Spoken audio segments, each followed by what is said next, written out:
Well, hello everyone, and welcome back to Coffee Talk with me, Karen B. Sorry for my tardy today. I have house guests, but let's not blame them. It's my fault for flapping my gums. How's everyone doing this fine Moonday morning? It's October 20th of 2025, and exactly 6 years ago today was the very first Flattoberfest, which was October 20th of 2019, and that happened at the Firmament in Greenville,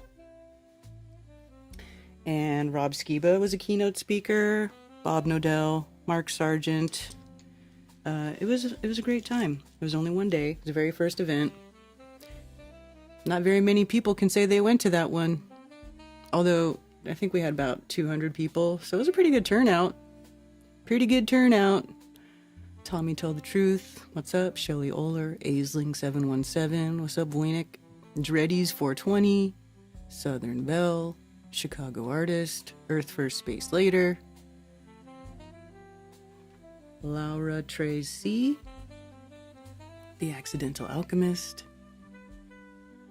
Rico's Tinfoil Sombrero, Ollie Rendon, Bill Tano, Danny Smith, Trump's at it again, signing a new deal with Pfizer. Yeah, that's because he doesn't really want to make America great again. But we all know that. Everybody here knows that. What do little crowns mean with the numbers? I think it's like well, they're called top fans, and if you're chatting a lot, then it starts to give you, I don't know. I don't really understand it. I guess it's supposed to encourage you to chat more so that you get your little crown. Look at you, Cammy. You have the purple bee. Oh, snap. The next one is the one that looks like a real bee. That's when you know you've been here too long. Larry Mattia. Cup of Sanity. Vincent Loonman. Good to see you. Sup.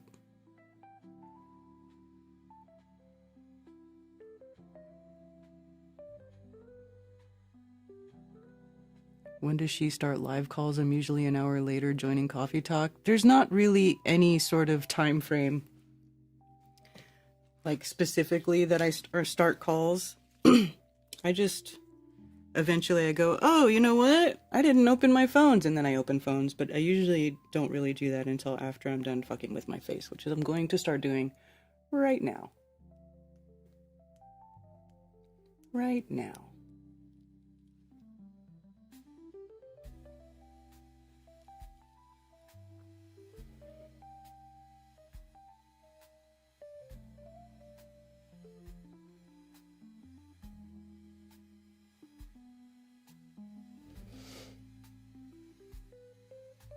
So throw some topics in the chat. What's going on that you guys want to talk about? What do we need to discuss today? I kind of haven't been paying attention. This is like the reverse news show where I get my news from you guys instead of you getting it from me.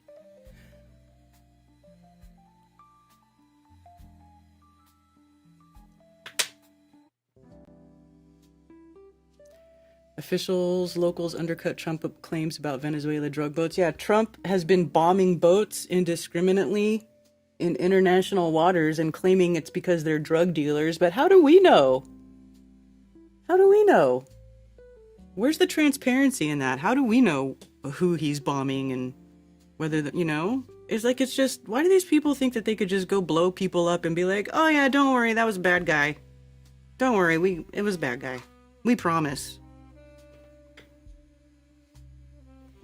Like, it's just wild to me. Totally wild.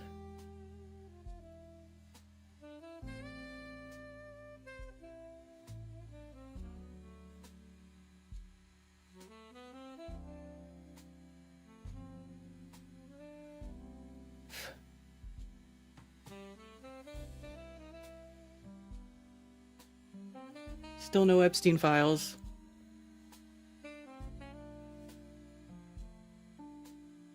And apparently,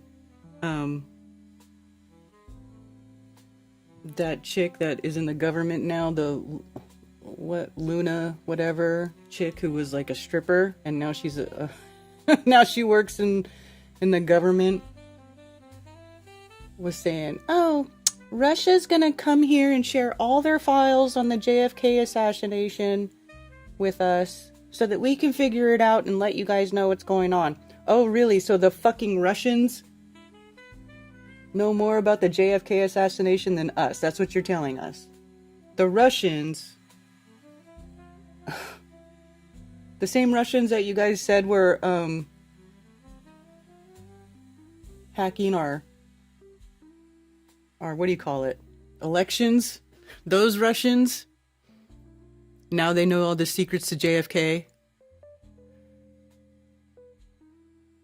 Big internet outage because of Amazon Web Services going down, which to my reply was good. Maybe Palestinians' lives will be spared for a minute because it's Amazon Web Services that I'm pretty sure that's who the Israelis are using to, use AI to indiscriminately bomb people trying to get food or trying to convalesce in a tent because they bombed all the hospitals already. Hey, Nico.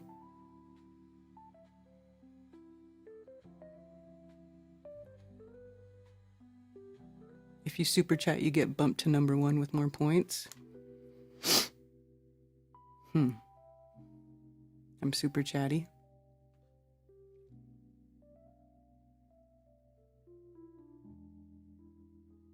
They have normalized killing people. Yeah, it's really sad. It's like, it's not only the murder of a people, it's like the murder of our humanity. I said this before.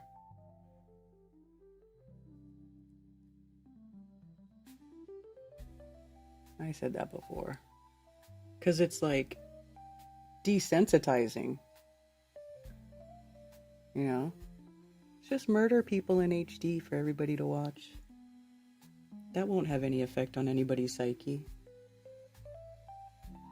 Well, I'll be perfectly fine after watching children get blown up into little pieces and, you know, seeing limbs all over the roads. It's all good.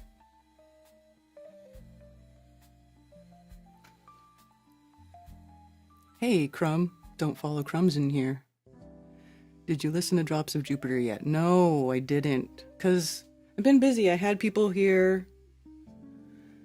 I've had house guests, and we've just been hanging out and chatting and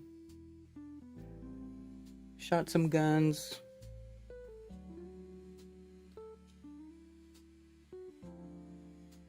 What band sings that song again? I don't even remember.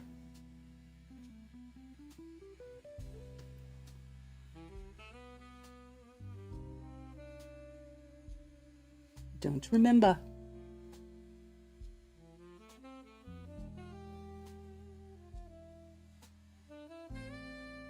What about the 3i Atlas comet? It smashed into Mars yet? Lots of federal departments use AWS-2, FBI, DOW, etc. Well, good. I'm glad it's down then. Stay down.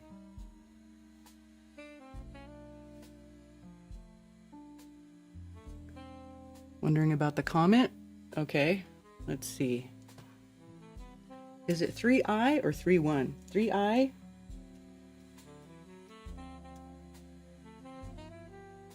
Oh, look, it's got its own website, you guys. It's got its own website. Did you guys know? Have you ever seen a comet that had its own website? What is this bullshit?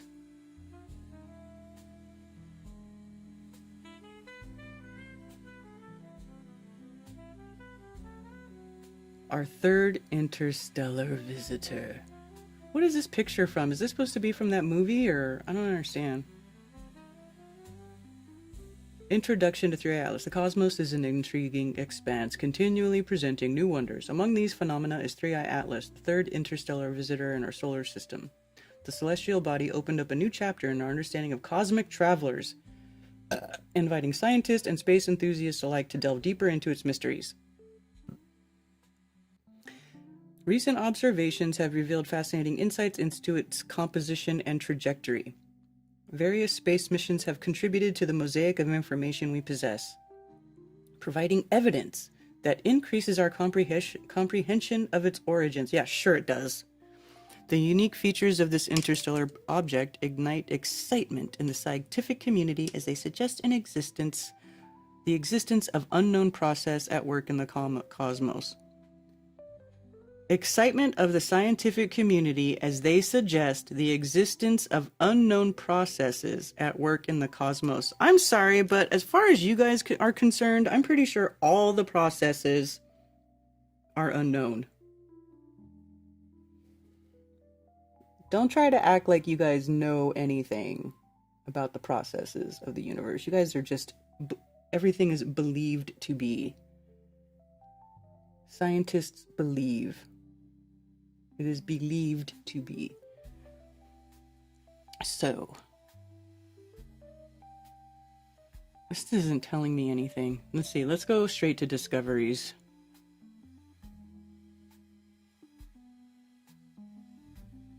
Latest discoveries, expert insights.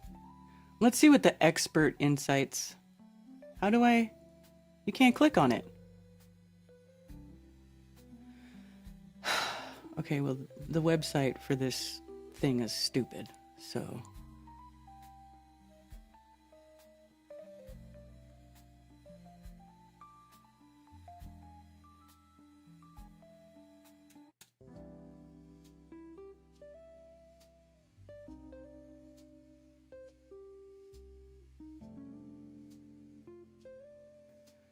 What's the most recent?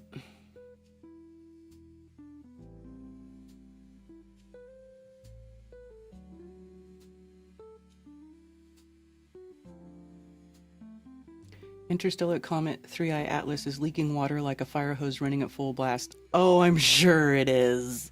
I'm sure it is. Isn't one of their stupid theories that how water got to Earth was like it got here from a comet? So this is like obviously some bullshit to back up their bullshit that they say how Earth formed. They're like, oh, this is a great opportunity for us to make up more bullshit about the comet so that we can, that we can reinforce that programming that water is not like an earthly source. No, it came from deep space. Or it was sent here by an alien race with a seed of life.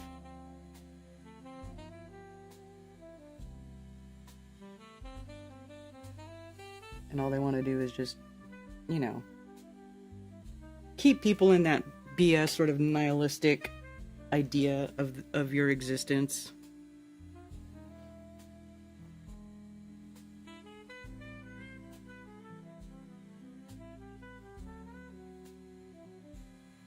Clearly, that's what's going on here. A rocky visitor from beyond our solar system is leaking water like a fire hose running at full blast, a new study reports. Have detected the chemical fingerprint of water spilling from interstellar comet 3I Atlas. Only the third known object from another star system ever observed passing through our cosmic neighborhood. Water is a universal yardstick of comet science, the baseline for measuring how sunlight drives a comet's activity and releases other gases. Detecting it in an interstellar visitor allows astronomers to compare 3I Atlas directly with comets native to our solar system, offering a rare glimpse into the chemistry of distant planetary systems. Whatever. Like, all of this stuff is such hogwash. It's like, why do we even bother reading it? Bless you. I didn't sneeze, did I? Jupiter by train. Okay. The Louvre was robbed with mini chainsaws. Yeah, I saw that. Billingtona was telling me about that.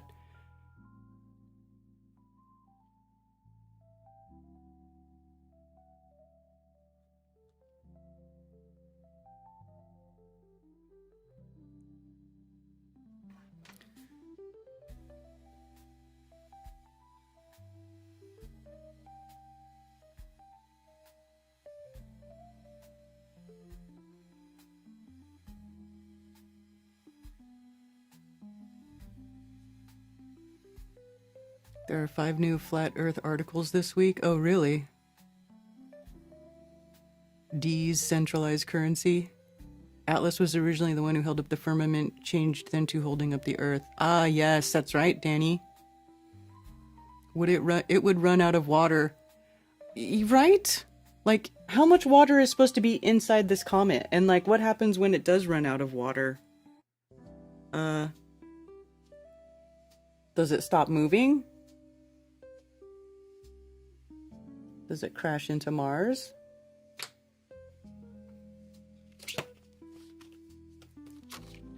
Does it turn into a pumpkin?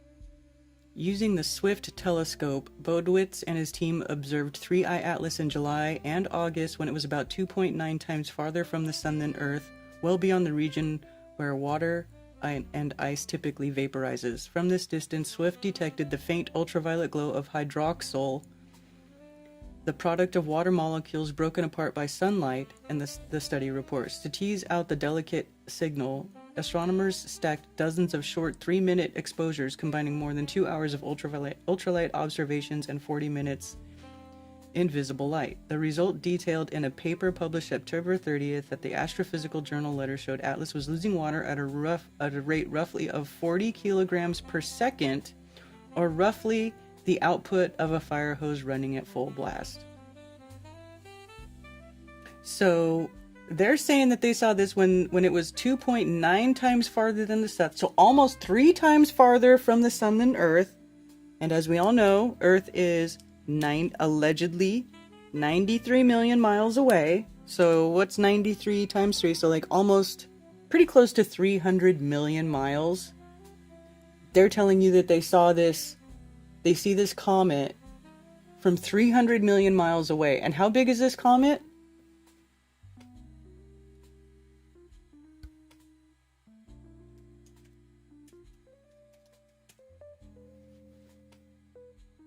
Let's look at Sheeplepedia.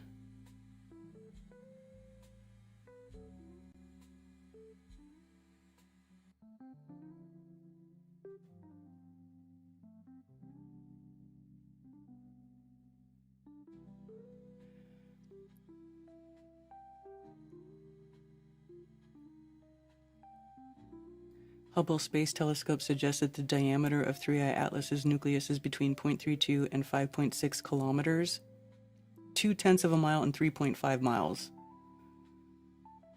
with the most likely diameter being less than a kilometer. But what about the whole thing, not just the nucleus?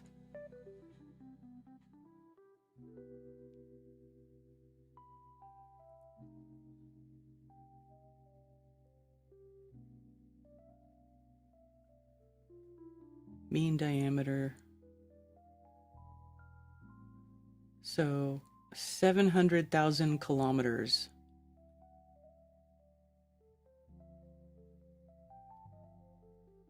What is that in miles?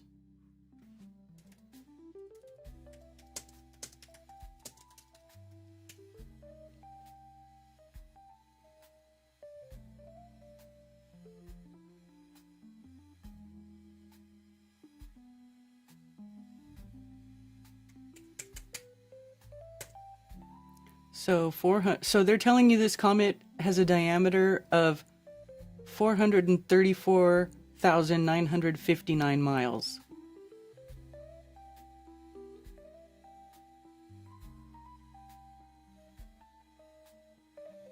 Is that right? Is that how big they really think it is?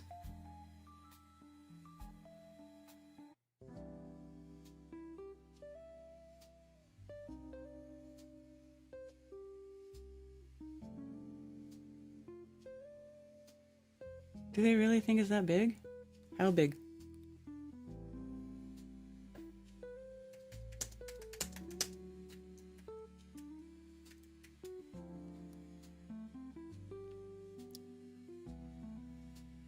Manhattan-sized in terms of its overall mass, which is 33 billion tons, you guys. 3I Atlas weighs 33 billion tons. Need I say more?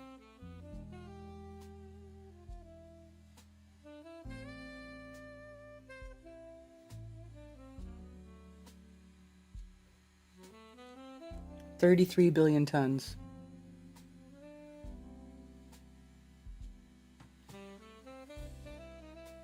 Does it, I mean, if it's spewing out water like a fire hose, does it still weigh 33 billion?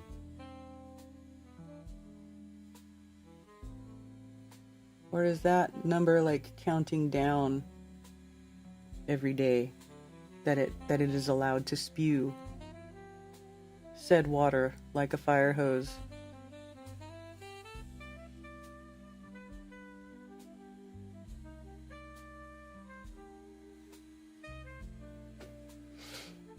33 billion tons, you guys. The pieces they stole are diamonds, emeralds, and sapphires. Strange, they only chose a few particular eras, and one of the crowns was found on the ground not far from the Louvre. Yes, and it was broken.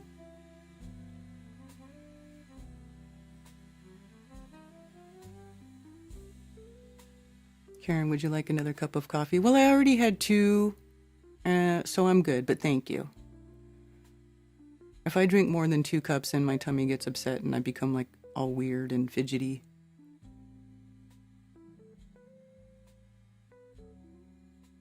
Is this a different article than the one you showed me before? Oh, flat earthers proved wrong using a security camera and a garage? Oh, really? You don't need to go to space to prove the Earth is round. A garage will do just nicely. Oh, really? Let's see how retarded this article is. Every now and then, somebody with a lot more self-belief than is warranted will set out to the end of the Earth in order to prove we are living not on an oblate sphere, but a pancake. They have traveled to Antarctica for a final experiment and attempted to sail to the edge, always ending in disappointing realization that the Earth is round. No! Round like pizza. Round like a plate.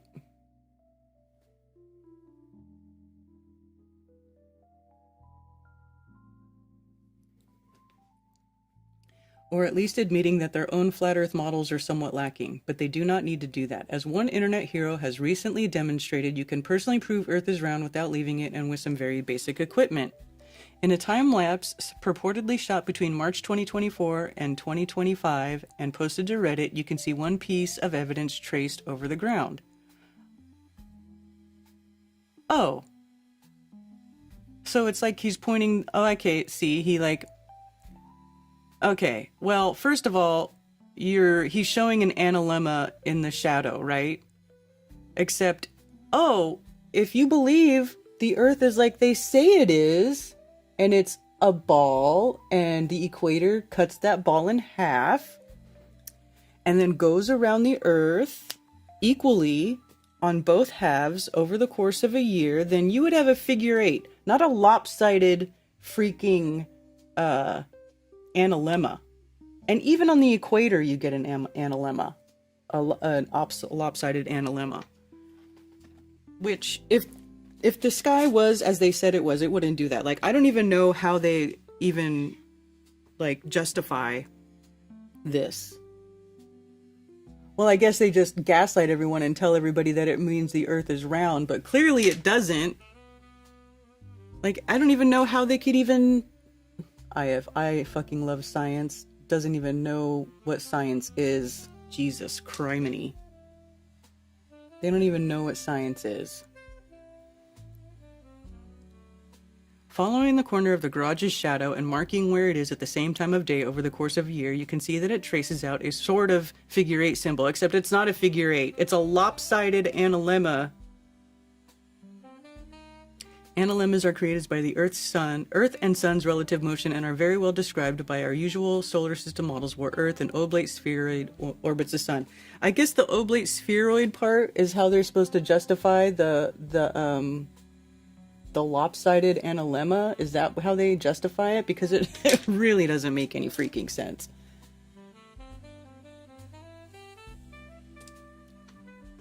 If the Earth were a flat surface and the Sun moved overhead and you trace shadows over the course of a year, the shadow's tip would remain stationary.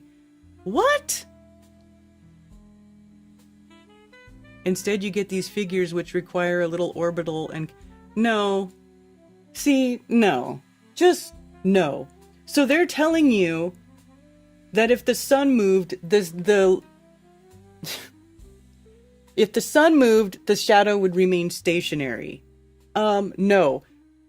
Have you ever, I mean, anybody who put an object on the ground and then you have a handheld light and you move the light, the shadow doesn't remain stationary because the light is freaking moving. That doesn't even make sense.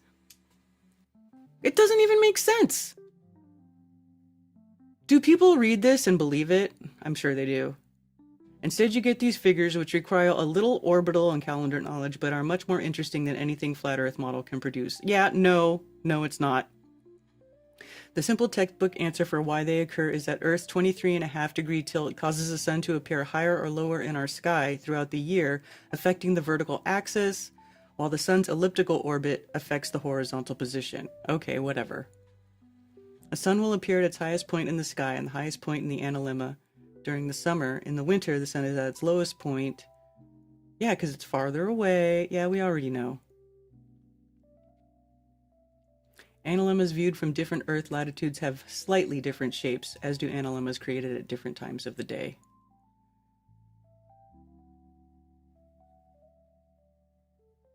But while the orbit and tilt of the planet play their part, this is not the only factor involved. Analemmas are measuring really as how far local time differs from mean solar time as the Earth makes its way around the sun. What? The analemmas are measuring really how far local time differs from mean solar time. What? Does anybody here think that the sun gives a shit what our time zones are, and the sun gives a shit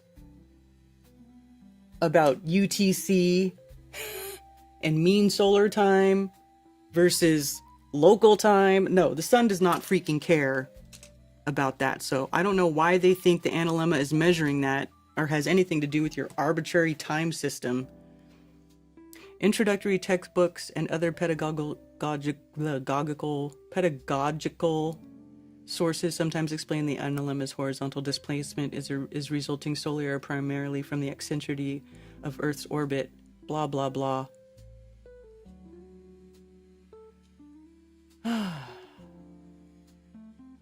The reason for the figure 8 analemma is the difference between the actual position of the sun in the sky and the mean solar time measured by your own clock. I'm sorry, but can somebody tell me how that makes any freaking sense?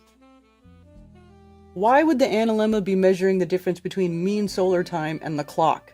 The analemma is just the analemma. It has nothing to do with the man-made clock. I don't understand this. Somebody help me make it make sense.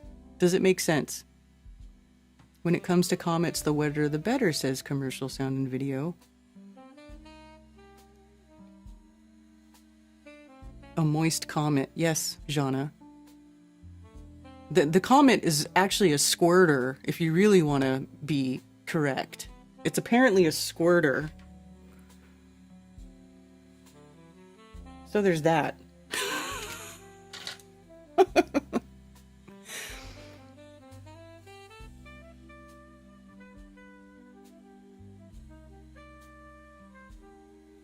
$33 billion tons.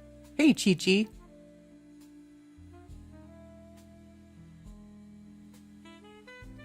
The sun cares more about coffee talk than anything about UTC. Exactly. If these articles make me angry, does that mean I have cognitive dissonance?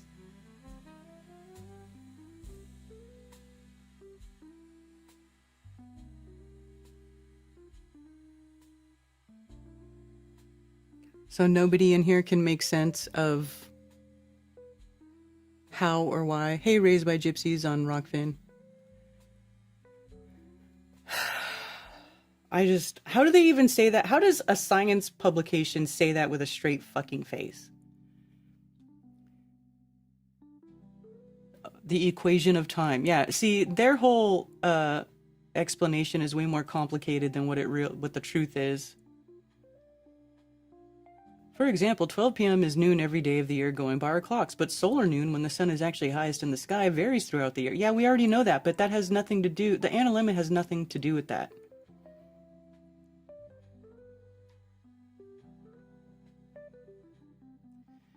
Take a photo of the sun at 12 p.m. every day and you are mapping the difference between the time measured on your watch versus the actual position of the sun. Oh, so you're just basically seeing how the clock doesn't go by the sun.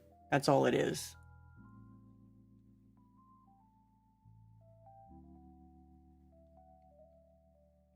Some ideas, the sun bobs up and down to account for the seasons, but for some, let's see. Oh, wait. Oh, let's see. Now they're gonna act like they know what they talk about.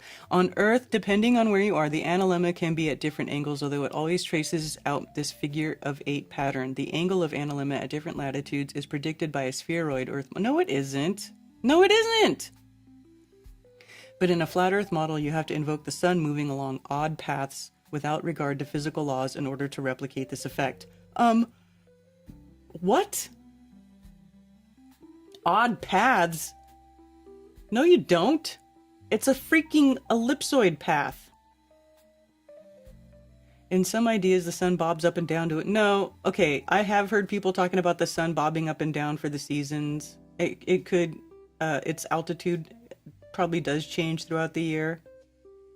But that's not all that makes it change. Without corresponding size change in the sky, none of these accounts for analemmas as well as current models, nor the different analemmas seen at different altitudes. Well, that's bullshit too. Because we have already measured that the sun does change visual size in the sky. I'm a physics student. This is simply one more piece of evidence that agrees with our models of the solar system. No, dude, if this was what the globe Earth predicted, it would always be a figure 8. Or at least the closer you got to the equator, it should be a more perfect figure 8. But it never looks like a figure 8, which is what it should be if the Earth was a globe like they say it is. So that article was bullshit.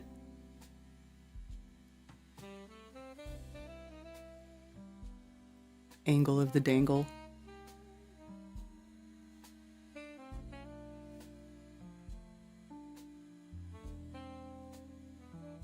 As soon as they add a stupid name from mythology, that's the moment you know it's fake.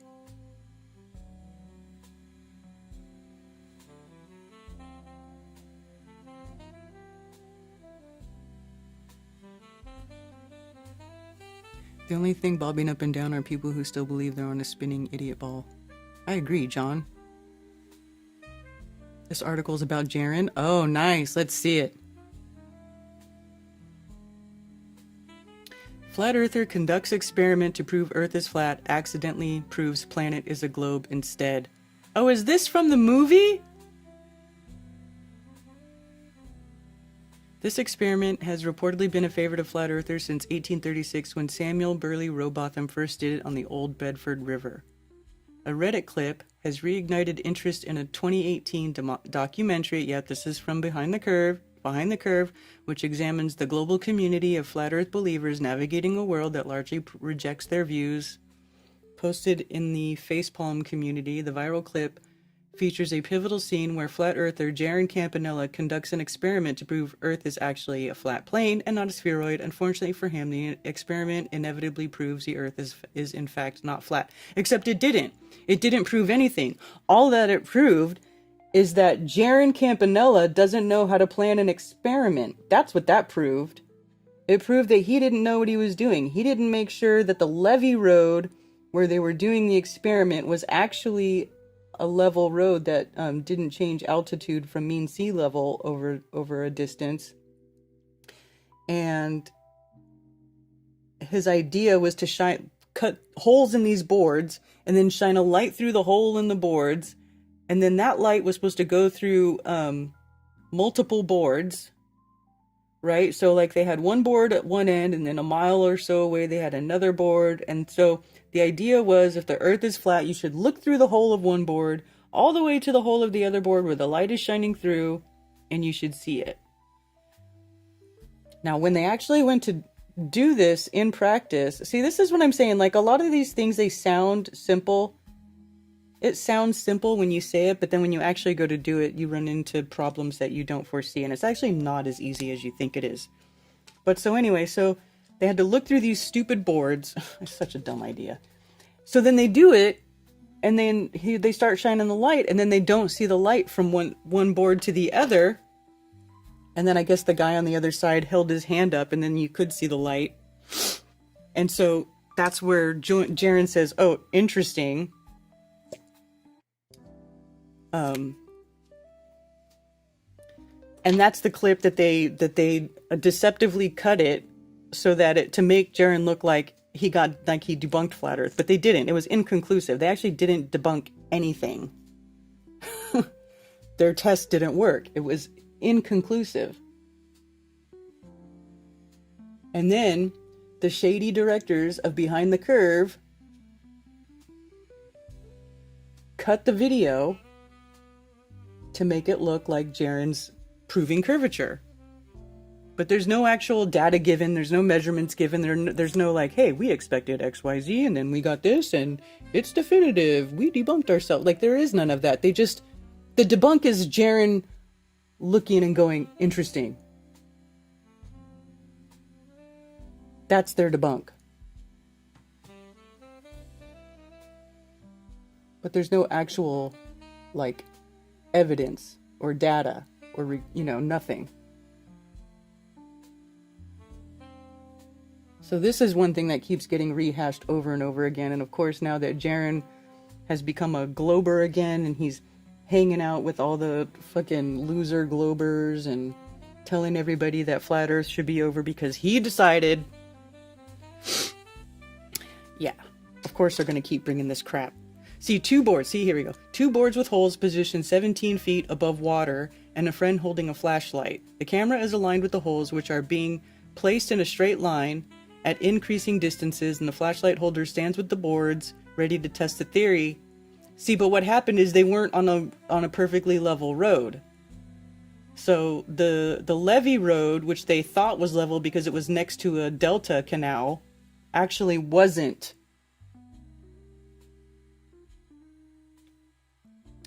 Here's what Campanella sets out to prove the experiment, blah, blah, blah, blah, blah. Baffled, Campanella radioed his friend to confirm the flashlight was 17 feet above sea level. When assured it was, he asked him to lift it higher. Sure enough, the light finally shone through. Interesting, that's interesting, Campanella says of the result. According to the Insider, this particular experiment has been a staple of flat Earth. No, this is not the same as the Bedford level experiment, though. It's not. They did it at nighttime with flashlights and boards on a levee road that was not inspected well enough to show that it didn't change altitude.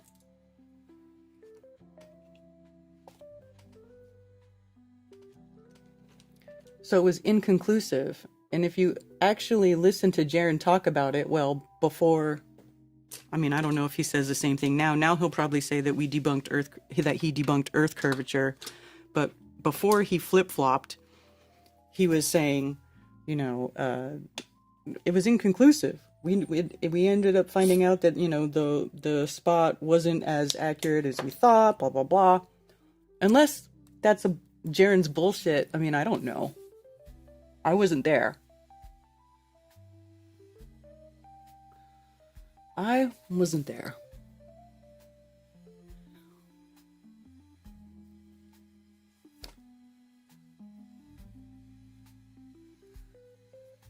So this is like the same story that they keep rehashing over and over. Oh, flat earthers debunked themselves. Right?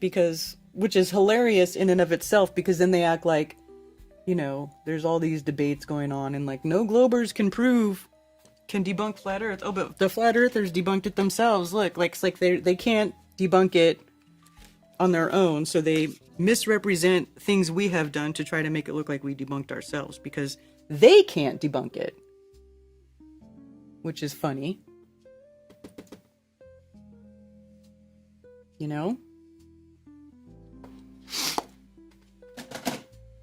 So whatever.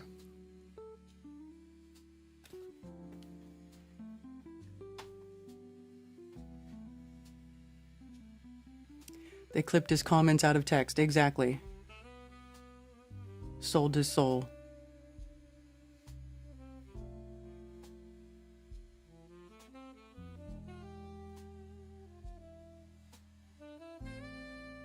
It's hard to keep laser collimated. Yeah, flashlights aren't even as focused of a light as a laser. So talk about lame. Like, what kind of flashlights were you using, and how do you know how far apart, and the light diffusing over time? Like, it's just, even with a collimated laser, it was difficult to see the beam from far away because of, if anybody saw the little clip that was uploaded to the Glowbusters channel about Bob talking about the inverse square law, because of the inverse square law, I mean, even a highly collimated laser, like the one we used in Balaton, we were shining it across the lake, and the light was extremely hard to see, like touching anything on the other side. There was one point where there was like an apartment building where we were shining it across, and then finally we looked behind us and you could see a very faint green light on the apartment building. And then we were like, okay, there's the laser light, but it's hard to see once it starts getting far away. Howdy, NDB.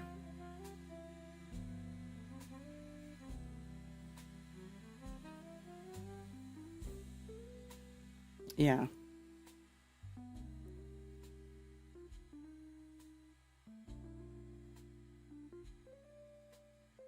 God, Jaren.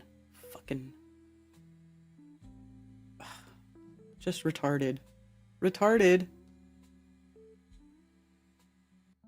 Okay, what's the other Flat Earth article?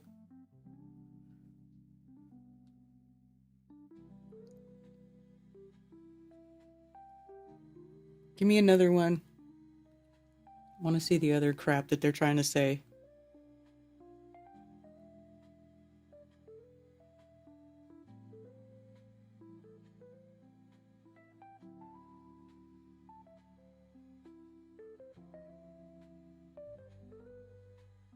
Near the galactic plane.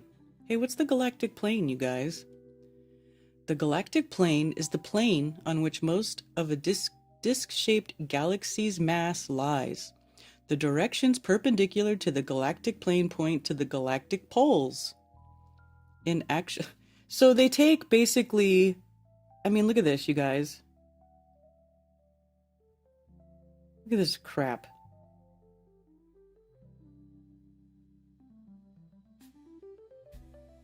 The universe is flat, but the Earth can't be flat. Oh, no, the universe is flat, not the Earth.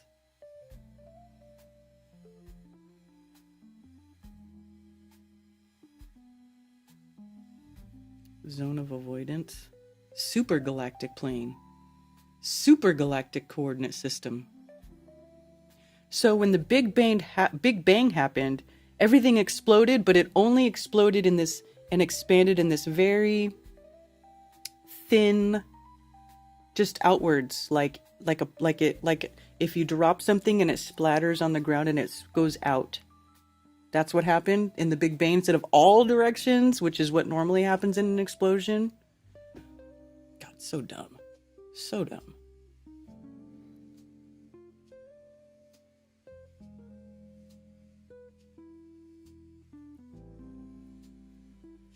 Disc shaped, meaning flat like a record disc. Yeah.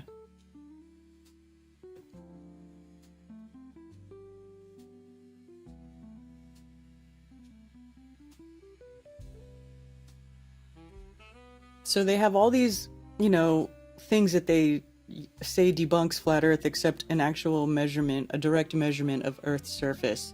And of course, if anybody's been paying attention, anytime you tell Duffy, who was, putting an end to flat Earth and was going to conduct a series of experiments to prove that the Earth was in fact a ball and not flat, except taking direct measurements of Earth's surface is not part of it. Oh no. Every time I asked him or commented on his stuff saying, well, when are you going to take direct measurements of Earth's surface? Is everything about the sky? Yeah, pretty much everything is about the sky if you're a ball earther. Because if you start looking directly at the Earth itself, you'll see that it's not a ball.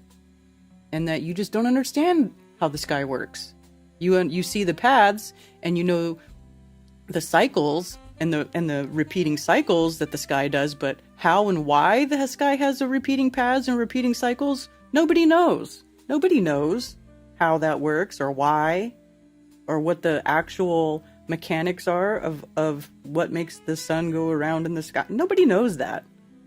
But we can all observe, because that's all you can do with the sky is observe the repeating patterns. It's very simple. Why do they have to...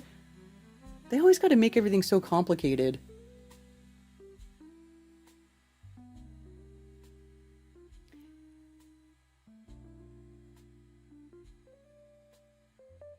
Yeah, a bunch of us took direct measurements and put the work in.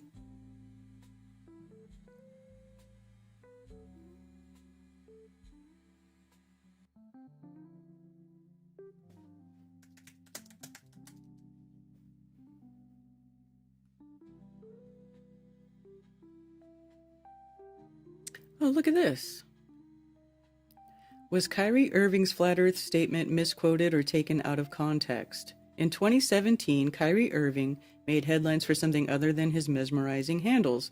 During a podcast appearance, the NBA star said he believed the Earth was flat, sparking days of viral coverage, media debate, and even classroom discussions across the U.S.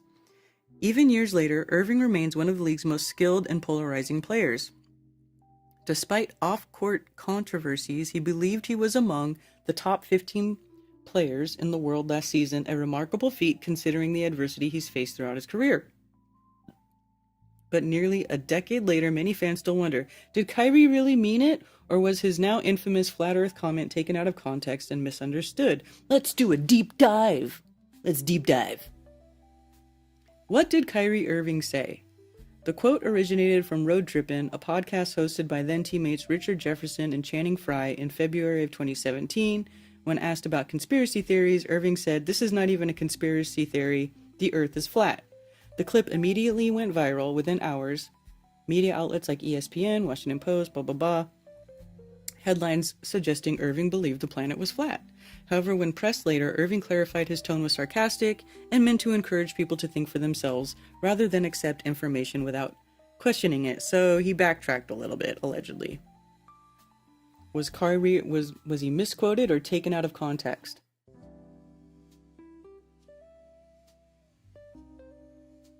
Is everything okay down there? Yes, largely. When revisiting his later interviews, it's clear that Kyrie's statement wasn't a specific claim, but more of a philosophical provocation. Oh, okay. So they're basically trying to make excuses for Kyrie Irving. In 2018 New York Times interview, Irving admitted, "I didn't realize the power of my voice. I never meant to question science or mislead people. Sorry for the science teachers I affected." Right. It's probably sports sponsors and stuff that put pressure on him to say that stuff.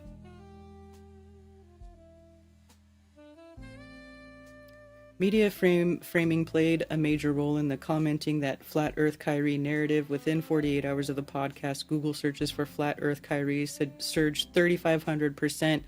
Yeah, you know why? Because all the Flat Earthers were like, "Yeah, buddy, we got another one. We got another one. Yes."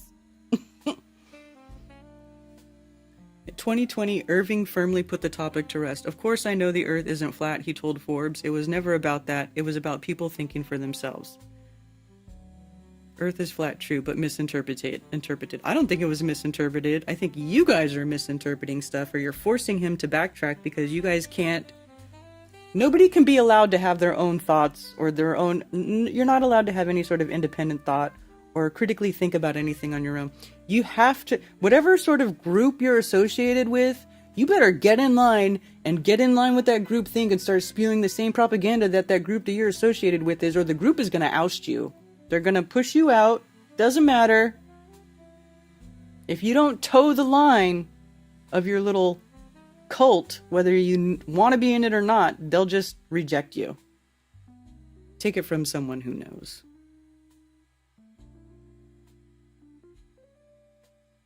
So that's just them trying to make excuses for Kyrie Irving saying Earth is flat. Kind of a lame article. Bryce Mitchell, another public flat earther. Bryce Mitchell challenges Ilya Topuria to a flat earth debate and a staggering rant. Oh, this is 40 days ago.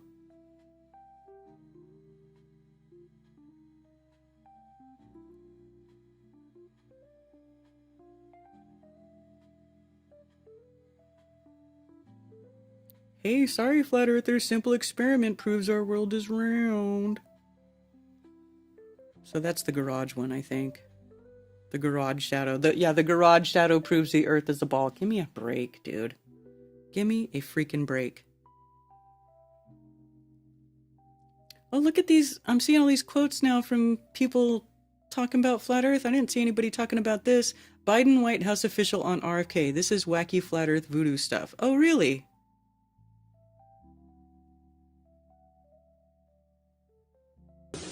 I would.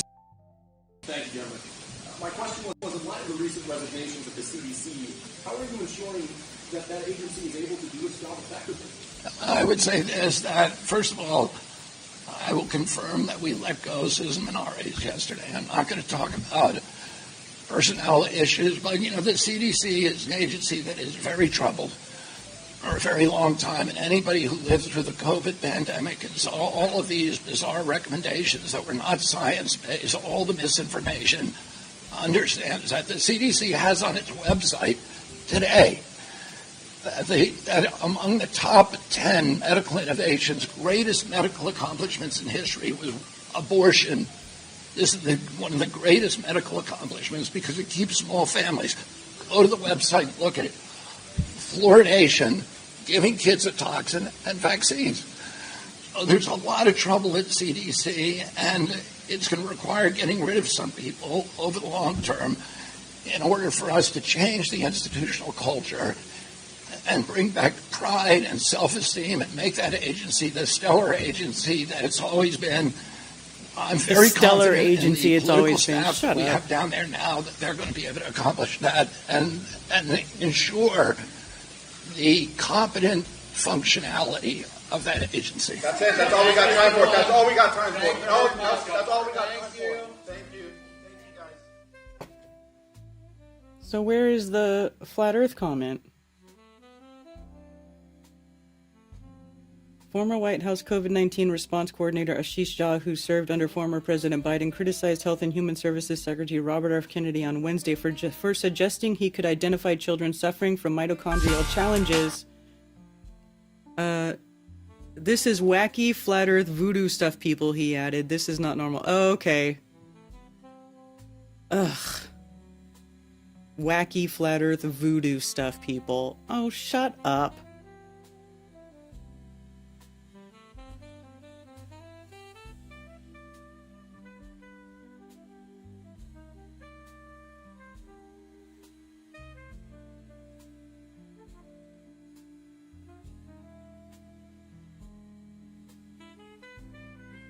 I want to see the Bryce Mitchell rant. Hopefully, let's see if we can find that. Bryce Mitchell challenges Ilya Topuria to a flat earth debate and a staggering rant. Bryce Mitchell has challenged former foe Ilya Topuria to a flat earth debate and a staggering rant on social media. As we know, Bryce Mitchell and Ilya Topuria collided in the featherweight division a few years ago. On that night, Topuria largely dominated Bryce and ultimately secured a big finish over his rival. Ever since then, the two have seen their careers go in very different directions. Mitchell has had his fair share of setbacks, whereas Topuria has gone on to become a two-weight UFC champion.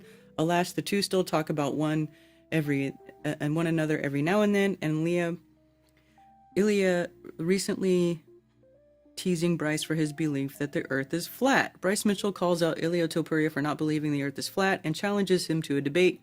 Even though you say you're a Christian, you believe the indoctrination you were taught in school over the word of God. I'd like to have a debate with you about the shape of the earth. Let's see. Basically calls me the champion Ilya Topuria basically calls me a fool for believing that the earth is flat. The earth is flat. And what? Okay. Just suppose that the earth is flat, and what we do with that information, bro? What the fuck are you talking about? I think that it's not flat because this is what they teach me since I was a kid. But even if it's flat, what it changed to me? When God says that the earth is flat, and he made the earth flat. So Ilya, remember, you're not arguing with me about flat earth. When you're on PBD's podcast, you're arguing with God. It starts out with Genesis. You fool, you need to read the first page because it talks about the firmament 9 times on the first page of the Bible, Ilya. 9 times right here. Now, Ilya, since the word firmament is used 9 times in Genesis and you're so smart, tell me what the firmament is. Since you believe NASA, you believe your indoctrinated education from school, and you believe that over the word of God, even though you say you're a Christian, you believe the indoctrination you were taught in school over the word of God. Tell me why. Tell me why you don't believe in the firmament, Ilya. Oh, hey, Ilya, what about in chapter 17 of Psalms when the sun moves around the earth? Yeah, and the earth is not orbiting the sun orbits the earth. What about chapter 17 of Psalms, Ilya? Hey, Ilya, what about Psalms 104:5? Earth shall not be moved. Psalms 96:10 shall not be moved. First Chronicles 16:30, shall not be moved. Hey, Elia, what about Job 40:22, when God's looking up above from heaven, looking at the earth, and it's a circle, not a globe? Hey, what about in Job 38:4 and 5, when God stretches out a line upon the earth? You can't stretch out a line upon a globe. What about in Zechariah, when it says the earth stands still? Hey, Elia, since you've been reading so much of your Bible, I'd like to have a debate with you about the shape of the earth, actually, according to the Bible. And without referencing any NASA or any garbage that you learned in your indoctrinated school system, could you quote for me the Word of God, the living, breathing Word of God, and tell me where it says that there are 1 billion galaxies and that the earth moves around the sun and all of that nonsense? You can't, because in this Word of God, it says that the earth is flat, there's one sun, one moon, they're in the firmament, and they circle the earth. That's right. And if you're afraid of God's Word or you hate God's Word, I don't care, because I know it and I love it, and this is the truth right there, brother. So how about, instead of talking bad about me, Elia, you get into that Word of God and do what a real Christian man should do? How about that? I actually really like when Bryce Mitchell starts talking about flat Earth. He's so passionate about it. I just think it's great. I think it's great. Oh, remember that? Yeah, he got punched and then he was like seizing on there. Yeah. Bryce Mitchell. Oh, here's another one. Here we go. Bryce Mitchell proves that the Earth doesn't rotate using basic geometry. I think nobody's going to disagree once I explain it. Keep doing your own research, because there's no proof that the Earth rotates. That's a lie from the devil. It literally has millions of views. There's a clip of me on PBD's podcast going around. It literally has millions of views, and everybody is just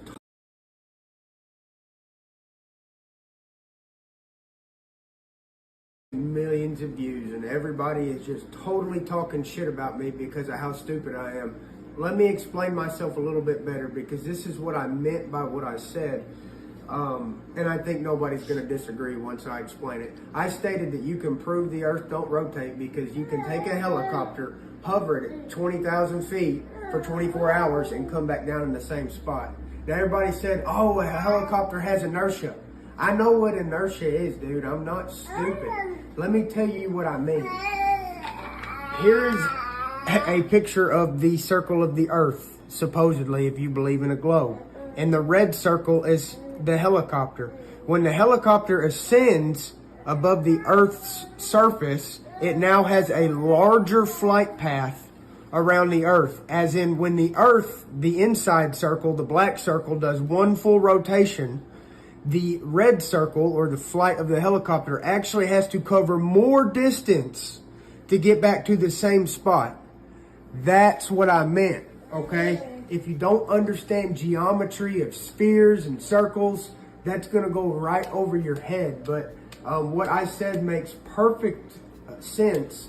And I'm actually a lot smarter than a lot of y'all think. Some of y'all can't even keep up with me. That's the sad part. This is basic geometry. Some of y'all might not be able to understand what I'm saying. But God bless you.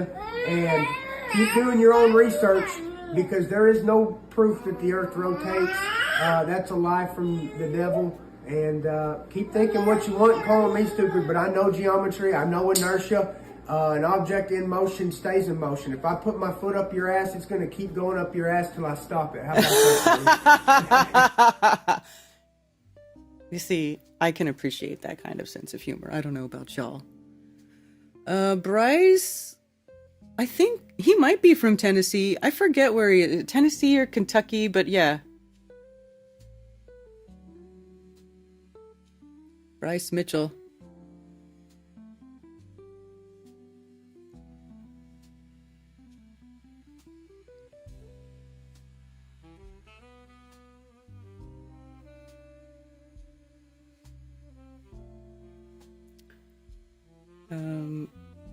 Yeah, he's done some good. He's had some good little video rants. Let's see, does he have a X?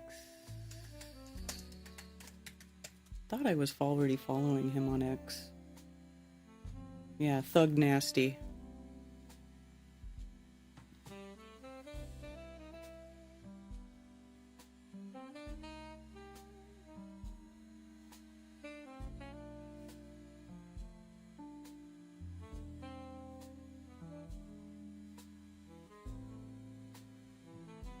That's who that is. Yeah, he's a MMA fighter. Is it MMA or UFC? Yeah, MMA. Thug Nasty MMA.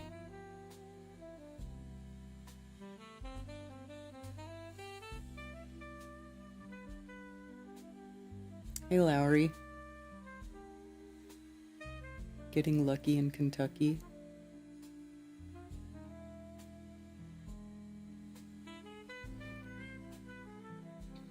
So let's see what other news items. I put news anytime. Let's see. Past week.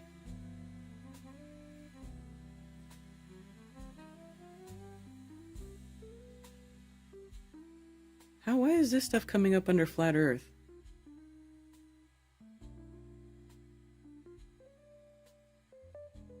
These don't even look like Flat Earth articles.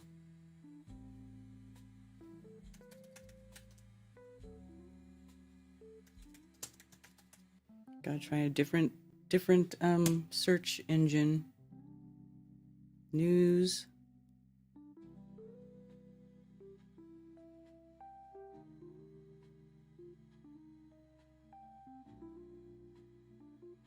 Past week. Flat Earthers proved wrong with security camera. That's all that.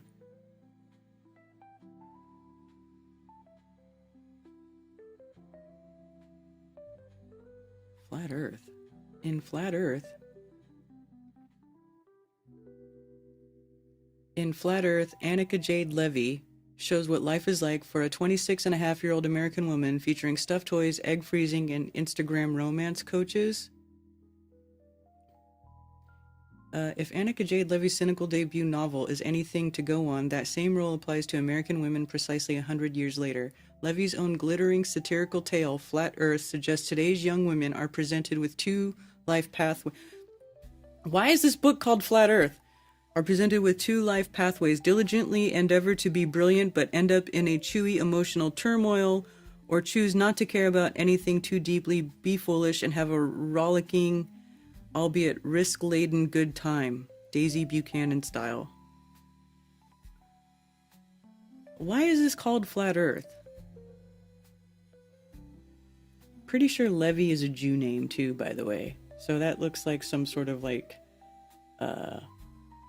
co-opting of that term. So this chick can sell her stupid book. Oh, Reddit user proves Flat Earth wrong. It's the garage thing again. Boy, they sure love that garage video.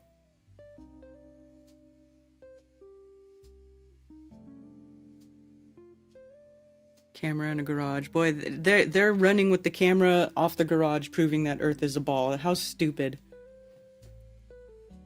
There's a bunch of articles mirroring that.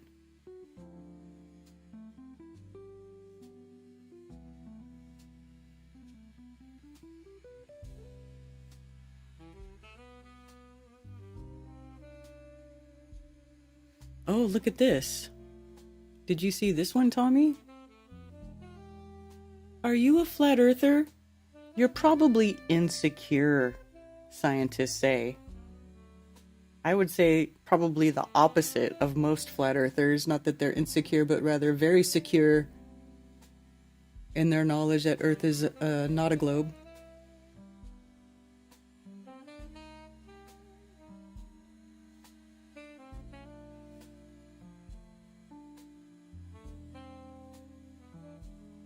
Levite tribe, yeah.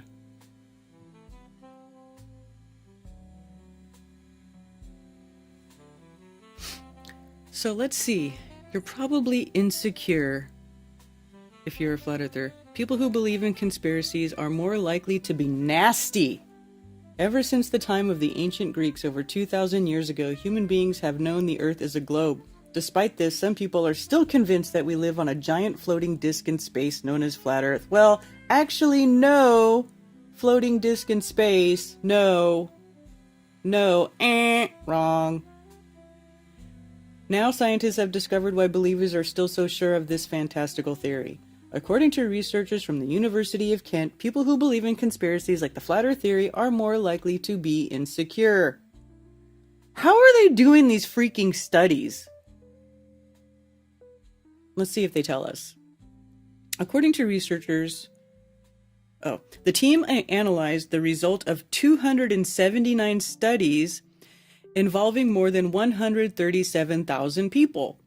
Their analysis revealed that people are more likely to endorse conspiracies if their psychological needs are unmet. This includes feeling uninformed, insecure, and undervalued.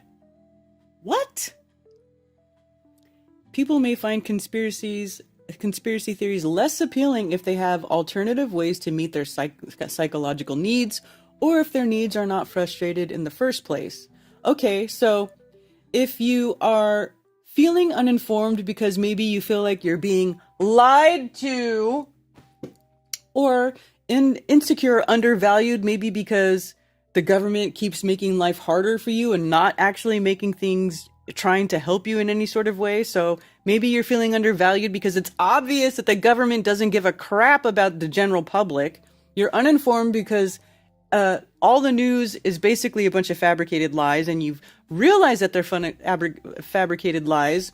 And so now you know, well, I'm being lied to. Well, that's being uninformed. And insecure means, well, where do I go and I find actual information? Because I don't know. So that's how I see that.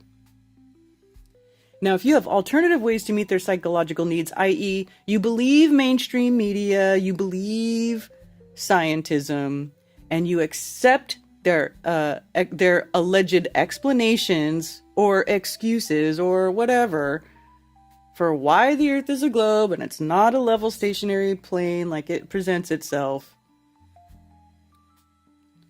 At least that's what I'm seeing.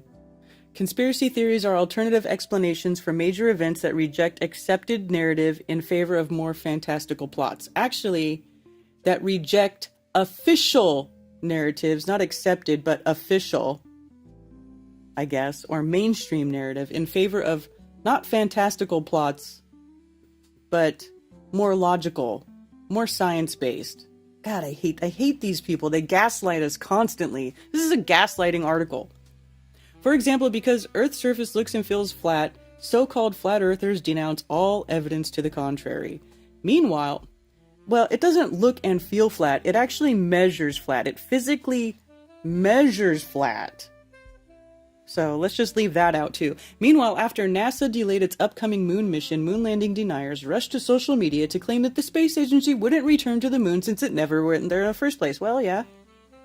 In their new study, the researchers set out to examine why some people believe and endorse these conspiracies. Belief in conspiracy theories has been linked to harmful consequences for individuals and societies, the team wrote in the study. It published in the Psychological Bulletin. There's a Psychological Bulletin, you guys. We're all psycho. In an effort to understand and mitigate these effects, the researchers have sought to explain the psychological appeal to conspiracy theories. Maybe because people can tell when they're being lied to. You know, it's difficult because they mix truth with lies, but, you know, eventually, if you start paying attention, you can kind of get the sense that you're being lied to.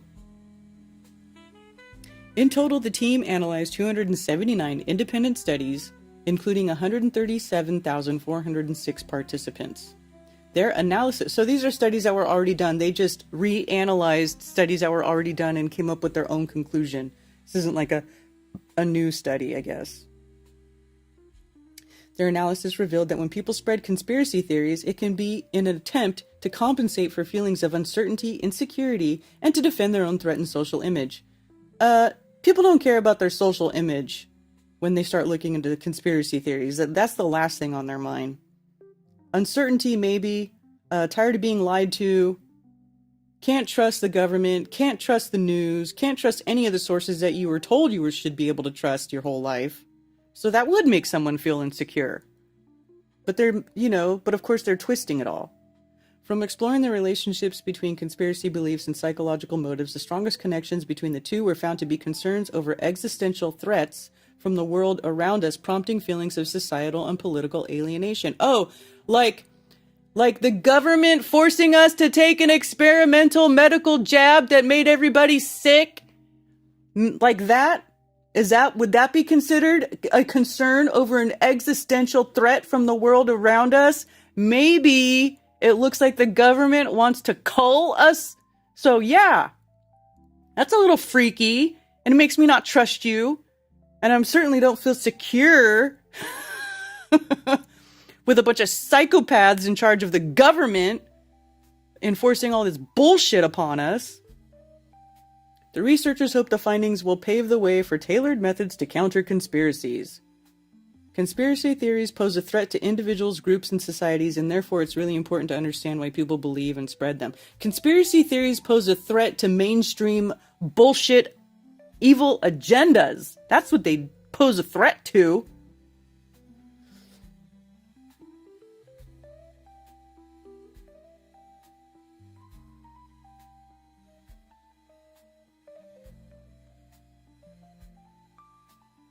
So let's see, is there any other Oh, then it says, what is the flat earth theory? And then it gives you, there's Mark.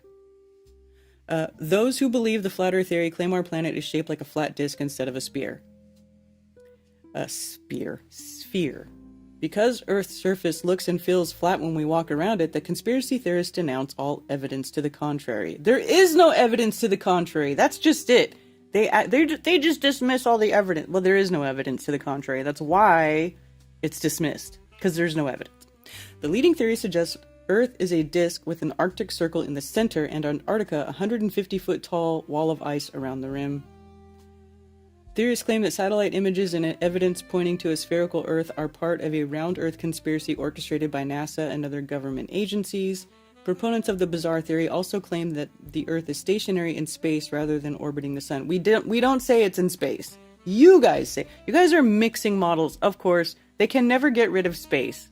It's like, space is like the hardest thing for them to... They can't even comprehend that there is no deep space. Well, there's no deep space. There's no... Do you mean that comet didn't come from 850 kajillion trillion light years away? From another solar system? What do you mean? Like, how does that even work? Some believe the Earth is covered by a glass dome which sits over the flat disk. Nobody says it's glass, dude. Who says it's glass? It's crystalline. I believe it's crystalline, but glass is amorphous, not crystalline. The international scientific community has consistently denounced the flat Earth theory. Of course! Of course! Because then they wouldn't get to make up all of their fantasy stories based on pages and pages of indiscernible math equations and then get a grant for their coolest idea that they made based on their math.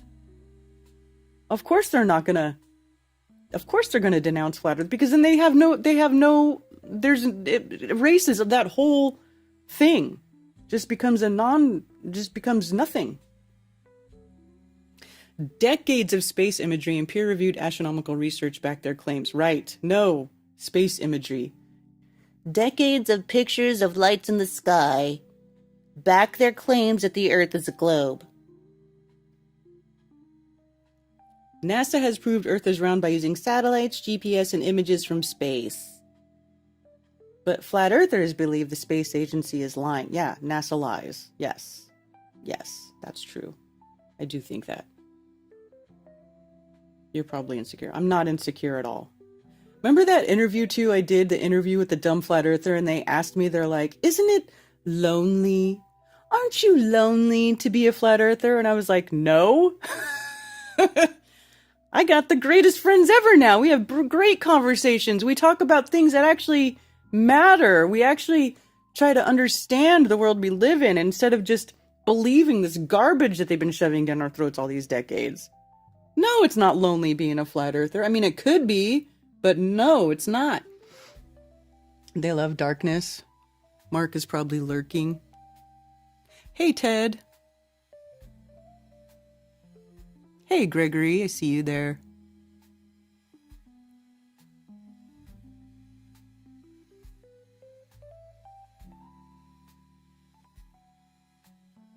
Hey, Josh Mudge.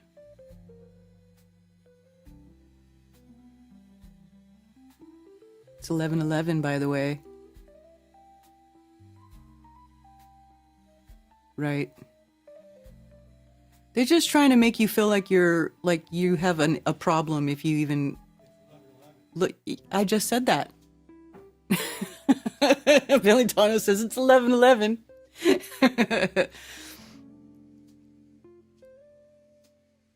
If the globe has glass ceiling, then let's throw stones. Like, really, if it was glass, you guys would have been able to blow it up with your bombs. Almost all solids in nature are crystalline, aka organized with specific properties, intelligent design. Yes. Did the Amazon servers attack Karen? What? Is my stream having issues?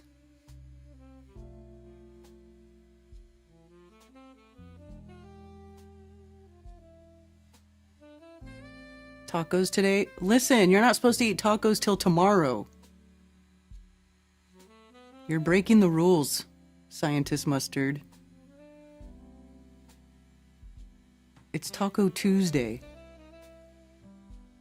Poses a threat to all their propaganda. Exactly.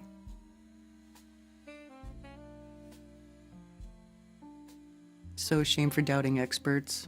Hilarious. Yeah, you must be very insecure, musicians for truth, if you're entertaining conspiracy theories. How can we make you more secure in the propaganda that we have already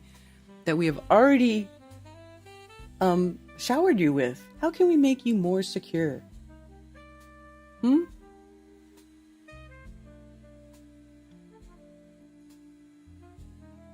Elon became a billionaire based on fake space. Wasn't he a billionaire before SpaceX, or no? I thought he became a billionaire from like PayPal or whatever.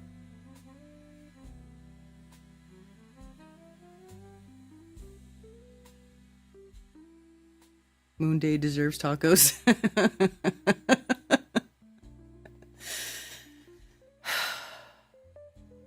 I mean, come on.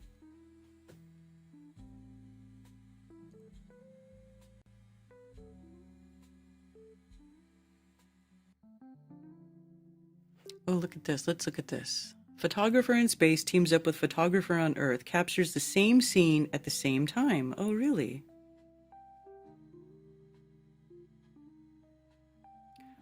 How come when they take pictures of Earth from space, there's this weird glowy line? Do they add that in? Like, what is that?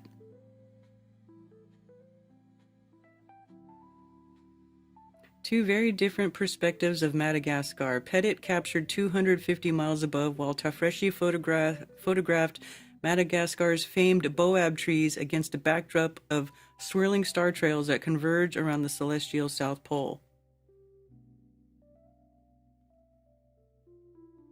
Oh, so that's it?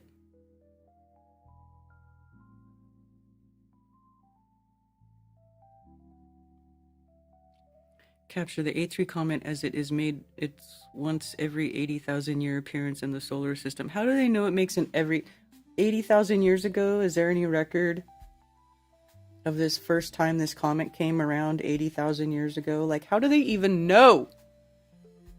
Why do they think it's 80,000 years? That's where their fantasy math magics come in.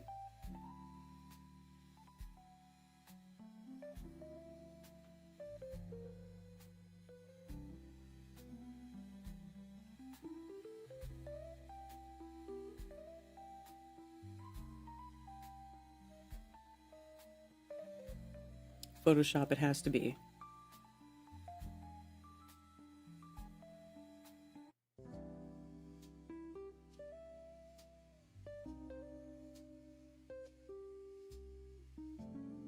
That's it. That's all I can find for Flat Earth, though. You said there was 4. Oh, here's another one about Jaren going to Antarctica. Flat Earther travels to Antarctica and realizes our planet is round. Ever since the time of the Greeks, over 2,000 years ago. They always start these articles that way. Ever since the time of the Greeks, over 2,000 years ago, everybody knew the Earth was a globe.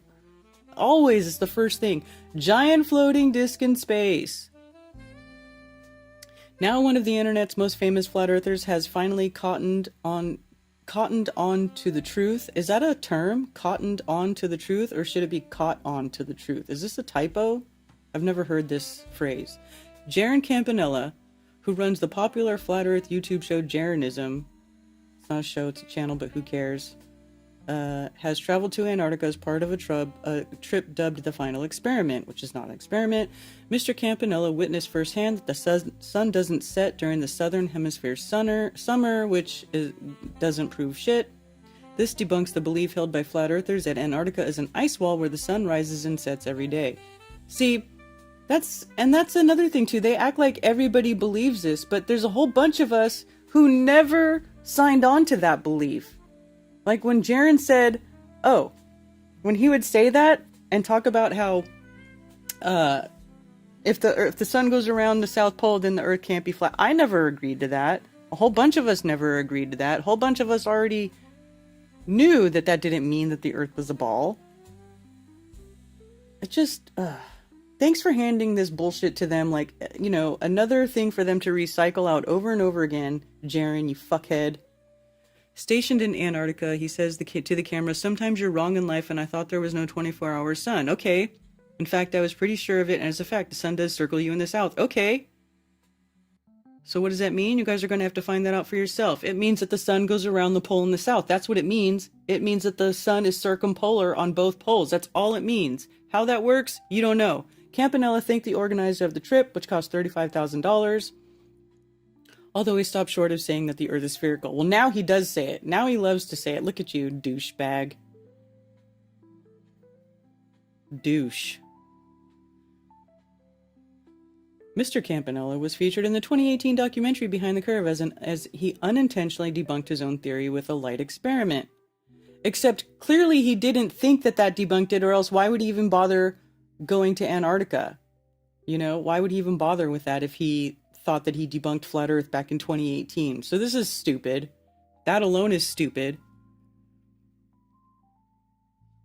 He described himself as an open-minded true Earth proponent and a crypto enthusiast.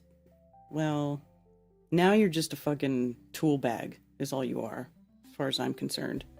You guys remember when he called me Dirtbag of the Week?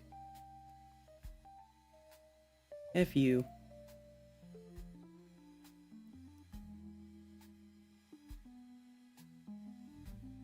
Honestly believe there was no 24-hour sun. I honestly now believe there is. Okay. Like, I just don't understand why all of the other, as Bob used to say, preponderance of evidence. Is he wearing lipstick right here? All of his preponderance of evidence. Why seeing a circumpolar sun in Antarctica makes you think the Earth is a ball. Like, I still don't get it. But it's because he hasn't been paying attention, nor does he understand a lot of the things that are being discussed all through the years. That's basically what it comes down to. What do flat earthers believe? Here we go. People who believe the idea that the Earth is disc-shaped rather than round are called flat earthers. All evidence to the contrary. Leading theories suggest Earth is a disc with an Arctic Circle in the center and Antarctica ice wall around the rim. Also claim Earth is stationary in space. No, we don't. We just say Earth is stationary. You can leave the in space part after. Just stop here. Earth is stationary. That's it. That's it. Just stop right there. Due to the tilt of the Earth, the sun does not set during the southern hemisphere's or northern hemisphere's summer. It just moves in a circle in the sky. Yeah, it's not the tilt. It's just the path of the sun. It means the sun remains visible all day, including at midnight, a phenomenon dubbed the midnight sun. But flat earthers, or flurfs, believe that Antarctica, flurfs that made an article, believe that Antarctica is an ice wall that encircles all other continents and holds in all the world's oceans. Therefore, they think the sun rises and sets each day, every day, regardless of whether it's summer or not. Well, Jaron thought that, but the rest of us knew that probably wasn't the case. Some of us knew already that was probably not the case. To account for night and day, most theorists believe the sun moves in circles around the North Pole, with the sun's light acting like a spotlight over Earth. About 3 years ago, Will Duffy, a pastor from Colorado, was made aware that people still believe the Earth is flat when a friend of his posted about it on Facebook. Since flat earthers said for years Antarctica will show the world the truth about the shape of the Earth. No, we didn't! Listen, I know we talk about Antarctica and we say it's not what they say it is, but I don't know anybody who said that Antarctica was like the end all be all about the truth of the shape of the Earth. Who said that? We didn't say that. I didn't say that. After we go to Antarctica, no one has to waste any more time debating the shape either. Yeah, right. So it's kind of like a recycle of that other article. I created the final experiment to end this debate once and for all. How'd that work out for you, buddy? How'd that work out for you? Because we're still here. And none of us care about what you think or what you say. None of us care.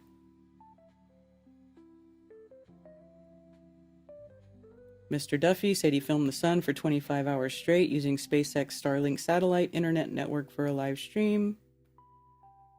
But you didn't live stream that whole time. Okay, blah, blah, blah.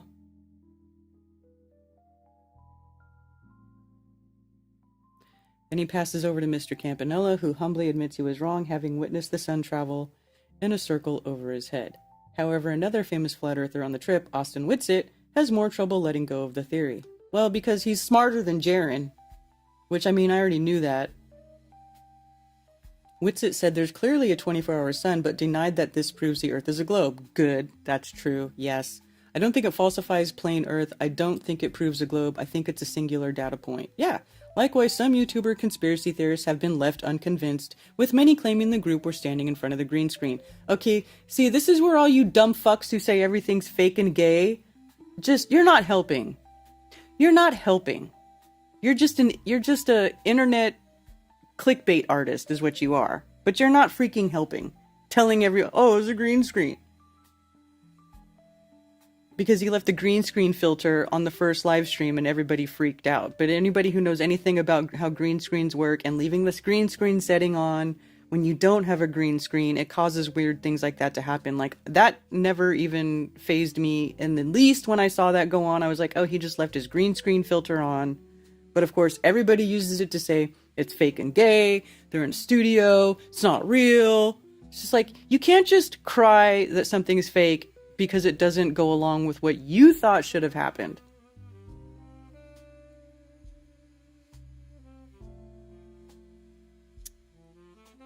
Well, user Fozzie Foster. Who are these people that it's the move the camera green screen? And see, these are all like loser, like anonymous internet people that they're quoting.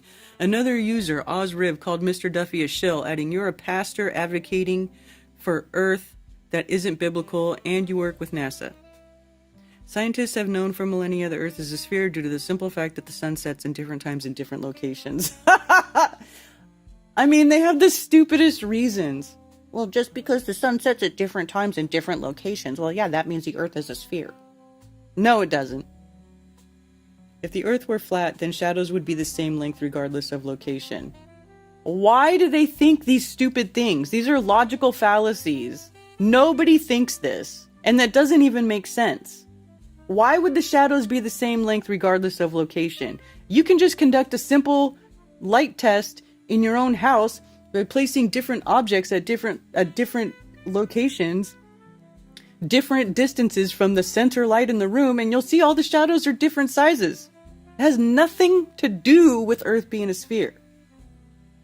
It was Greek philosopher Pythagoras who first proposed the Earth was round in 500 BC, but it was about 350 BC that Aristotle declared Earth was a sphere, blah blah blah.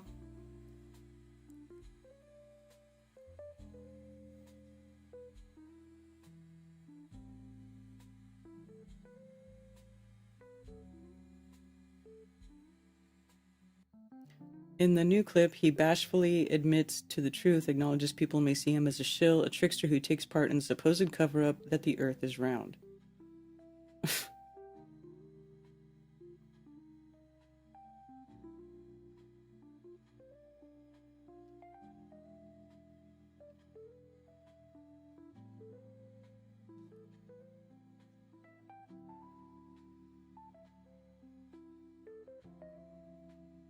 Okay, but it doesn't... Oh, then it goes back to...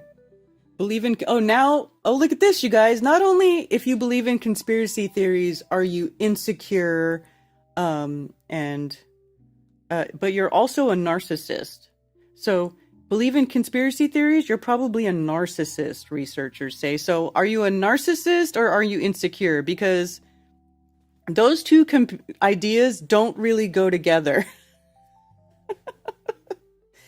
If anybody's really been around a true narcissist, they are not insecure. Well, they are insecure, but their outward actions don't give the feeling of insecurity. People who doubt moon landings are more likely to be selfish and attention-seeking. You're selfish, you're attention-seeking, narcissist, you're insecure. What a joke, dude.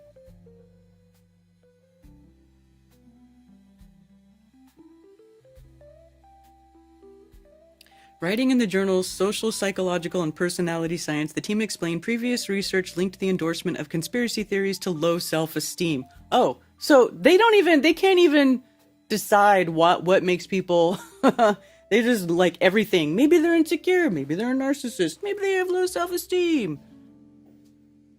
Maybe they're just not indoctrinated enough. Narcissist and proud of it, says Mark Sargent. That's not the flex you think it is, my friend.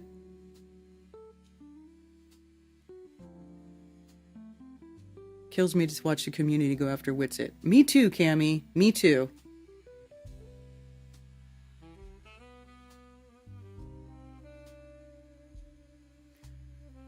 Like people like Sav saying the chefs drugged them to see the 24-hour sun. Does he really say that? How retarded.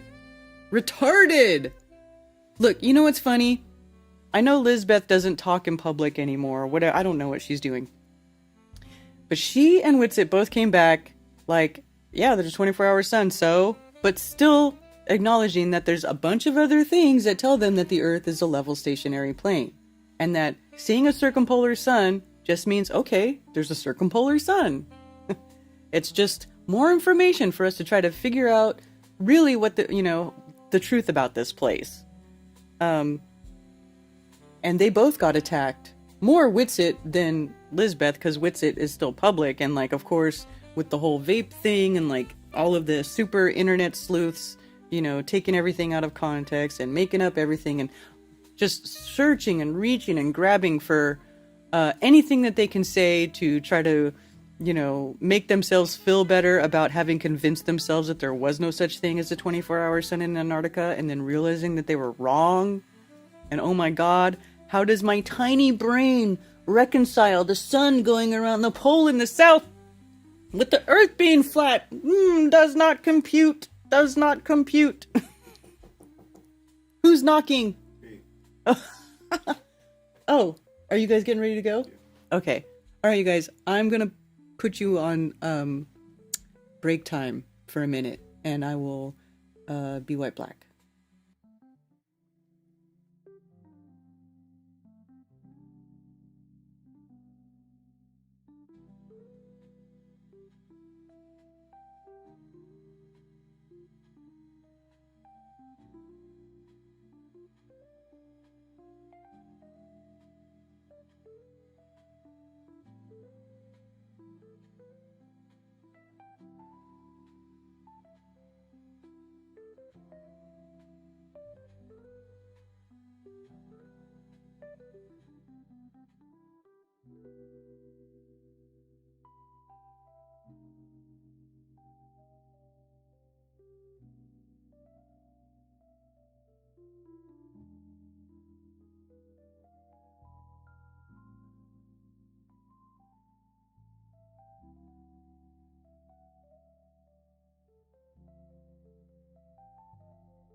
All right, I'm back. Sorry.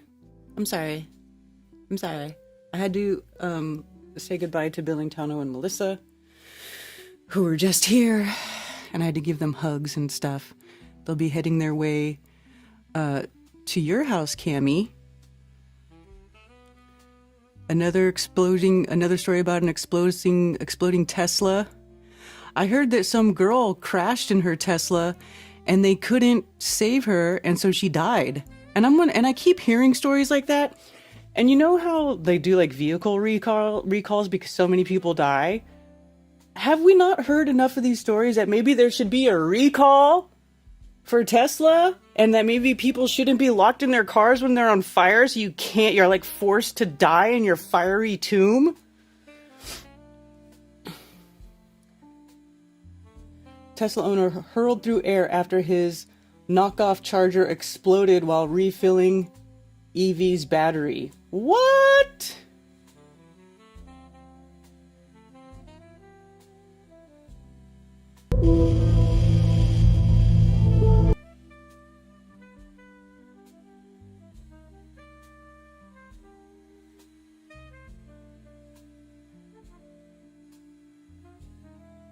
Holy smokes.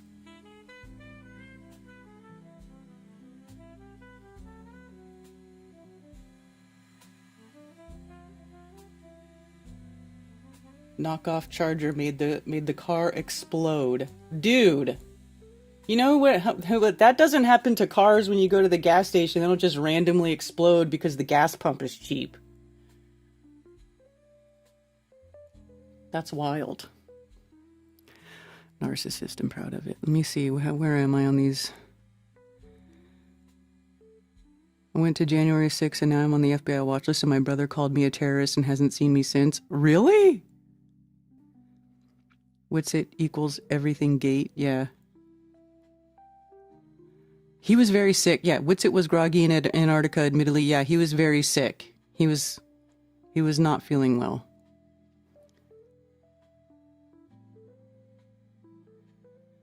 Figure out, yeah, I'll leave that up to God. Yeah, we'll probably never figure out how the sky works, but we can certainly talk about things that are possible explanations that work in science and physics.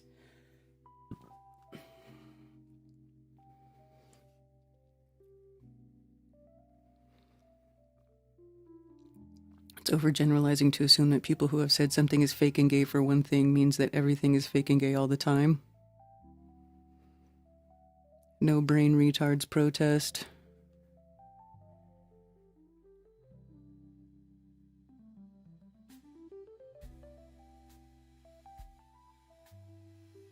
Alex Stein's video of him at the No Kings event.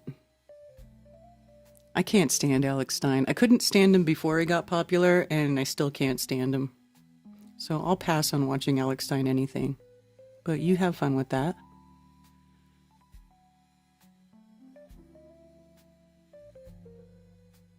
Someone stole the crown jewels. Yeah, I'll look at that next. So we're just following along and thinking it through. Sad and pathetic. We take our best via stupidity.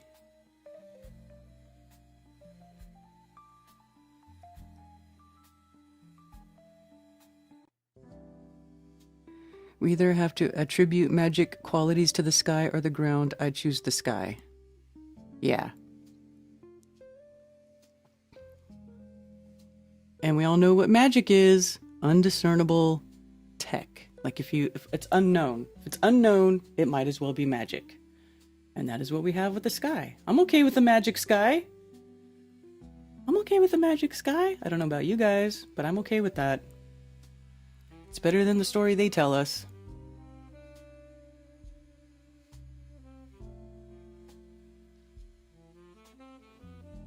Alex Stein, no thank you.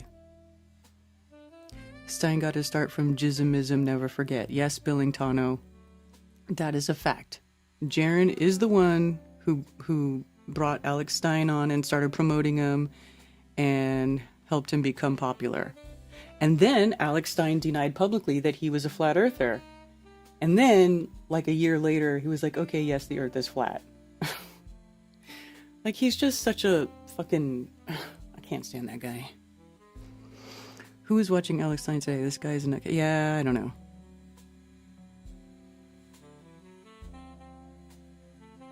D's are magical. Okay, let's look at what happened to the Louvre. The Louvre.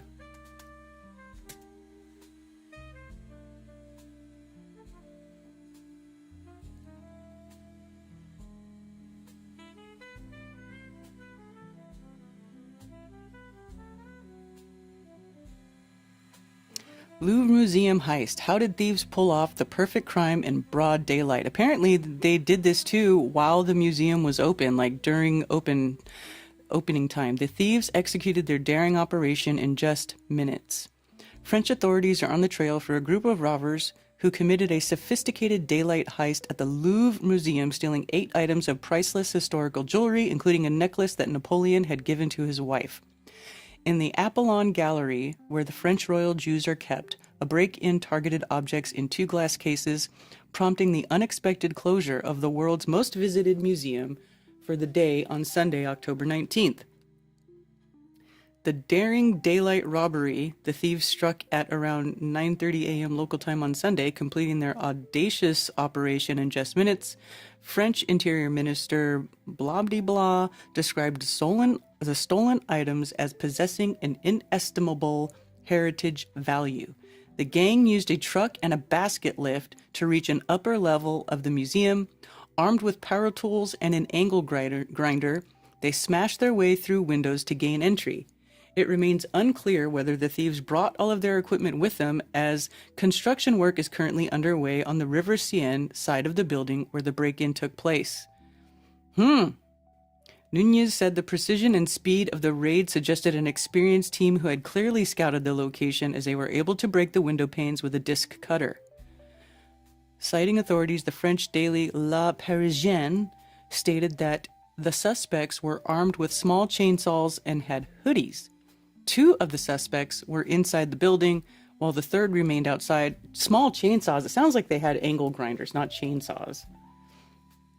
And I would think that an angle grinder would be the better tool to use to break in than a chainsaw. Just saying. 2 of the suspects were inside the building, while the third remained outside. Nonetheless, reports believe that there could be 4 suspects, and they fled the scene shortly after the robbery using 2 motorbikes. In a report by Sky News, French Culture Minister Rachida Dati says thieves don't target people. They enter calmly in 4 minutes, smash display cases, take their loot, and leave. Describing the footage of the operation, she pointed out that there was no evidence and the crime was very professional. Investigators have traced their escape route and are examining whether the group is linked to a known organized crime network. More security footage from the museum and surrounding streets is being closely analyzed. Vanished royal treasures.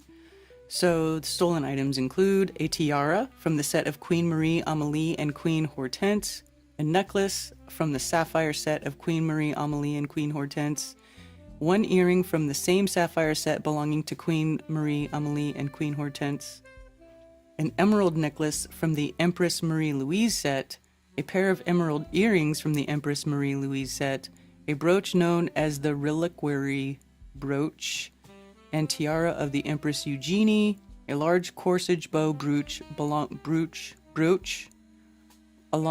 to Empress Eugenie. A 9th item, which is the crown of Napoleon III's wife, Empress Eugenie, was also stolen but later recovered at the scene with damage.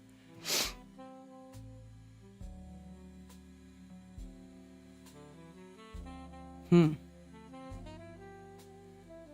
wonder if there's any video that they've released of the security footage.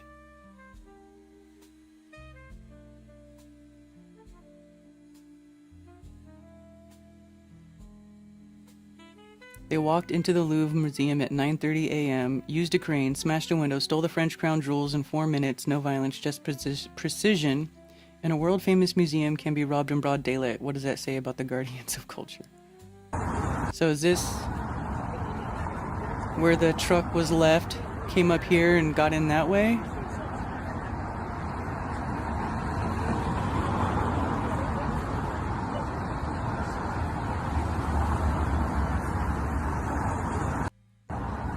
Hmm.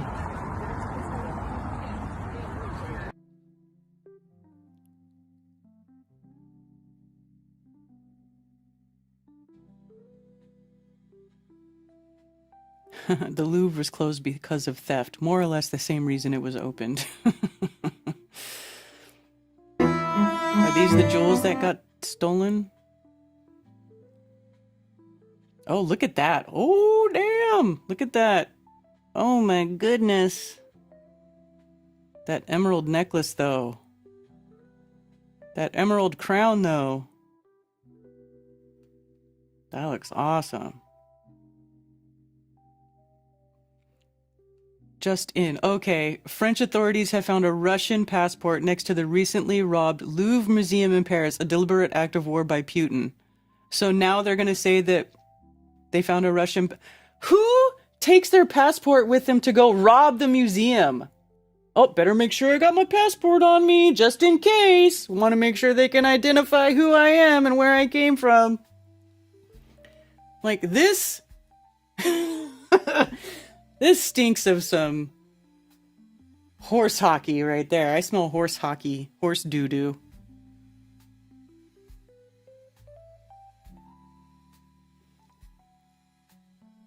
So these are the things that were stolen. Look at these emerald earrings and necklace. Oh my word. I want that. I feel like you could wear that and just feel like royalty even though you're not.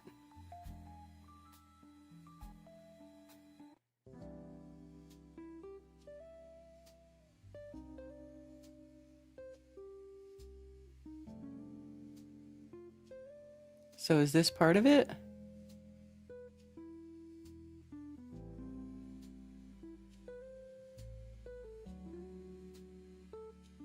This is weird, low-res, shaky video.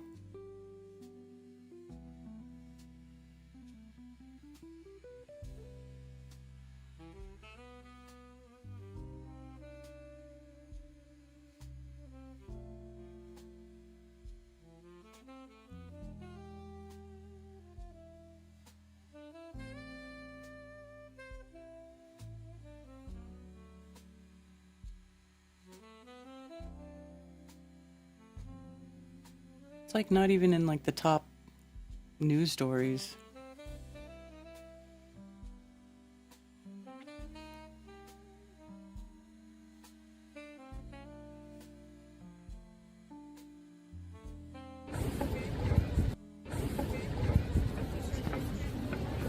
So there's the truck that they use with the ladder to get up there.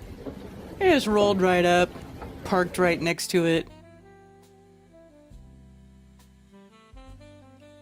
Makes you wonder if they have like some sort of insider thing, like maybe the construction people are in on it, you know?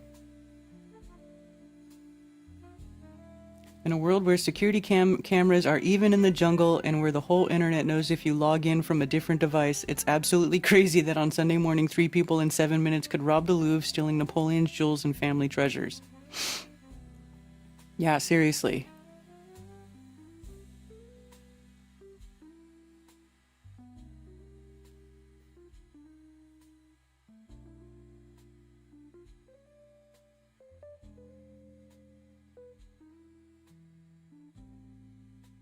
Mainers witnessed Paris's Louvre Museum robbery. France's interior ministry, blah, blah, blah, blah.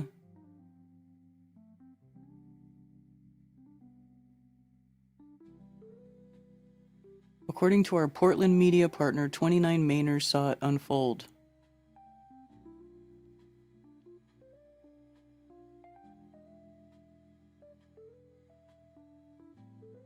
How? But that doesn't really explain. Was there like a group trip to the Louvre or something?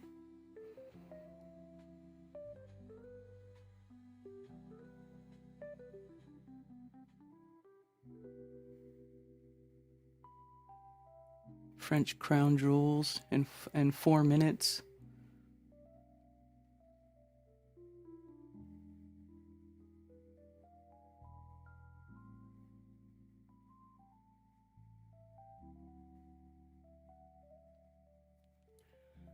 A major robbery.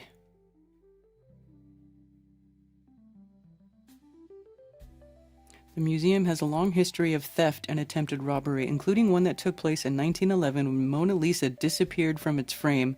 Vincenzo Perugia, a former worker, stole the painting as he hid inside the museum and walked out with it under his coat. It was recovered 2 years later in Florence.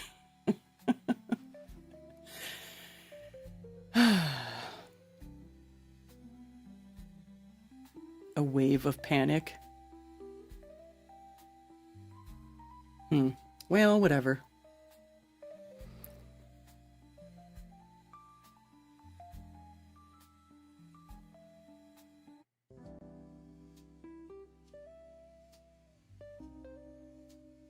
What can I learn from Alex? How to be not funny and stupid.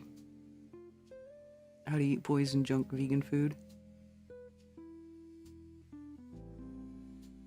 Yeah, he's always on Sky News. Sky News has started putting him like he's like a filler. So like they'll just, here's Alex Stein to discuss with us blah blah blah, this thing that's happening in the US. So Alex Stein goes on the British Sky News as like a correspondent to represent America. How do you guys feel about that? I think it's absolutely fucking ridiculous. But that's just my opinion. Karen was a cat burglar years ago? Was I? What do they plan to do with all that stuff anyway?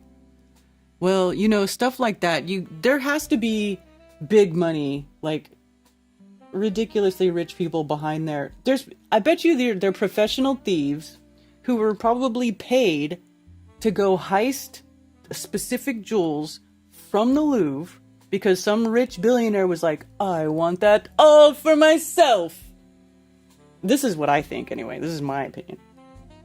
So that, he can, have his trophy wife or whatever wear the jewels, wear the crown jewels. You want to wear the crown jewels of France. That type of, talk about a narcissist, talk about selfish. 911 passport gate. Yeah, they found a passport. Is that hilarious? Why would you want to feel like royalty? What does that mean? I don't know. I guess it means feel special. But I will say, like, wearing certain... And I only say that because those are crystals. All those jewels, diamonds and emeralds and sapphires, those are crystals. And it doesn't really matter if you're royalty or not. If you're wearing crystals, they can make you feel amazing. So that's kind of what I'm talking about. If you wear those beautifully cut, they're cut to like bring out the brilliance, the gem's brilliance and everything. So it's like extra special. If you have to take a passport to go clubbing now in London, if coat check calls a sickie, do you have to leave it with the DJ in the booth? What? Like I even care while we are being pushed into digital ID. Exactly, boy. Hey, Bill Wheel. No to digital ID. Yeah. Insurance scam. Could be. Commission to rob for a private collector. That's what I'm thinking, Cammy. You're such a romantic. I mean, what else? Why else would they be taking it? Or because when people get to the point where they have billions of dollars, I mean, just like, you see them wasting their money on ridiculous, stupid shit all the time. It's like, what else can I do with my infinite amount of money? I'm so bored. Maybe today I will rob the Louvre for the crown jewels. I mean, who else would do that shit? I'd rather have THC crystals. They make me feel wonderful. Yes. Although THC crystals combined with like emerald crystals is not a bad idea. I had a girlfriend named Crystal. She made me feel amazing. That's funny, Mello. These are well-documented jewels and not sellable on open market without recutting and take away historical value. Exactly, Cammy. When you have something like this, like, it's not like something you can like buy and like wear around town. It would be like something you wear privately in the privacy of your mansion or of your manor on the grounds. If you want to walk around naked wearing nothing but the crown jewels, why, my darling, I can set you up with that. Must be easier to rob a jewelry store if it's for money, yeah. Some rich person that will buy them and hide them in their collection. So I'm saying, I think some rich person commissioned the heist in the first place. THC emeralds. Yeah, buddy. Yeah, buddy. Love to watch Bryce fight too. Bryce has 2 twister submissions. How can a FEBer be insecure when they go against what most all believe to be true? Exactly, raised by gypsies. Takes a lot of security to defend what you know. Everyone else is going to heckle and make fun of you. Exactly.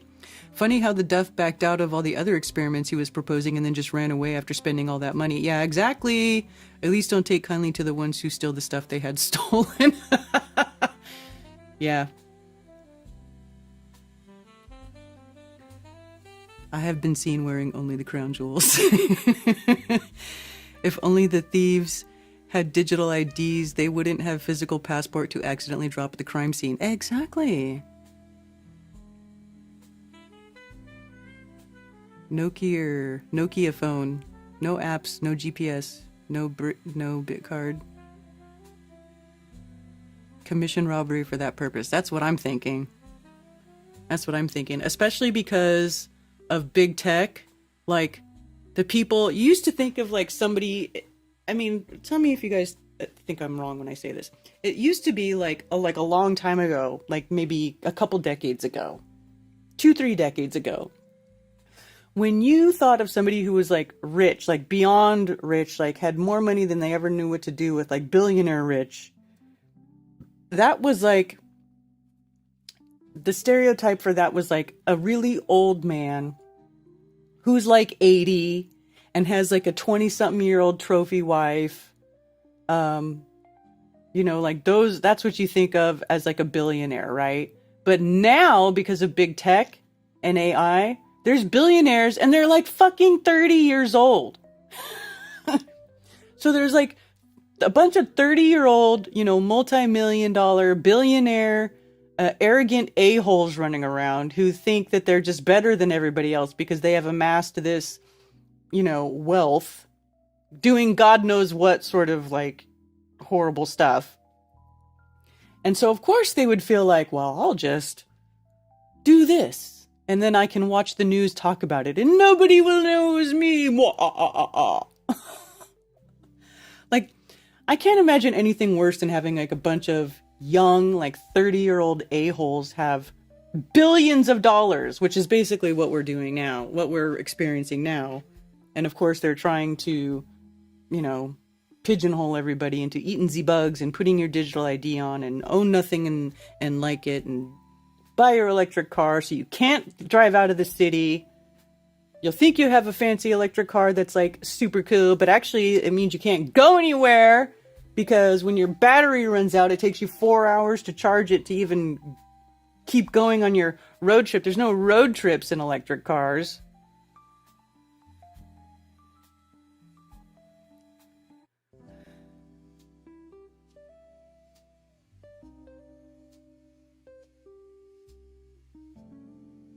Crown D's. Sometimes when I want to feel special, I put crystals in my outdoor tub. Yeah, man. Mega Millions is 600 million right now. Yeah, but you know, nobody ever wins those. Or then the person does win it, and then they're bankrupt by the end of the year, and their life is total shit. And actually, I think a lot of those lotteries are just rigged. They're just rigged. You know, I mean, how many people have you heard about who won the Mega Millions jackpot? And now they're doing all these wonderful things with the $600 million that they won. You know, like even if you, let's say somebody did win it, and then of course the tax man's going to come and take most of that. Like you'll probably walk away with like 250 million after taxes. Oh, poor baby. even that is like, it's like a ridiculous amount of money. I mean, most people I don't even think would know how to function with those kind of numbers populating inside their bank account. I think they just lose their shit.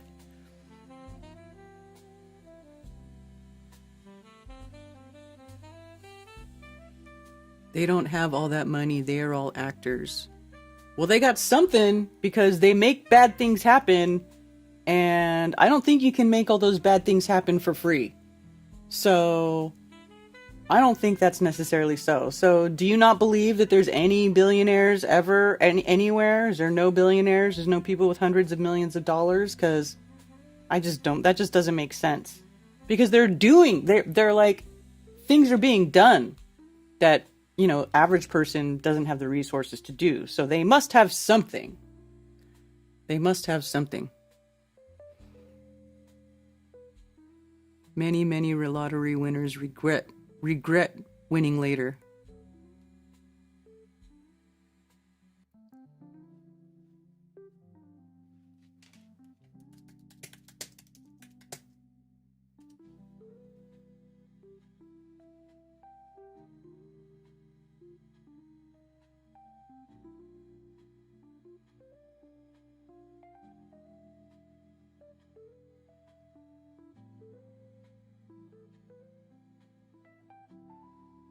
Read about the latest lottery winners and stories of past lottery winners by reading through articles.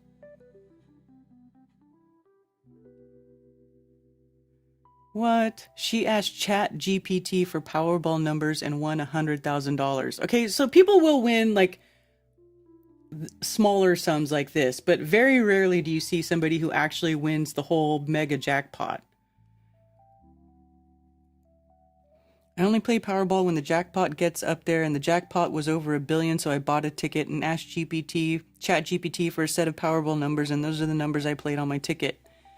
Matched 4 white balls plus the Powerball in the September 6th drawing. The base prize was $50,000, but Carvey added that Powerball play option to her ticket and multiplied her winnings to $100,000.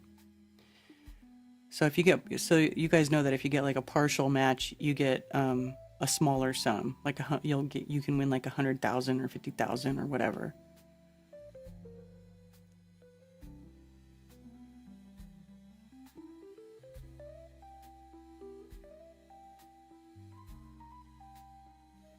Fredericksburg winner claims largest Texas lottery prize ever. Winner nearly skipped church after discovering record $410 million prize.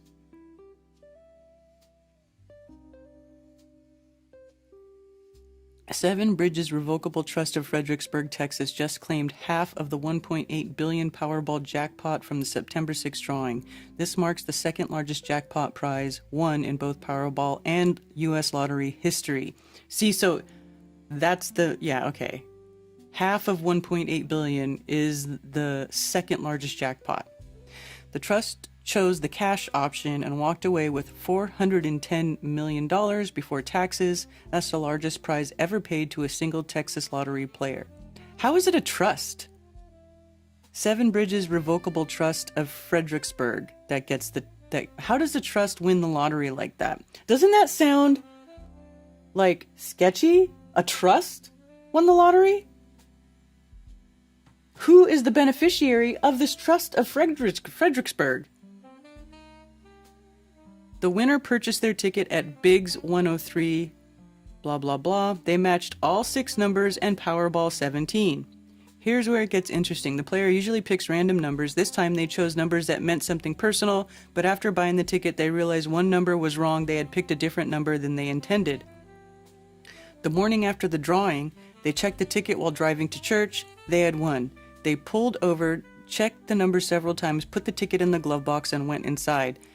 Aren't lottery winners, isn't their identity usually disclosed somewhere? And this one is a they, them, and it's a trust? That's sketchy.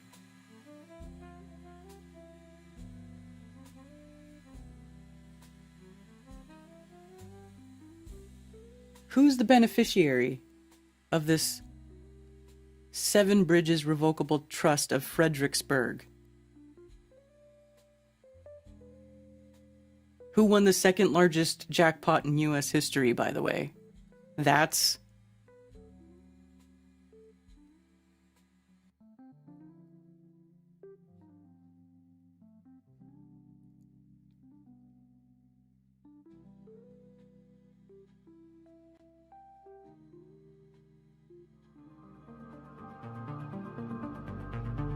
Rare glimpse into life after fortune. This article is being read by an automated voice generated by Everlit.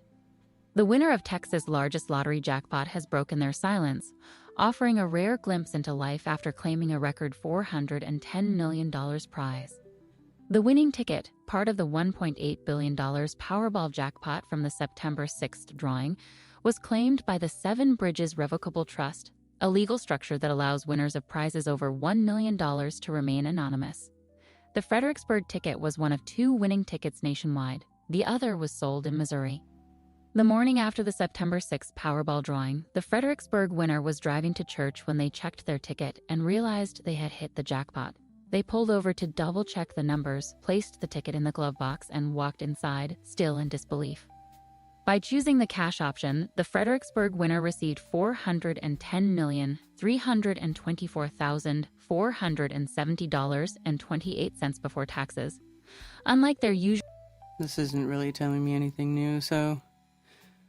The convenience store was awarded $250,000 by the Texas Department for having the ticket. The winning Powerball jackpot started as a $20 million prize on June 2nd and continued for 42 drawings, setting a record for the game's longest jackpot run before being hit. I think that's suspicious. What do you guys think?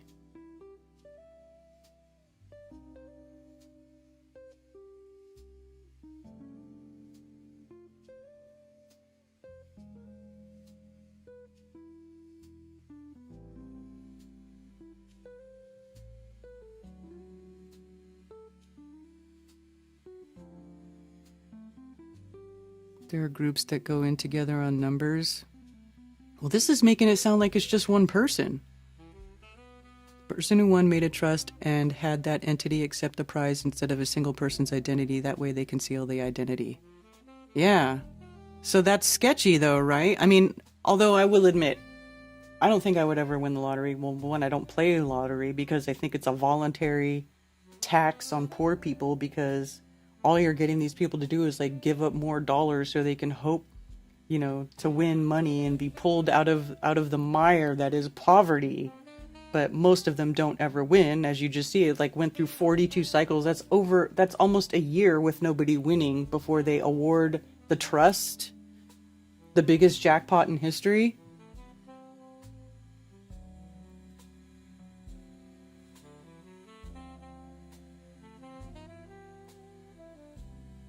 No, he didn't, Bill Wheel. He took a light and moved it in a circle. He took a flashlight and moved it in a circle over a moon map. He didn't show how the 24-hour sun is possible. I'm just saying. He didn't explain any mechanics of the sky. He just took a light and then moved it in a circle and said, look, 24-hour sun.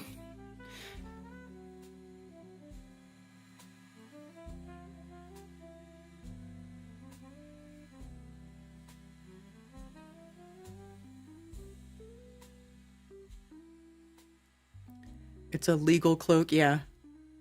Cloak and dagger shit.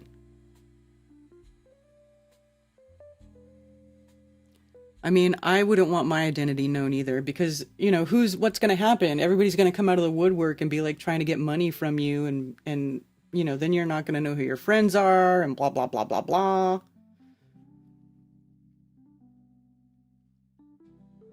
But it just does, I don't know, it just seems suspicious. Like, to me, you know, and then of course they started the lottery. When they started it, they're like, oh, the money's going to go to the schools, but yet the schools are still poor, and the schools still expect you to sell fucking cookie dough once a year or chocolate bars so that you can supplement, you know, the school's needs, because the billions of dollars they're collecting in taxes from the lottery apparently still aren't good enough. So sell that cookie dough, sell those chocolate bars.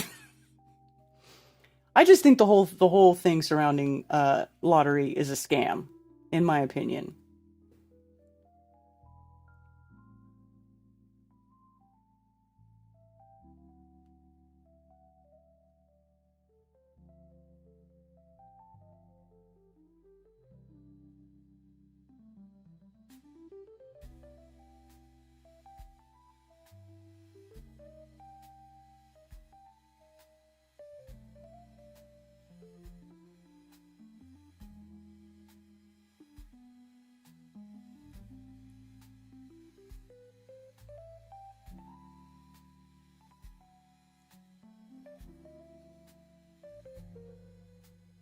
So Texas and Missouri. Then Missouri was allegedly where the other one was sold.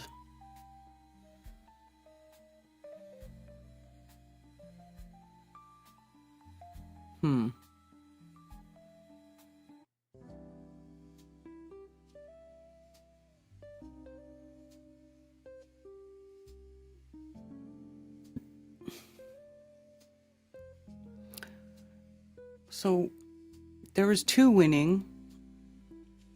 The other was sold in Missouri. So the two winners split that $1.8 billion prize.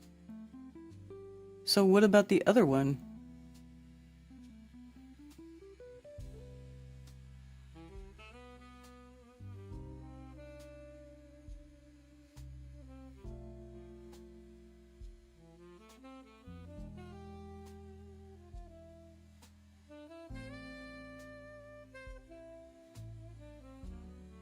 How come they don't talk about the Missouri one?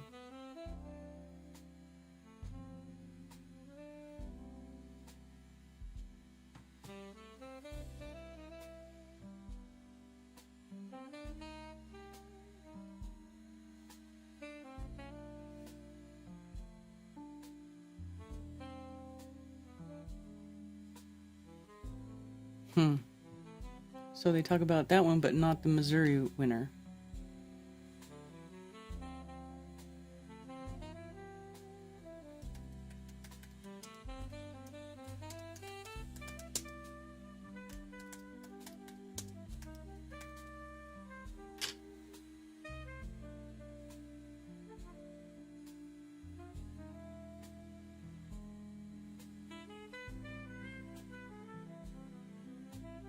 Who won the Powerball jackpot in Missouri? More than 2 weeks after it was announced that a Powerball player from Missouri had won half of the $1.787 billion Powerball jackpot, the winner has finally stepped forward to claim their prize. On September 6, a Missourian and Texan managed to match all 5 white ball numbers plus the red Powerball number to win the nation's second largest lottery prize in U.S. history, as well as the largest prize in their respective states. So who won?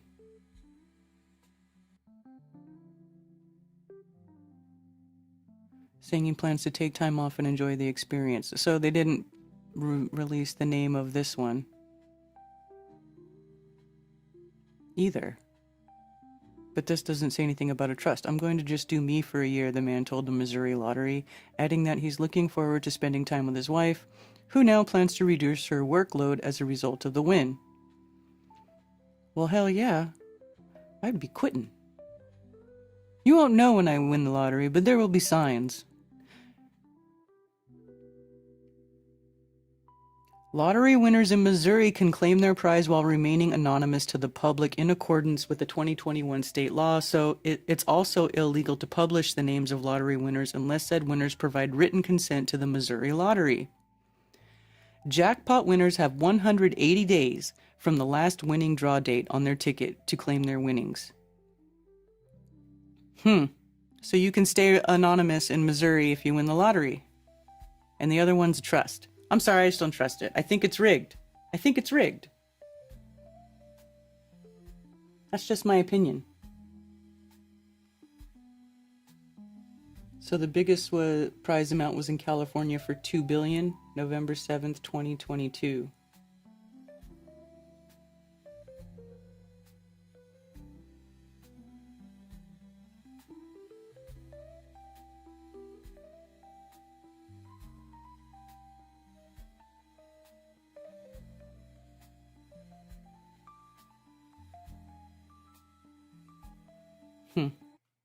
Anyway, that's just my opinion.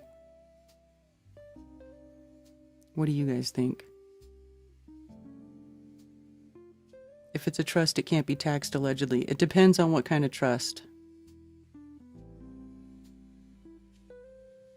It depends on the trust. There's different kinds of trusts.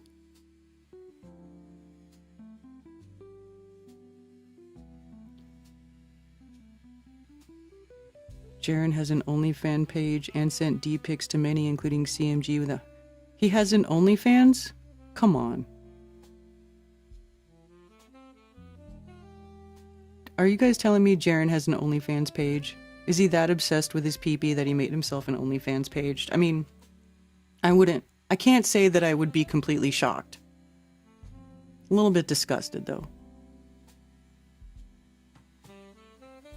Took his winnings and hired someone to steal the crown jewels.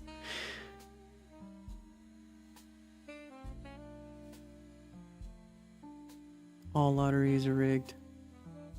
Pulling into Cammie's now. See, that was fast. She's so close. It's only 30 minutes from my house to Cammie, so.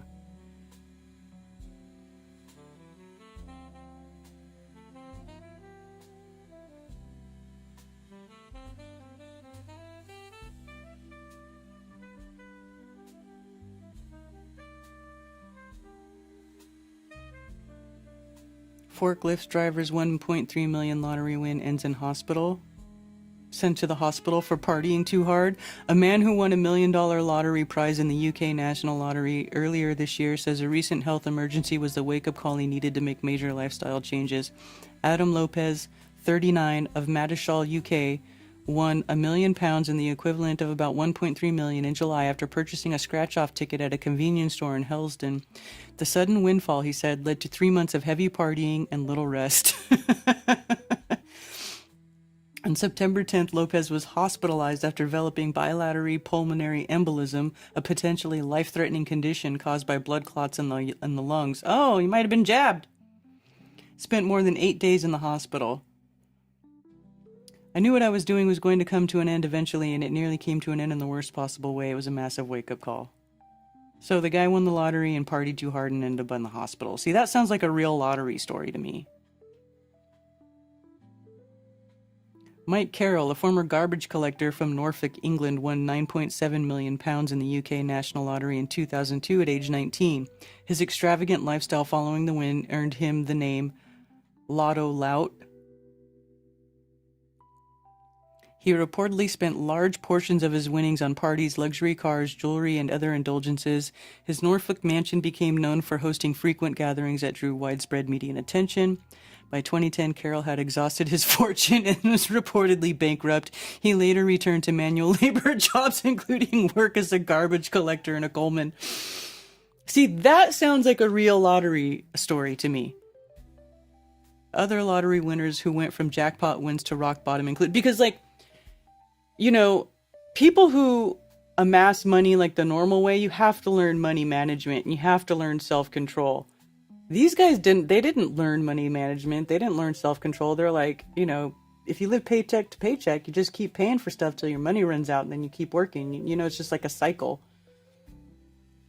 Oh, look at this. David Lee Edwards, a former felon from Kentucky, won $21 million in the Powerball in 2001. Within 5 years, he had spent nearly all his winnings on drugs, lavish parties, and luxury items. His fortune quickly disappeared, and Edwards died in poverty several years later. You see what I'm saying? Like, these young people who get a hold of, like, ridiculous amounts of money, that's, like, a huge problem. I think that's a part of the problem with the world today. There's, like, all these young, arrogant assholes with way too much fucking money. Gerald Muswagon, a Canadian lottery winner, won $10 million in 2011. He spent heavily on parties and gifts for friends and family, turning his home into a frequent gathering place, ultimately lost all his money and died in financial hardship. Curtis Sharp won $5 million in the New York lottery during the 80s. Sharp spent heavily on parties, cars, and homes, but his fortune eventually ran out. After 2 divorces and struggles with alcoholism, he later said he relied on help from his first wife to make ends meet.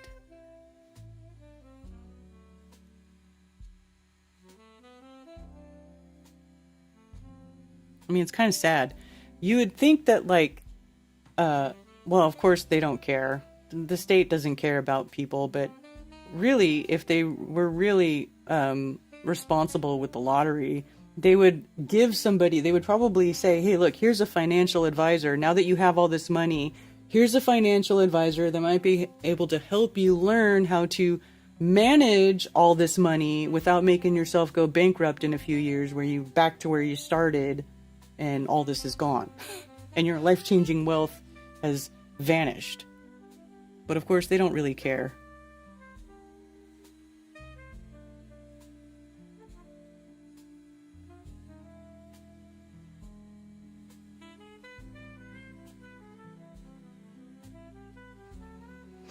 Absolutely rigged. There's no way that much money is just given to a random person. It wouldn't be that hard to rig the winner. No, I don't think so either. There are very few happy lottery stories. Exactly.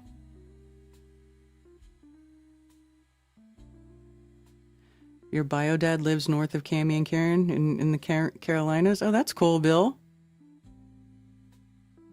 The dealer really won the lottery? Yeah, exactly. Who won the lottery? The car dealership, the drug dealer, the real estate agent. They won the lottery. Homeless guy in Florida won huge lottery about a decade or more ago. Some lady scammed him and killed him for it all. Oh, is that what this is? Here's one. This is not it. This is Canadian woman charged a 25-year-old case of missing lottery winner. Maybe this is not. No, this is a different one. But this is what I'm saying. Like, I wouldn't want people to know it was a lottery. What if they come try to kill you for your money? Louis Valentine was reported missing in February 2001 after winning Quebec lottery prize worth around $210,000. After 25 years, they figured it out. 63-year-old Troy Rivera's woman has been arrested in connection with the 2000 death of Louis Valentine, a Laval man who had won the lottery a year before his death. Officials said the woman was arrested in September of 2025, facing charges of murder and committing an indignity to a corpse. Details on the case. Police did not give many details on the charges. However, reports state that the woman allegedly murdered Valentine, then dismembered his body. Holy shit, for only $200,000? Like, that's not very much money. Even in 2000. I don't think that's worth it. And froze the remains before finally burying them. In December of 99, Valentine won a large sum of money in the lottery. The following month, he moved to the Troy Riveras and met a woman. The last time Valentine was seen was August 2020 at a friend's house in Laval. It wasn't until February 2021 that his family reported his disappearance to the police. So he was gone for a year before they reported he was missing?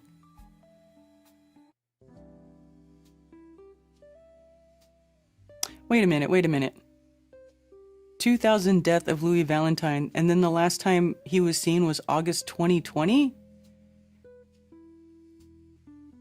Did they mess up the timeline of this? Because this is not making sense. How is he dead in 2000, but then he was seen in August of 2020? The case sat cold for 25 years. Okay, I'm confused about this because they're giving weird timelines. It doesn't make sense.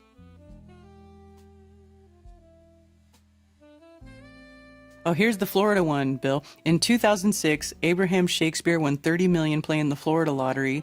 He was then murdered 3 years later by a woman who had befriended him and then later exploited him for money. Shakespeare saw his fortune dwindling between giving it away to help others and his own inexperience in managing wealth. He then met someone who promised to help. However, this person ended up leading to his disappearance and murder. Dang.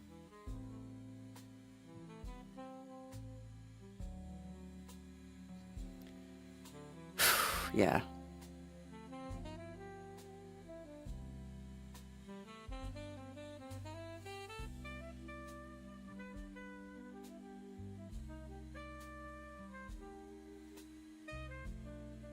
Think the book 1984 tells the truth about the lottery? Hey, Sue Finelli. What is it? I'll have to see what that. I've never really read 1984.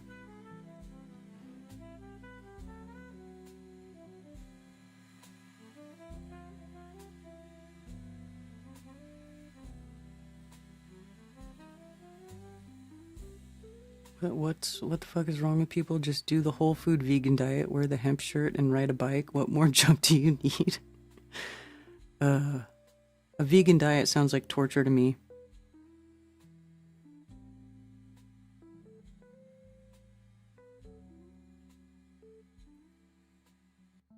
Look at those inflated meat prices. Only rich people can afford that? No. You just don't eat as much meat, but you can still eat it. If you take the money you would have spent on organic vegetables and then you buy meat, you can afford to eat meat. I heard Epstein's Zorro Ranch in New Mexico claim the lottery winnings twice. Probably. I mean, there was all kinds of money laundering stuff going on with that. Yeah, need help managing your money? That's what I'm saying.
I wonder if that's real. Doubt it.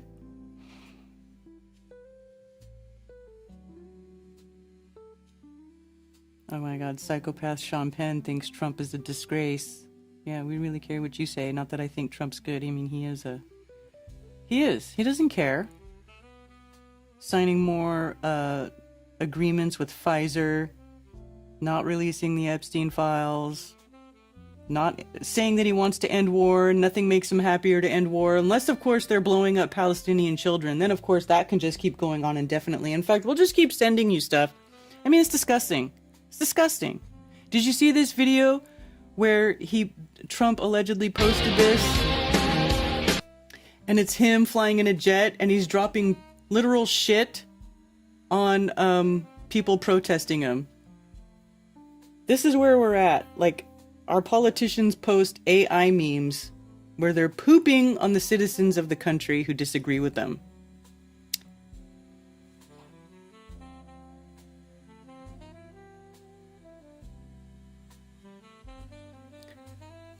No kings, no pedo protectors, no grifters, love our Constitution. I mean, I can't disagree with that.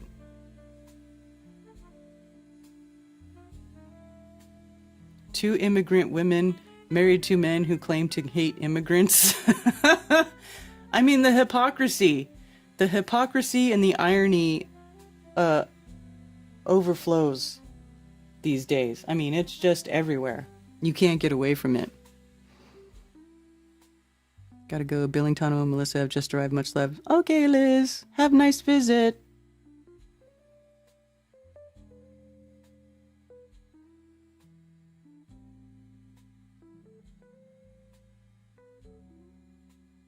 Occasional meat use is okay, but that never happens.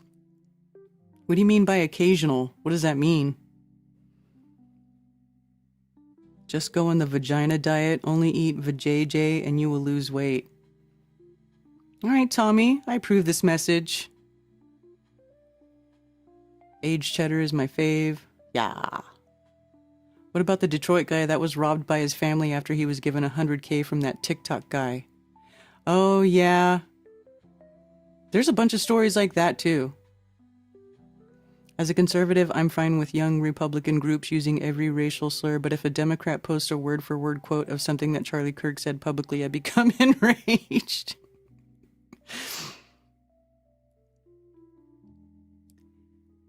Helium diet helps you lose weight.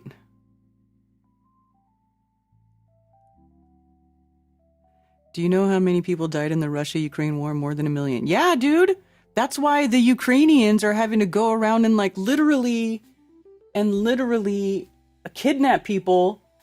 I mean, I don't know, I'm sure you've seen that, where they're Ukraine is having to kidnap people to force them to go fight in the war because so many people have been murdered in this war that they're ran out of soldiers. They're forcing people and they're literally being dragged kicking and screaming to go die for that fucking little shit, high heel wearing, bootlicking Zelensky and his wife driving that fucking Bugatti around that America paid for. I mean, the whole thing of it is disgusting.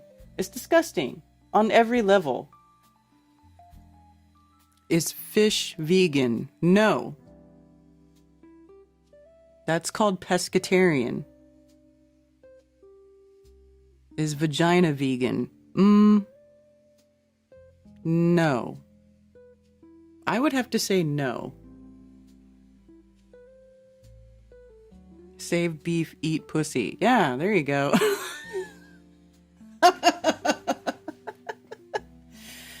Oh, man.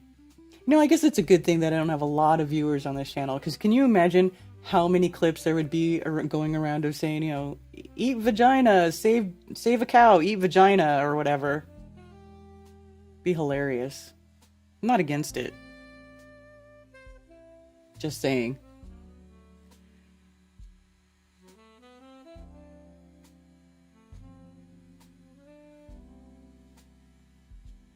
Smells like fish, eat all you wish. Smells like cologne, leave it alone.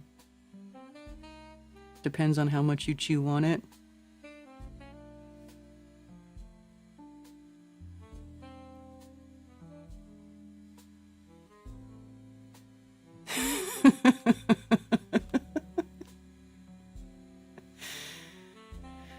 I think they used the lotteries as how the SH actors were paid. Oh, maybe. The lottery is money laundering. It can't be anything besides money laundering. It has to be.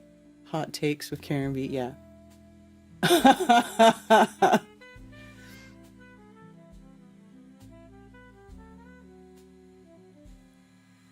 That's so funny.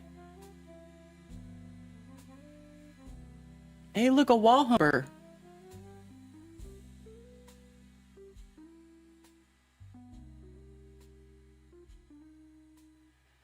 Amazon Web Services outage hits Fortnite, Snapchat, and global services on October 20. Amazon Web Services, by the way, is the web service that supports IDF. So Amazon Web Services being out is a good thing.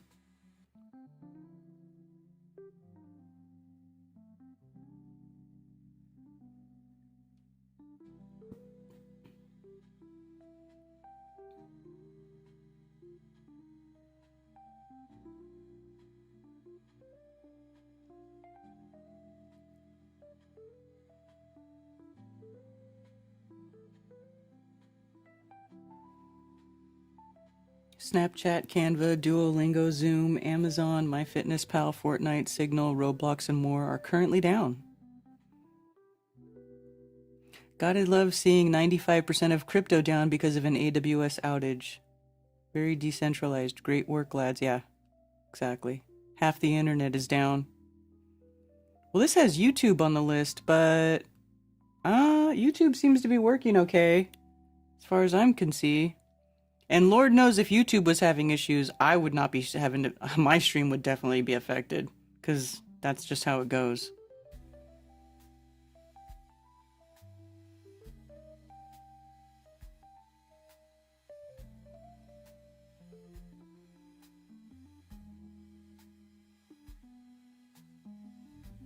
PlayStation Network, Rocket League, Epic Games.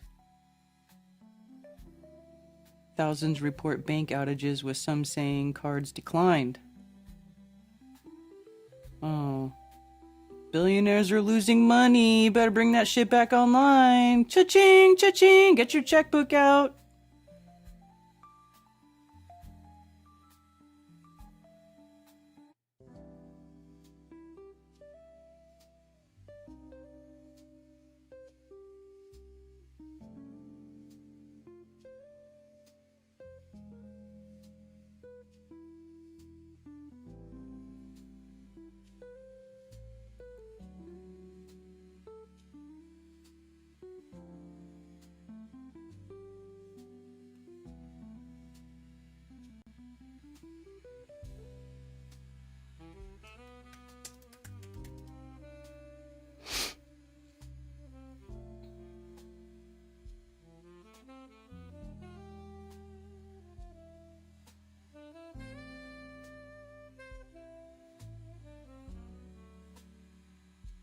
Expert explains why Amazon's AWS outage was so widespread.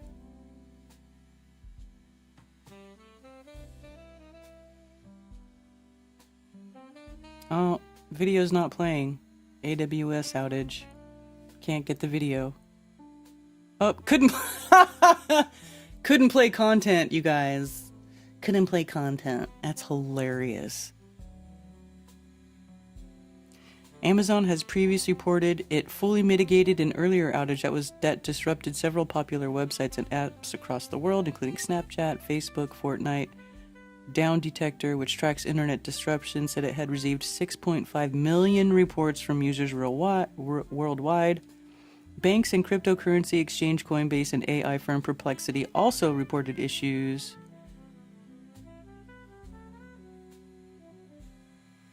Company doesn't yet know the source of the issue, but it has narrowed down the possibilities as it continues to investigate.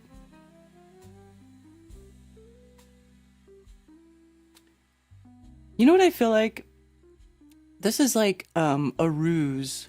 I think it might be if you ask me, it's like a false flag, right?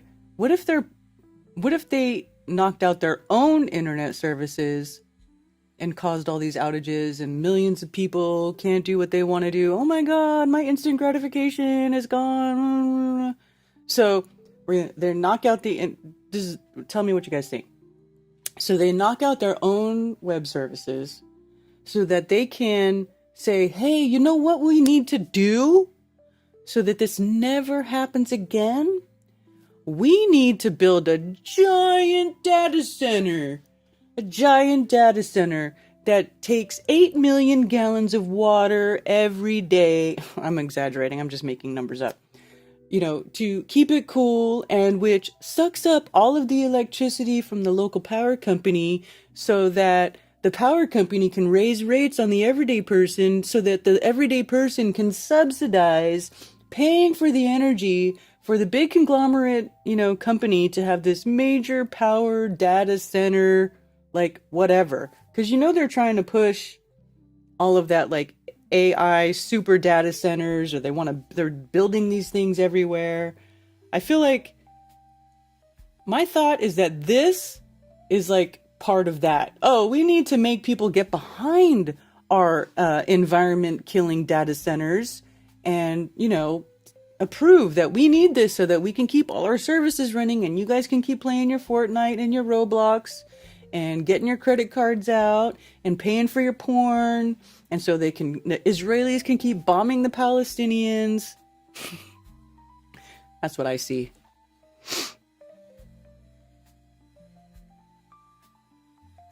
Gold up to 4,345 an ounce. Damn.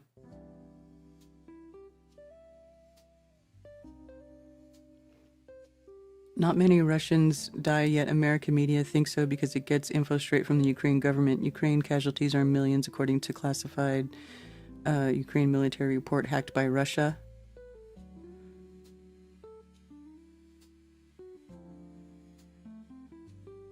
Dumb as the guy, he's used his paycheck stub as bank robbery note and left it there.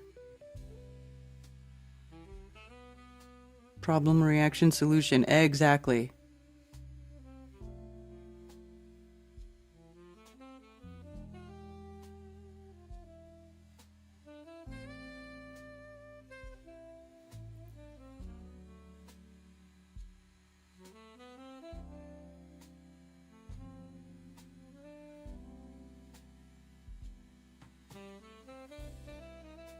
Resurfacing questions about cloud redundancy.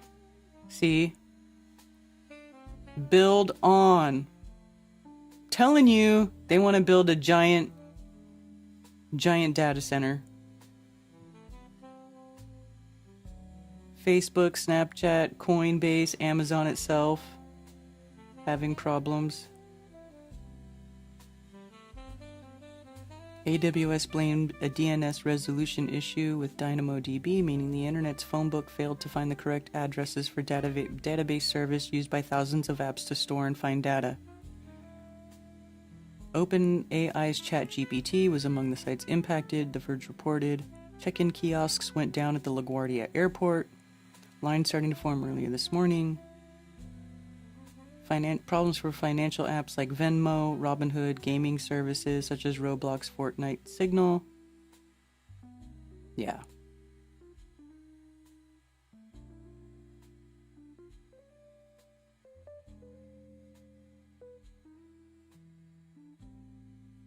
However, AWS said it was still working through a backlog of requests for Lambda, its serverless computing platform. It also warned that some customers could see increased error rates when trying to launch new instances in its core cloud computing service EC2. See what I'm saying?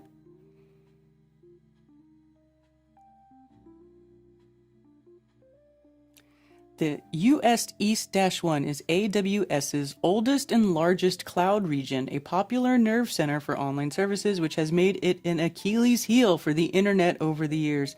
Major outages originating from the same region also caused widespread disruptions in 2017, 21, and 23. The latest outage suggests that many sites have not adequately implemented the redundancy needed to quickly fall back to other regions or cloud providers in the event of AWS. Yeah, we need more backup data, more backup server houses, man. More computers. Less nature, more computers.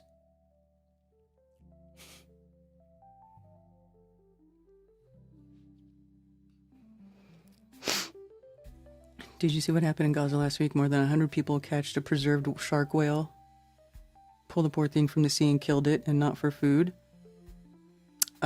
I did see that a whale shark washed up on the shore. I can't say that I saw what was done with it, but if those people killed it and ate it, I would have done it too. If I was starving, I was being starved out like the Gazans, and a big whale shark washed up on shore, I'm getting my motherfucking knife out, and we're gonna start portioning that thing out, and we're all having sushi for dinner.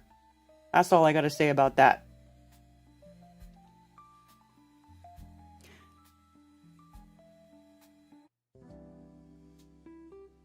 Thank you, Mark Sargent.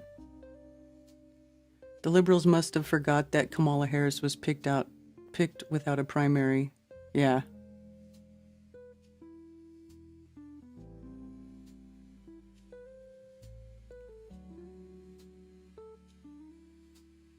I'm surprised Charlie Kirk's shooter didn't drop his passport. Yeah, he dropped a detailed text message. Yeah, he killed Charlie Kirk and then he stopped and was like, let me just send out a very detailed outline description of everything I just did to my lover. What? It's just ridiculous. And I can't believe that people even believe this crap.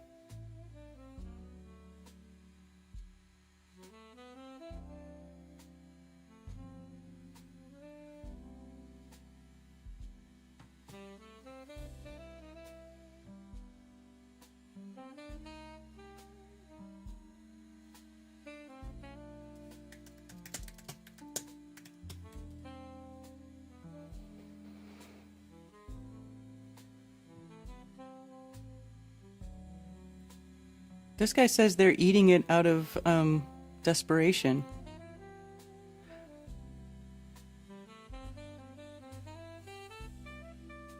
And apparently they're kind of rare in the Mediterranean Sea.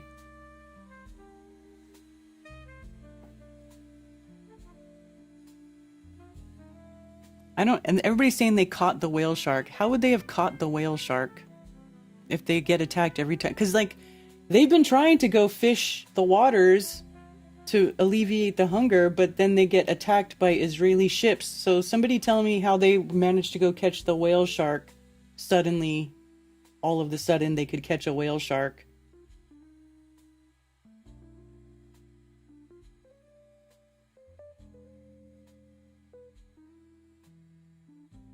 Where are the animal lovers? A whale shark was caught the Friday feast of Gazans today. The shark of this kind has been spotted off the coast of Israel in recent weeks. And we didn't catch it and kill it. But they're starving. Where's the animal lovers? Oh, fuck all those millions of humans. They can all eat a dick. What about the whale shark? Oh, get out of here. Get out of here. Let them eat the damn whale shark. Let them eat the big fish. They need food. Eat the fish. Eat it. It's good for you. Whale shark is halal. Eat it.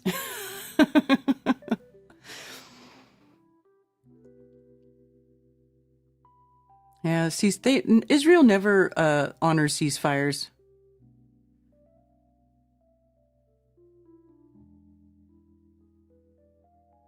What's there not to like about taco? I'm an animal lover too. Some of them I love to pet, and some of them I love to eat. Animals make life possible for humans, and I'm very thankful.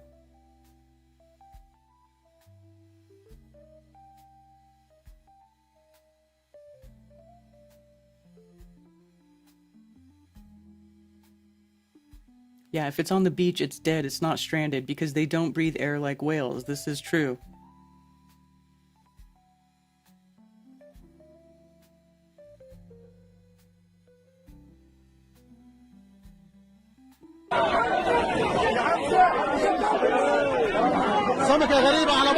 Yeah, I would have to agree. If the whale's on, I mean, it is a fish, so if it's already on the sand, yeah, it's probably dead or close to death.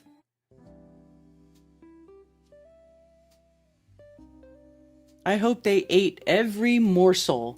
I hope they were cleaning their teeth with the bones of that whale shark. That's all I gotta say about that. Imagine if authoritarian vegans ever got in power. It would be fun. It would be the vegan diet is a choice, except you'd get the sack if seen eating Big Mac on street. That would be a nightmare. I don't want vegan authoritarians ruling my country.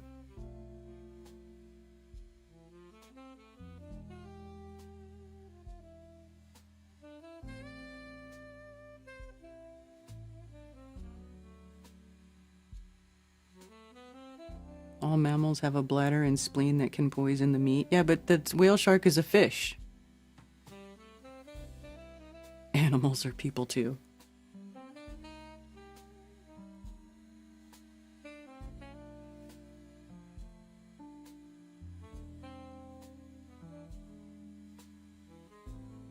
Today, like, I'm sorry, but I don't care about the whale shark. I want to see the people get the nourishment that they need, because they're being forcibly starved by tyrants.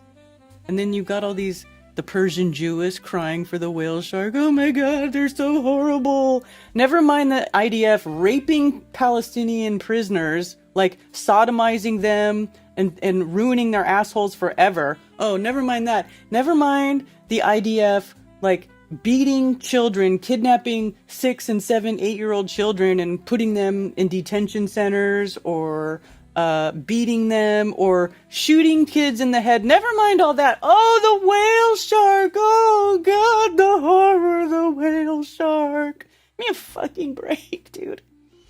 Like, that just, these people are retarded. I mean, has anybody seen video of the IDF shooting the Palestinians' donkeys that are pulling the cart? Like, the donkey's just sitting there with the cart, minding its own business, and the IDF fucking kill it? Oh, nothing about that, though. Oh, the whale shark washed upon the shore. Oh, my God. Oh, my God. Oh, never mind the IDF shooting dogs for fun, though that's okay. I just think it's ridiculous. I'm sorry. A big fish.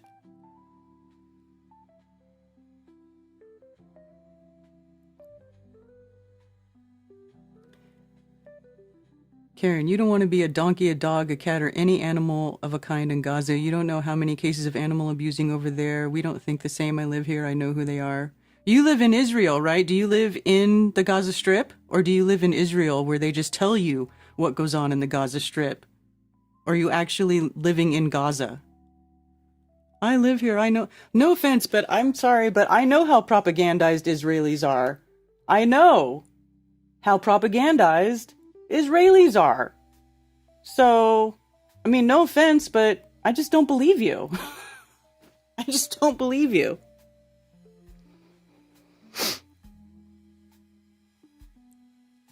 Hitler was a vegetarian, not saying that necessarily reflects upon vegetarians. I mean, I don't know. Vegan is halal.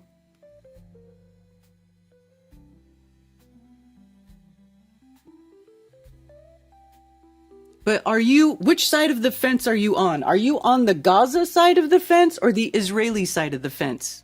Because if you're on the Gaza side of the fence, that's different. But if you're on the Israeli side of the fence, then pretty much everything you're saying that happens on the Gaza side of the fence is just speculation or rumor.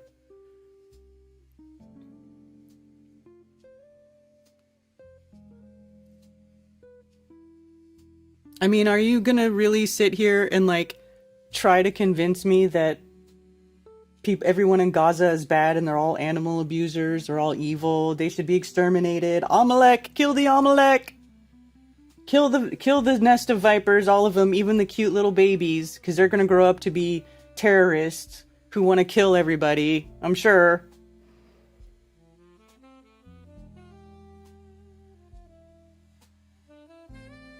You have friends over there. Okay. I don't know. It's still hearsay. I would have to see it.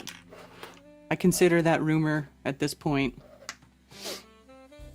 Human meat to me is not disrespectful to vegetarians, but that is live and we eat what we like, not what we have options to. I only care what I eat. Yeah, I care what I eat and I care what my children eat. Because I'm still responsible for them.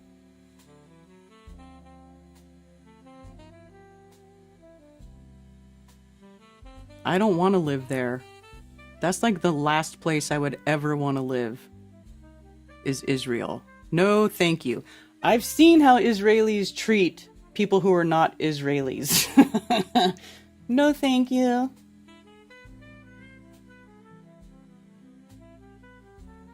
There's good and bad people everywhere. Yeah. And I mean Gaza too. I don't want to live in that whole region. No, thank you. No, thank you. I like it. I still like it here in America, even though my government sucks and they hate us and they try to kill us. But I still like America. I still like living here so far. And if I ever had to leave America, I can guarantee you I'm not going to Israel. I'm not going to Israel or any country that touches Israel.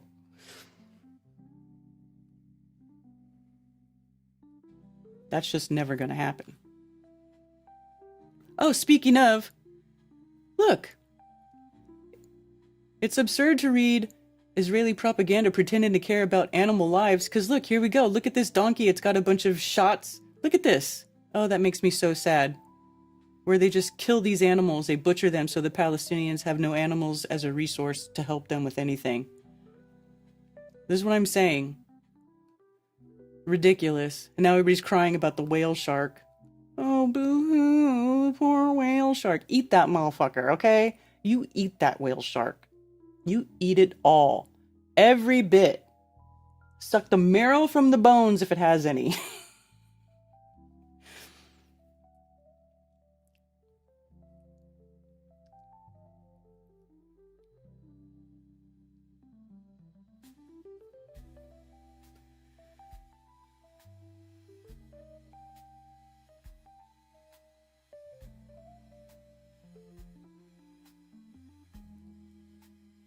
How military safe plan to fire munitions over Interstate 5 went off the rails with CHP cruiser hit. What?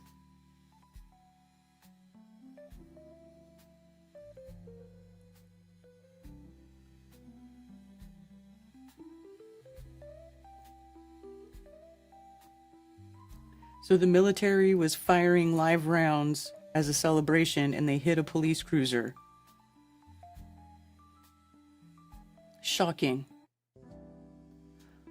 No public highways would be closed. So all safety precautions in place and no public highways would be closed, even though the Marines were firing high explosive rounds from M777 howitzers artillery used to launch shells in wars in Afghanistan and Ukraine into designated ranges. But California officials expressed fears about those live rounds being fired over Interstate 5, which runs between the beach where the landing was taking place and the rest of the sprawling military installation. 5 runs north and south, up and down California. It's like hundreds of miles. It goes all the way up to Washington. So Friday evening, the Marines did a test run without notifying state officials, firing artillery rounds over the I-5, according to the governor's office, while motorists drove on the freeway. Holy shit! So, people driving up and down Interstate 5 in California were having the military shoot live rounds right over their heads, and they didn't even know. That's insanity. That's insane! Captured the live fire on video. Early Saturday morning, Gavin Newsom announced the closure that day of the 17-mile stretch of the interstate from just south of San Clemente to just north of Oceanside during the event. Oh, say it's San Diego. This, which estimated 15,000, attended and included a speech by Vice President Vance. Now the California Highway Patrol is reporting that a cruiser parked on an off-ramp of Interstate 5 was hit by falling shrapnel after an artillery round exploded mid-air far earlier than intended, forcing an early end to the artillery demonstration. Although no one was hurt, the revelations raised new questions about safety issues, whether it was wise to fire live munitions over a freeway during the ceremony. Duh, you think? Oh, can we just start launching rockets over the interstate? That should be fine. What the hell is going on over there?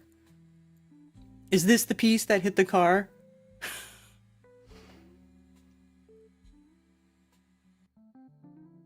Unbelievable.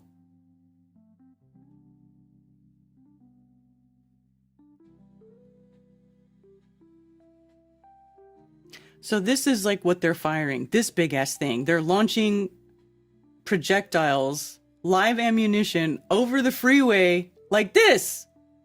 What are you people doing?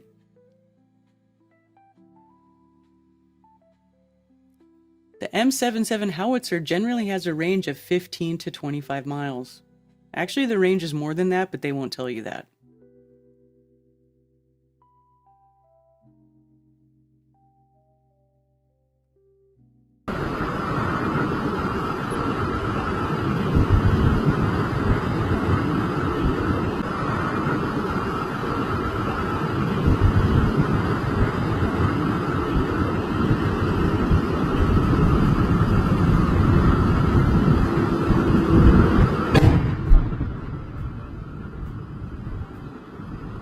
That's the fourth shot over the freeway. Fourth shot over the... That's insane. I can't believe the military was firing live rounds over the freeway in California. Holy shit.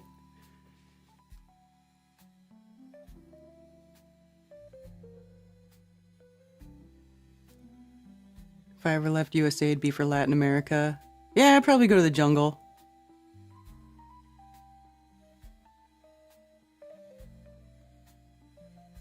They shut down I-5, yeah. Karen telling McToon what to eat? Huh?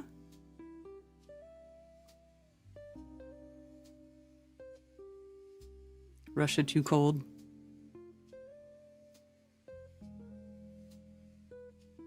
Lucky she can't see me. I can see you if I look in one area, but not if I look in my YouTube chat. Yeah, I blocked Chillster Deluxe because he always types in, all caps, and I freaking hate reading all caps in the chat. I'm just saying. It's way easier to read the chat if you use normal upper and lowercase letters in the proper way. It's that way because it is easier to read. Just saying. Doing round robin to halt traffic.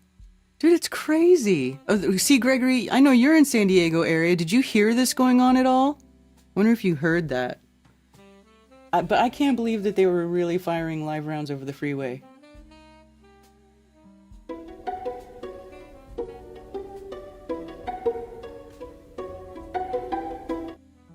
U.S. military exercise that shot live fire artillery rounds over Interstate 5 on Saturday.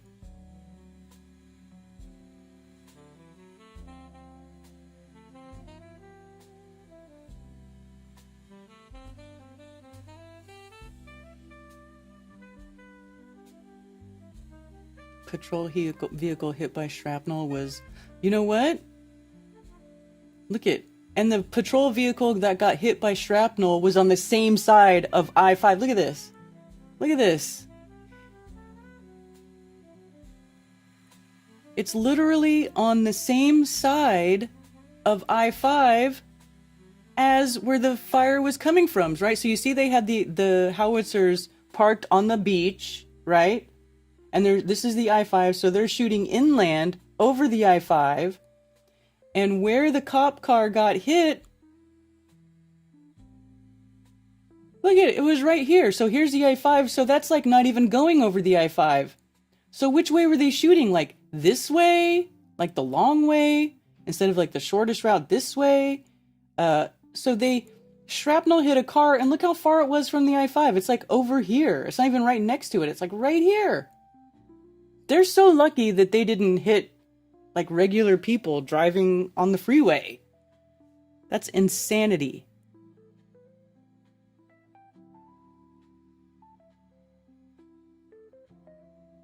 And the Marines said there was no public safety concerns with today's.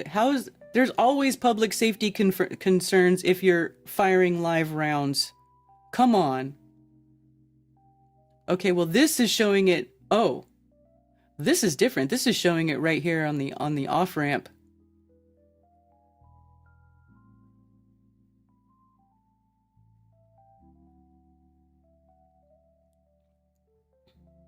It was unoccupied. Unoccupied CHP patrol vehicle was hit by metal shrapnel and was damaged.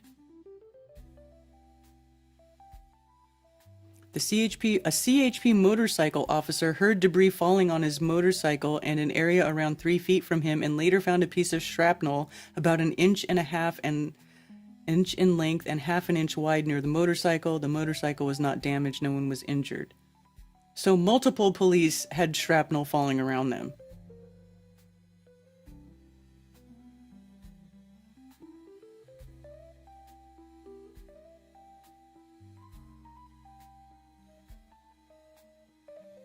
The CHP incident report said the Marines originally planned for about 60 artillery rounds to be fired over a period of 5 minutes. 60 rounds in 5 minutes? For what? But after the artillery round exploded earlier than intended, raining debris down on the CHP, the exercise was terminated and no additional munitions were fired. Oh, oops. The 1st Marine Expeditionary Force, the Marines had launched an investigation based on the report of the possible airborne detonation of a 155mm artillery round outside the designated impact area. Oh boy.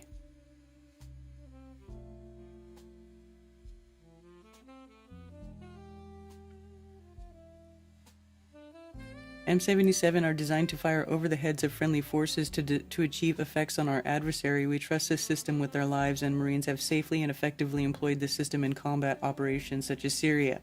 Yeah, but in combat, if shrapnel falls around you, that's like normal and you don't die. Normal people don't really want shrapnel raining down on their heads in everyday life. I don't.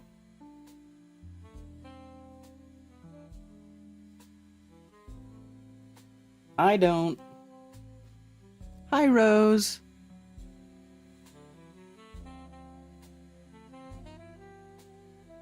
Why did I close my FB? Because I hate FB.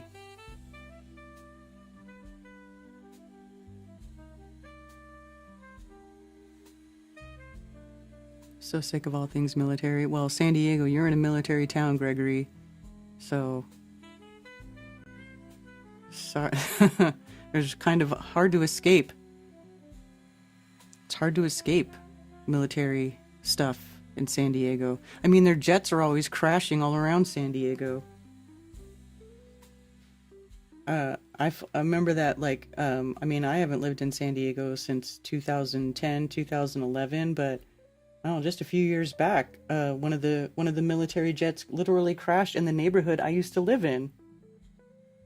And, like, the jet landed on a house, and there was, like, a UPS truck that was making a delivery to the house, and the jet crashed on the house, killed a woman inside the house. I think the UPS driver was injured. I don't think he died, but...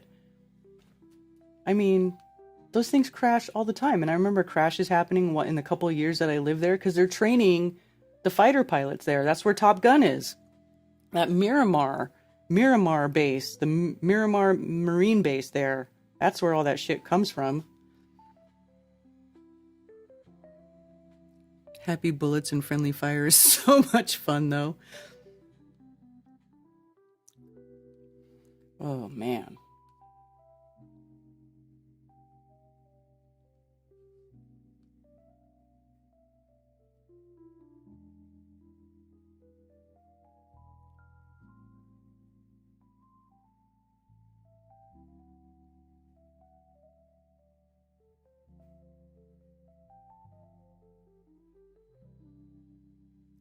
Anything else on here that looks interesting? Scrutiny of Prince Andrew continues despite giving up titles. Did you hear Prince Andrew gave up his benefits and titles? So, like he put out this statement where he was like, "Oh, that we've all discussed it and we've decided that I will no longer use my royal title or take advantage of the royal privileges since all of the rumors about me and Epstein won't go away. I still deny my involvement, but of course, to make everyone happy, I will give up my royal title and all of my royal benefits, but I still deny I did anything wrong." Like, if you didn't do anything wrong, why would you give that shit up? Claims about Prince Andrew and his links to sex offender Jeffrey Epstein are being treated by Buckingham Palace with very great concern and should be examined in the appropriate way to the fullest extent. While the prince will no longer use his titles, including Duke of York, there are still calls for them to be formally removed.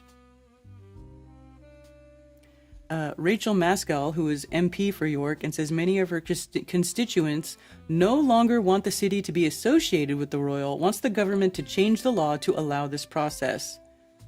Metropolitan Police are looking into claims the prince asked for a protection officer for personal information about Virginia Guffrey, who said she had been forced to have sex with the prince, a claim he has consistently denied. Oh, really?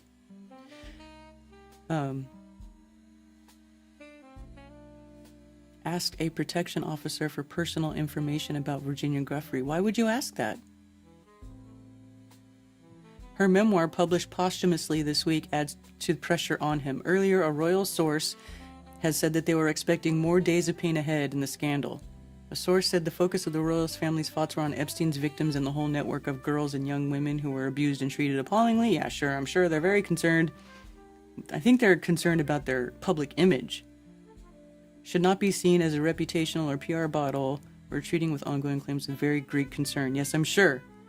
The posthumous memoir by Miss Guffrey repeats claims that she was trafficked for sex by Epstein to his powerful circle of friends, including Prince Andrew, an allegation that the prince has strongly denied. On Friday, the prince announced he would no longer use his titles and honors, which included the Duke of York, Earl of Inverness, and Baron Killyleagh. He also gave up his membership of the prestigious Order of the Garter. I don't know what that is. I'll have to look into that after. He remains a prince, a title assigned from birth as the son of a monarch, but constitutional expert Greg Prescott says Andrew's title of prince could also be theoretically removed by a legal document issued by monarchs called letters patent. If he ceased to be a prince and he is no longer Duke of York, he would become Andrew Windsor. Andrew could also be expelled from his place in the line of succession to the throne, where he is currently 8th in line. Parliament could remove him, according to the House of Commons Library, but it would require the consent of all the Commonwealth countries, which has the king as head of state. Removing his other titles could also be carried out by legislation in Parliament. Although palace pressure might have been exerted in handing back his titles was a voluntary move. They were not taken away, but Andrew's offer to stop using them can be enacted immediately and avoids using parliamentary time that would be necessary to remove those titles. But Maskell wants the government to amend current laws to make it possible for the king to directly take away his other titles and honors, and she says a poll in her New York Central constituency showed overwhelming support for forcing Andrew to lose his titles. You mean the king who had his wife killed? And then married his mistress? Sure, let's have him go ahead and punish the bad pedophile Jeffrey Epstein guy.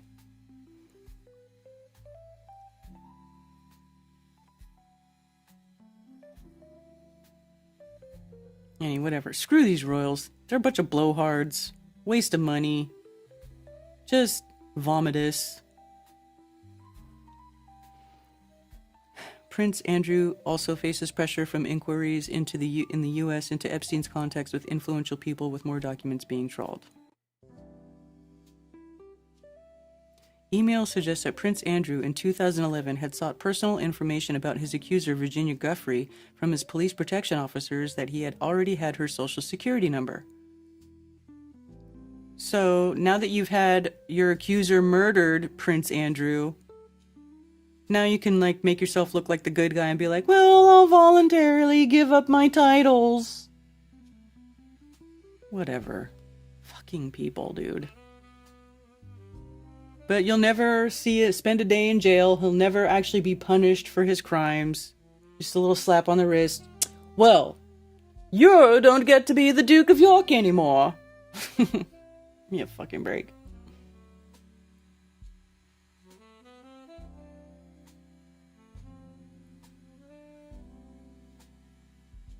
Maybe the Duke of Dork stole the family jewels.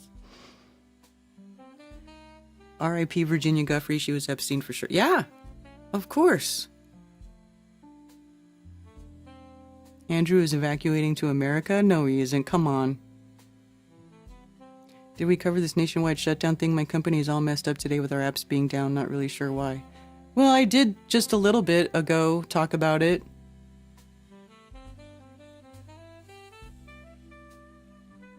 Pedo Prince in protective custody. Yeah.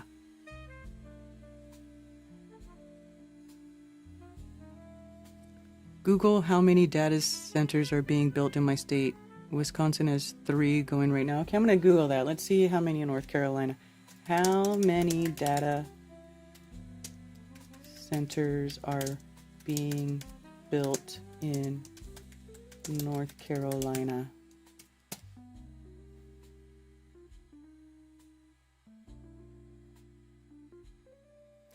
As the first half of, this is the AI assist, as the first half of 2024, as of the first half of 2024, there are 113.4 megawatts of data centers space under construction in North Carolina's largest metro areas, Charlotte and Raleigh, which is significantly higher than the previous years. The demand for data centers in the region has surged, leading to a construction boom.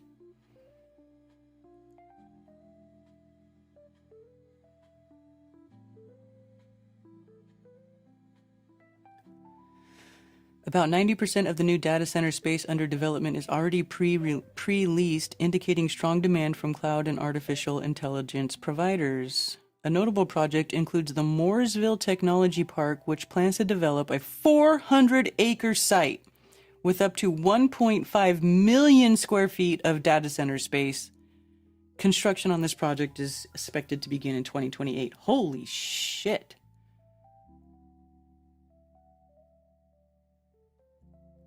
This one, it doesn't even say the physical size. It's the size is measured in megawatts. Charlotte, Raleigh, 113.4 megawatts.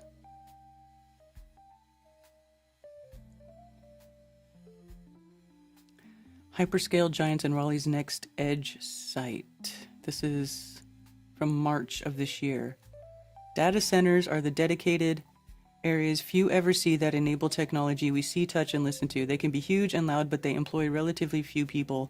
In this special report, the News and Observer looks into the rapid growth of data centers, their value to the state economy, and the massive amount of electricity needed to power them. Smartphones and computers are excellent windows to the world, blah, blah, blah.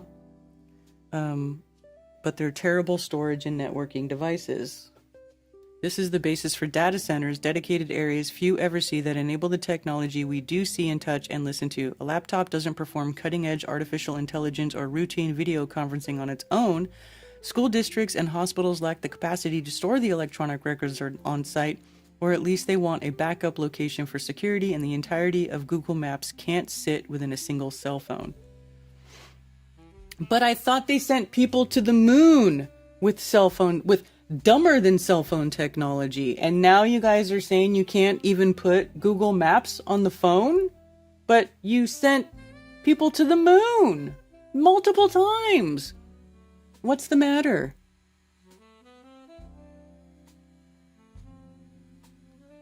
I think pedos evacuate to Israel, actually. Yeah, I think that's true.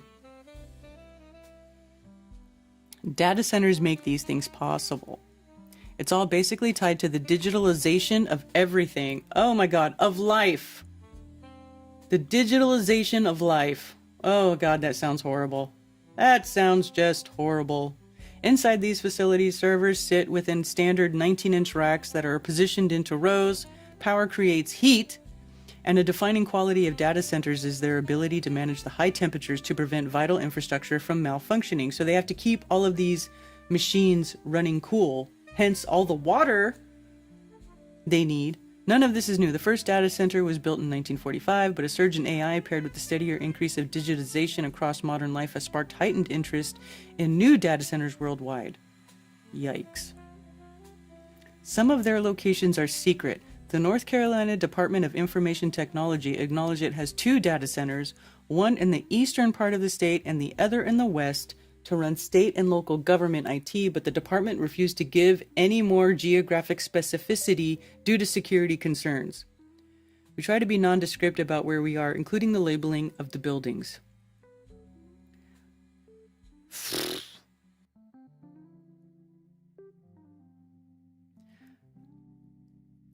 Copper surrounds the components that produce heat. Giants in the data center corridor. Other data centers are hard to miss. They are the so-called hyperscale facilities, mammoth sites owned by the largest tech companies on the planet, 4 of which have cloud data centers in the western side of the state. Apple opened its Catawba County data center in 2010 and committed to expanding the site after signing a 2021 incentive agreement with the state. Last week, the company promised to grow its data center operations in North Carolina through a broader $500 billion U.S. investment. Oh my goodness. We hope that Apple spends $499 billion of that announcement here in Catawba County. Oh, I'm sure you do. See, and then you have the people in the local government who are, brokering these deals. They're going to give these corporations, the land, or give them, approve them to purchase the land and turn it into these big data centers because they see these big dollar signs. They're like, oh, look at all the money that's going to come in, with actually not even thinking about the long-term effects on the community and, their constituents. And it's just ridiculous. Look at this big, ugly monster thing. Look at these massive AC units. Holy shit. These AC units look like tiny houses. Apple's data center in Maiden and Sea.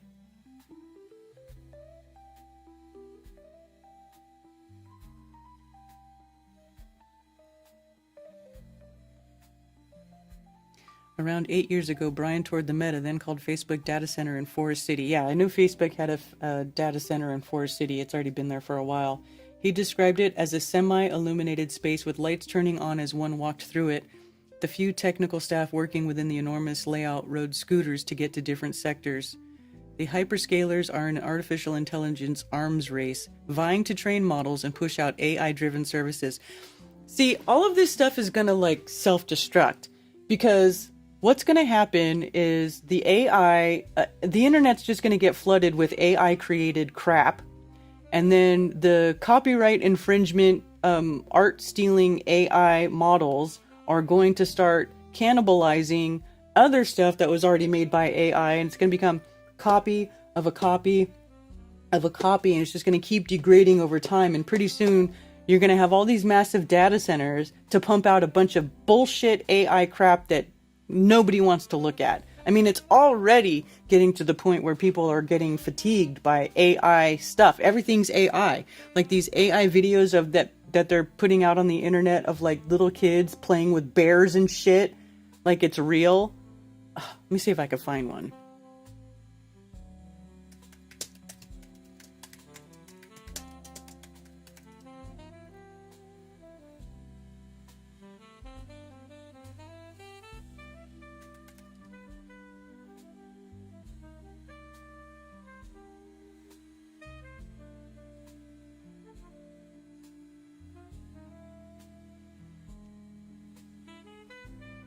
course, then when I want to find the cheesy AI video, all it's showing me is the real videos.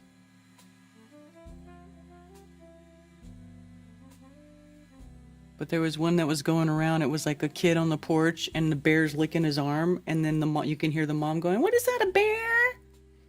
And he's like, "I'm just giving him candy." And it's like a stupid AI video. And the mom comes out and grabs the kid from the bear. Like as if that's a real thing. People are already just tired. Like, you know, you can't even go on the internet and like without seeing a majority of fake AI crap anymore.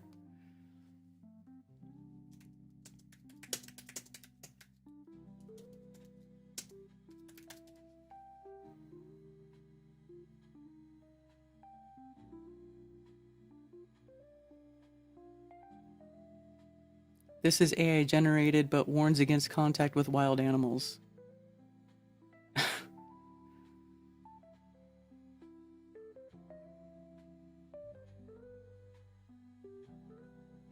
I can't find it. Of course, it was like being like put right in my face and now I can't find it. Whatever. Figures. Figures.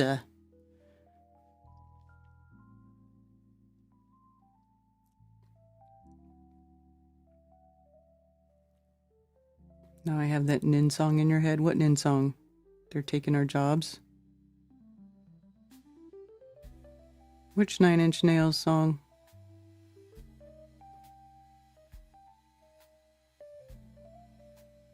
The Bryce Mitchell rant?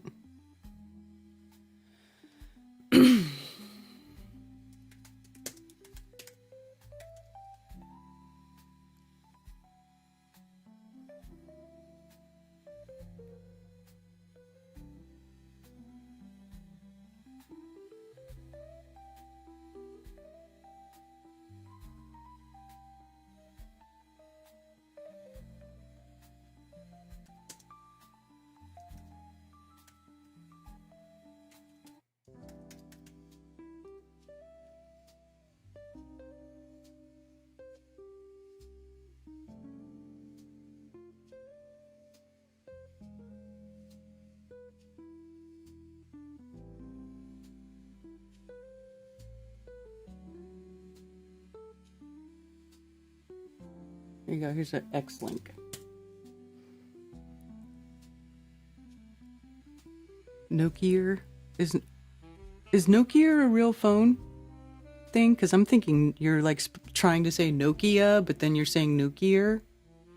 Nin copy of a. Oh. I guess I'm not familiar with that song. Is that a later song that he wrote? I am surprised at the truthers who are making AI videos. Seriously. They love that shit.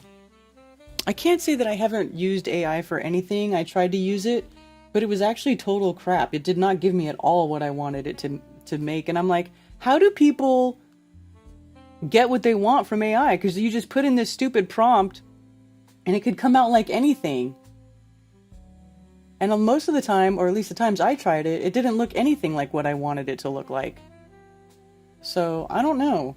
I don't understand why anybody likes using AI for anything. The way you said Nokia, I said Nokia with an Australian accent. Newer song, it's really good. Okay, I'll have to check it out.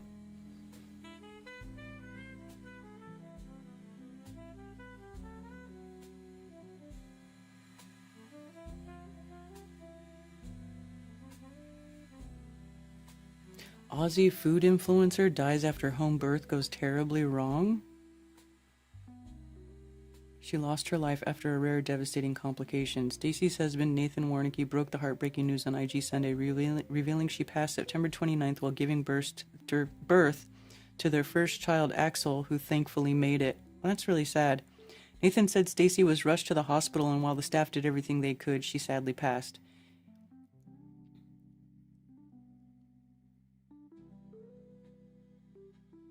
How sad.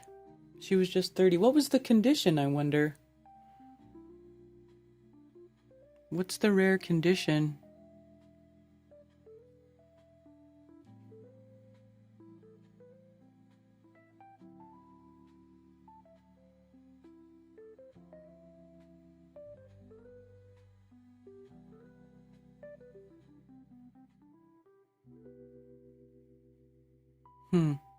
They don't say. Although, it is possible to die from complications during childbirth. I mean, that just happens even in modern times. Even women who give birth in the hospital, that can happen too, if if something goes wrong enough. So that's just sad. I would say that's really sad, and I really feel sorry for that family, for that guy who lost his wife. But at least he still has his baby. How sad.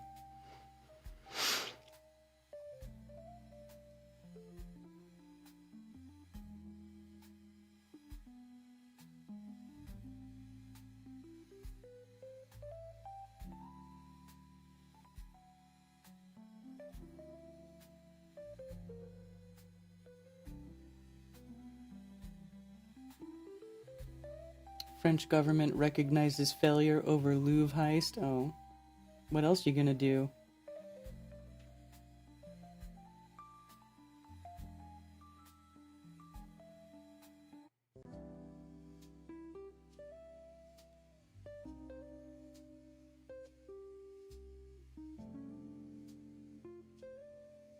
What are the mysterious lights sometimes seen on the moon?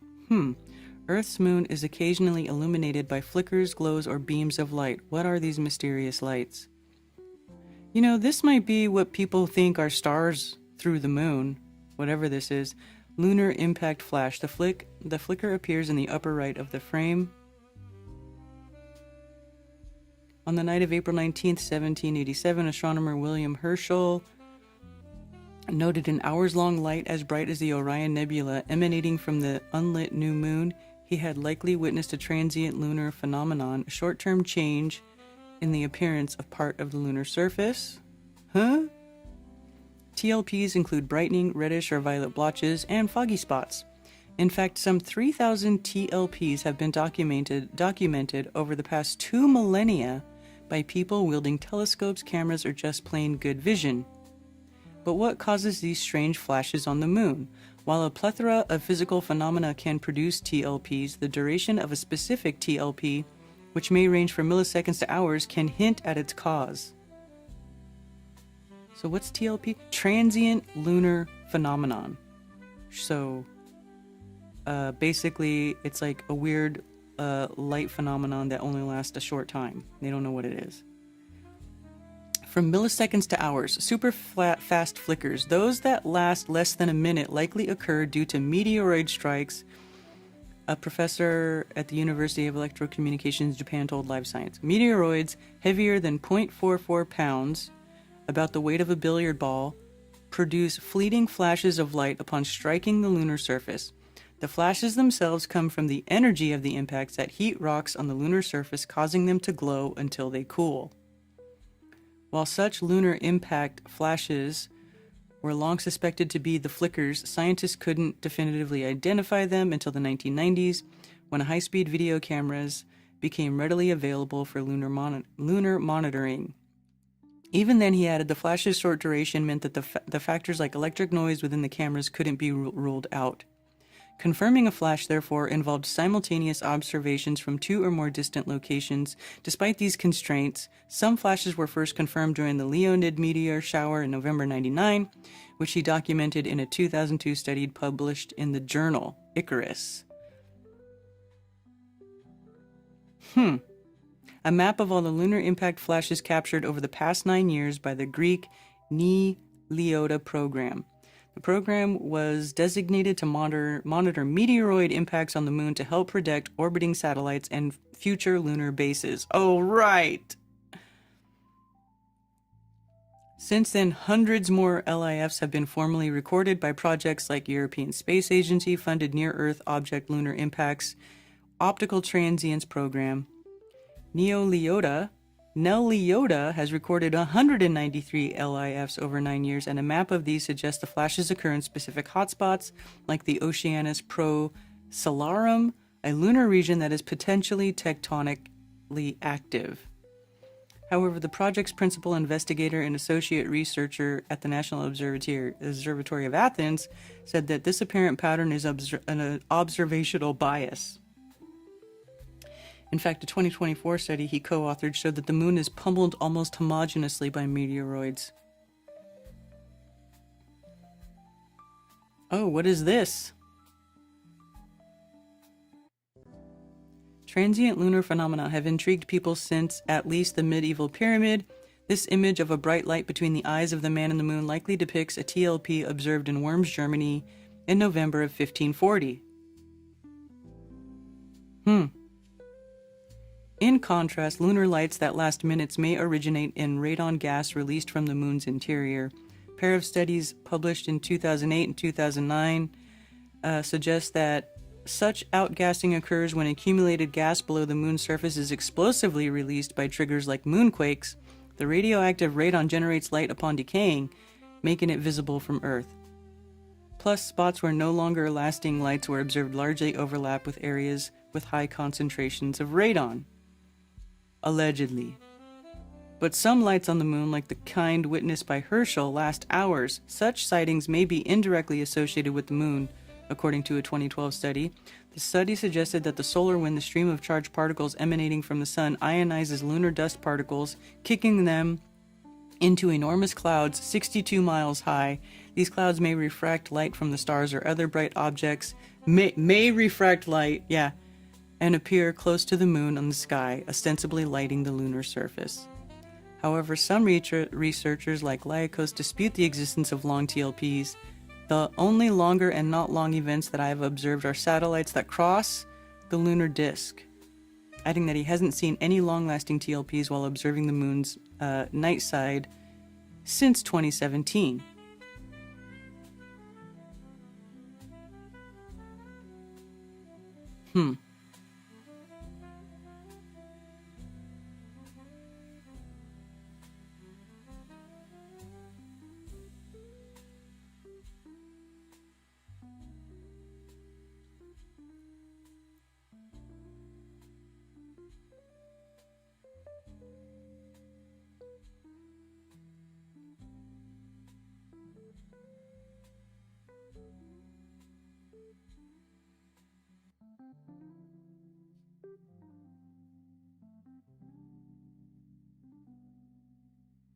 Transient lunar phenomenon.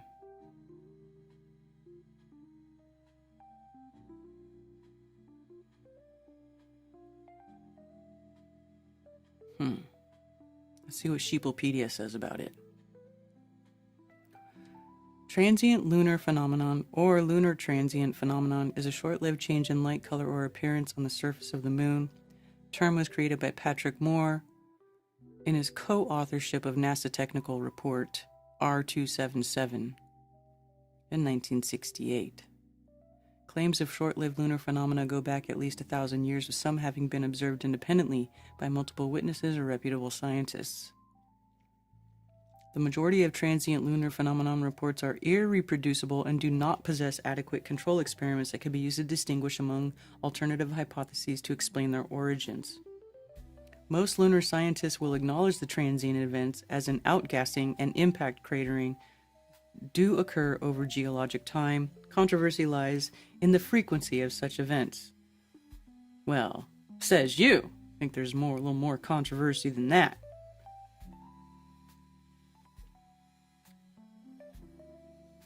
So red-hued events are in red and the remainder are in yellow. So these are, come on, that's small. Give us a big picture. So, does seem to happen all over.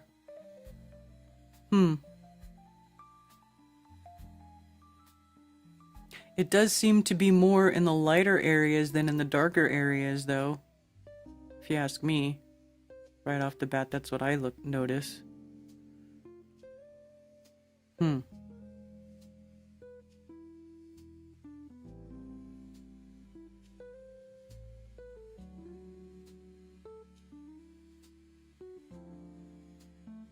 This is showing the effect of Earth's atmosphere on astronomical images. Well, yeah, because you're looking through the atmos and there's water in the atmosphere which bends light.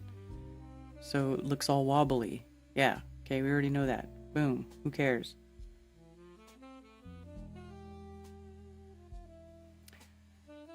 Gaseous, involving mist and other forms of obscuration. Reddish colorations, green, blue, or violet colorations, brightenings, and darkenings. 2 extensive catalogs of transient lunar phenomena exist. Most recent telling 2,254 events. At least 1/3 come from the vicinity of the Aristarchus Plateau.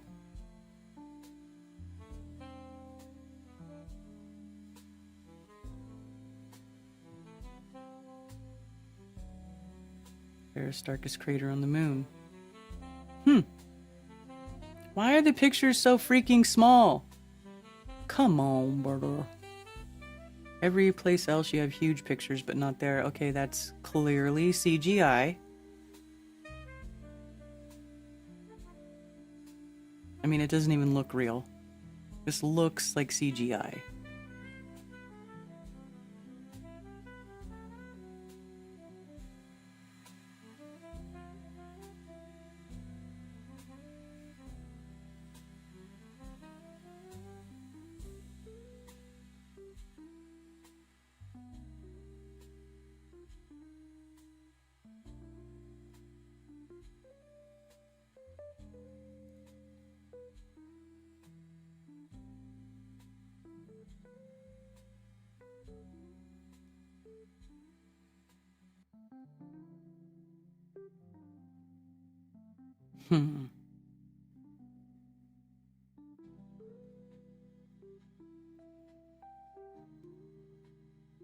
Well.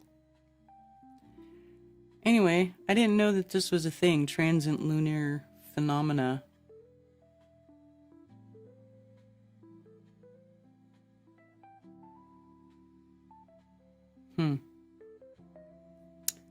Well, now you know.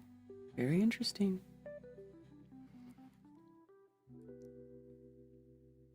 Elon Muskrat wants to probe Uranus.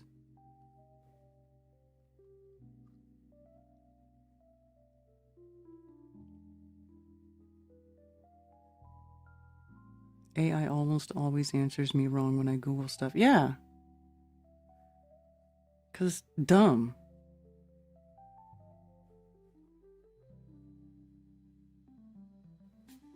How they did not ignited moon when they went there 70 years ago. Yeah. Just a helium balloon. I don't know about that. Sister is all really arguing with Bryce Mitchell going through her Bible. Well, good. Maybe she'll come around.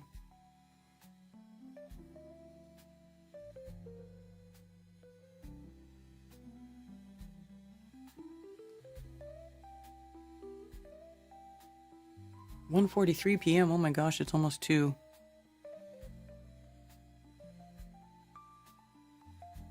How many data centers in North Carolina? No data. Come on.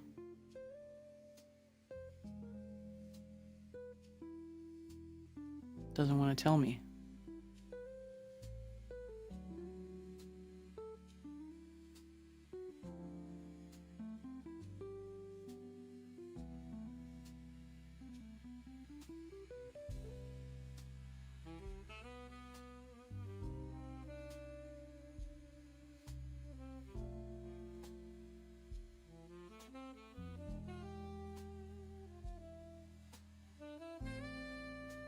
Why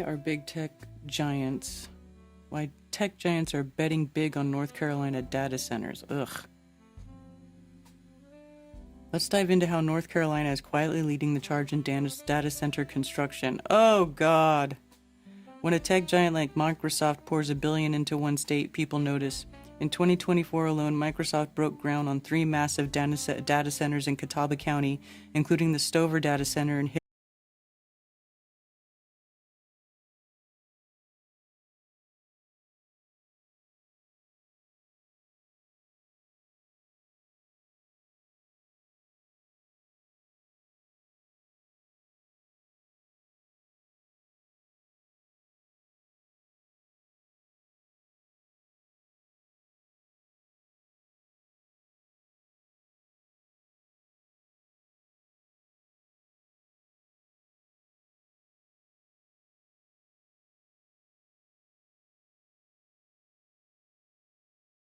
from 2016. More impressive, nearly 90% of this space from 2016.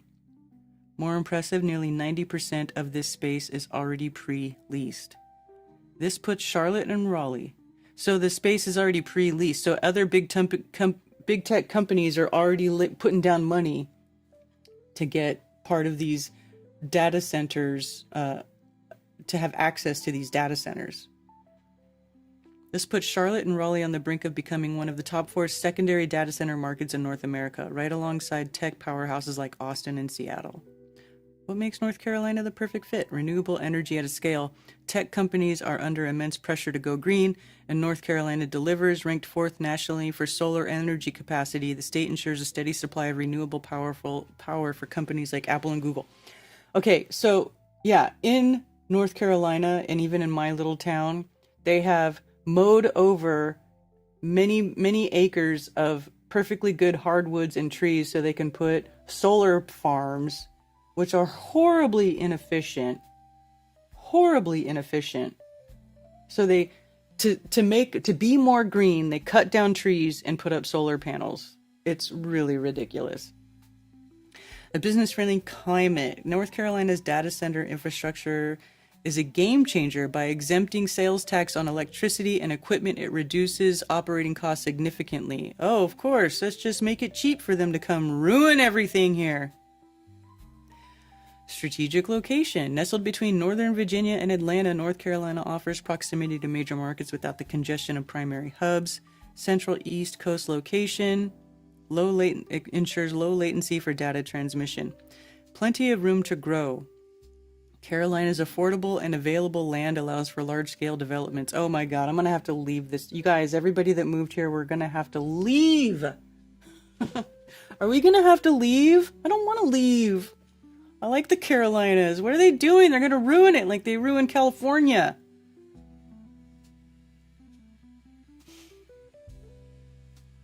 The numbers speak for themselves. In 2023, data center construction injected over $3 billion into North Carolina's economy. The demand for data centers isn't slowing down. With the rise of cloud computing, AI, and digital transformation, North Carolina is positioned to remain a leader in the industry.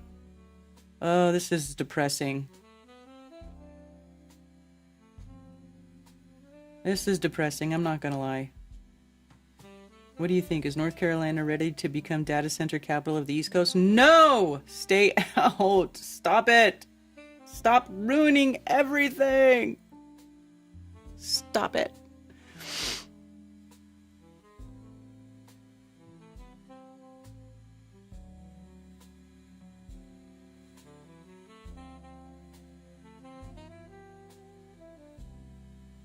I can see my screens going black on the internet every now and then. What the hell is up with that?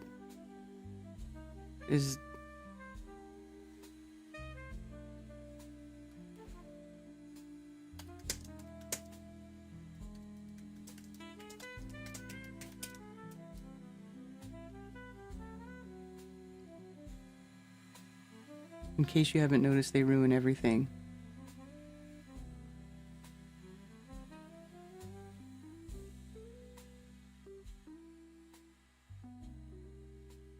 I can see that it's going on and off.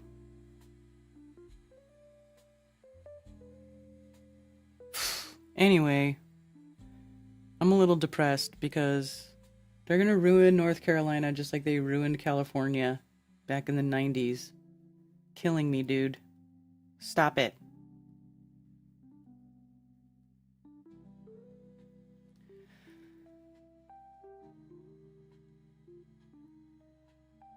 Wow. Last fall, Microsoft purchased a 1,350-acre megasite in Person County, about an hour's drive north of Durham. While the company declined to share why it bought the land, state and local officials have a strong guess. Yeah, exactly.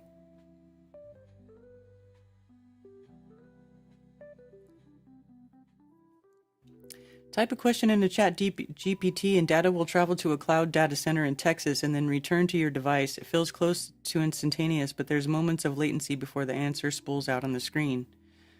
Oh my God. You people and your instant gratification. Stop it. Stop ruining everything.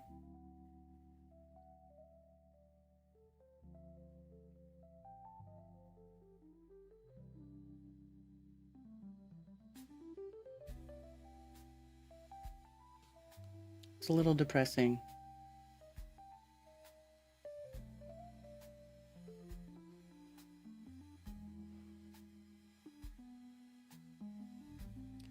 Well, if they're going to purchase that much land, they need to you need to disclose what they're going to do with it, and is it zoned for that? Like, that's the thing. Like, these politicians and stuff, they probably get bribed to change zoning. So it's like zoning from like farmland to commercial land or whatever the freak it's going to be. I mean,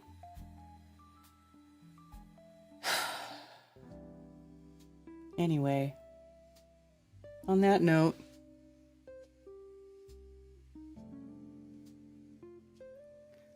golf course, wasted land. I agree, but I'd rather it be a golf course than a data center.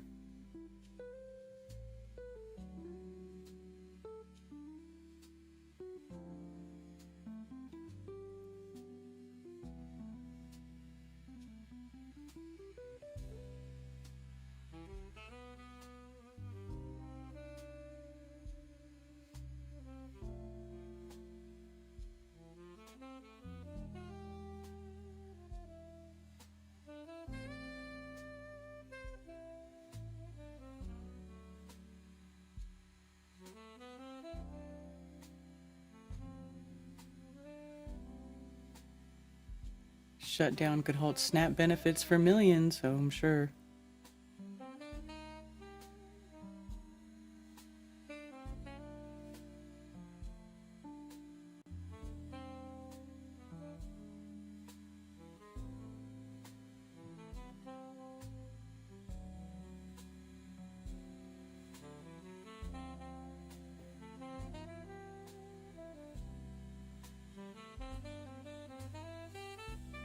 Blah, blah, blah.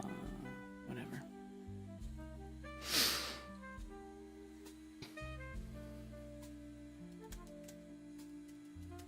I never opened my phones either, even though Rico brought it up in the very beginning of the show. I totally just flapped my gums the whole time and never opened my phones.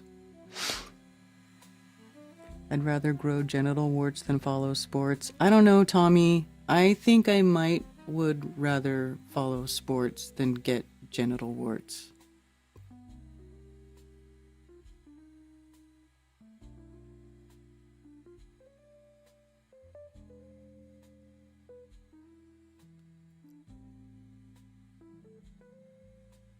It's okay now.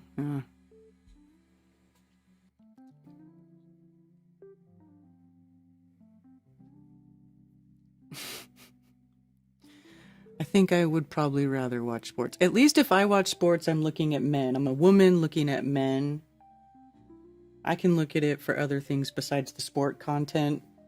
And then I would be safe from genital warts. Just saying.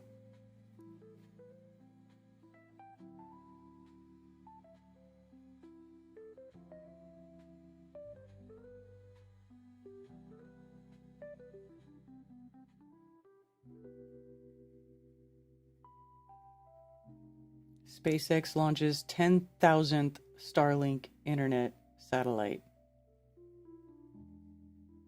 Tuesday is the last day to see the Orionid meteor shower at its peak. Where's this visible from?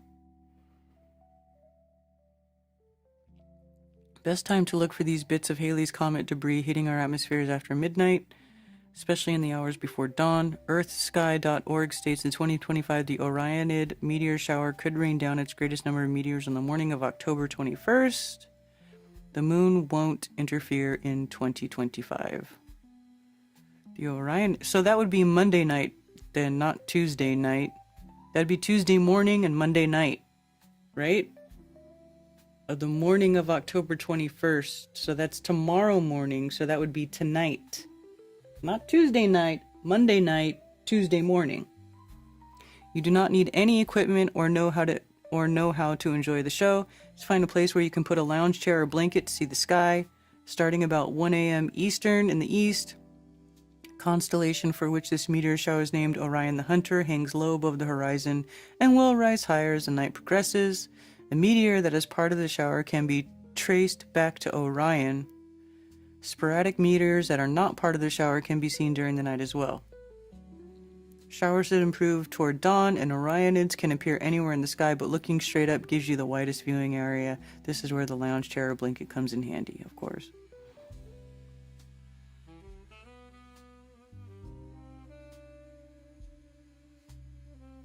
With the moonless sky, it's worth looking for... There's a comet as well, because it is new moon right now, so it should be good star viewing. We now have another comet, A6 Lemon, that's possibly becoming bright enough to be visible to the naked eye in the coming days. It has been a fine view in a telescope and or binoculars.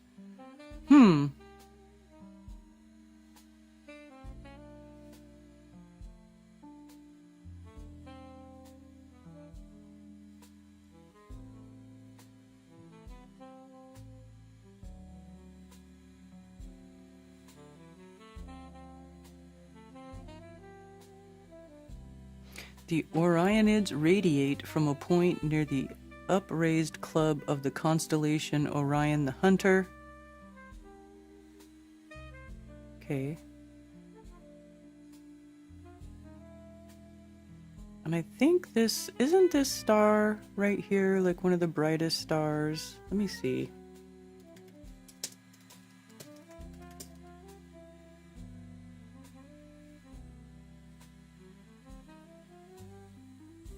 It's Betelgeuse.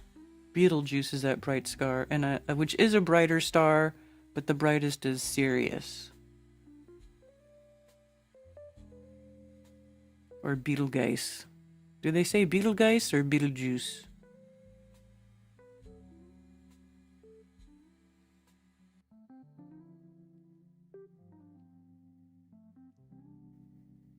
So they all come from this one spot.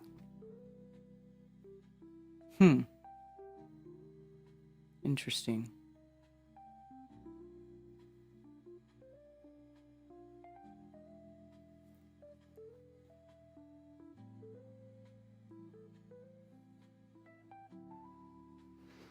Not is not.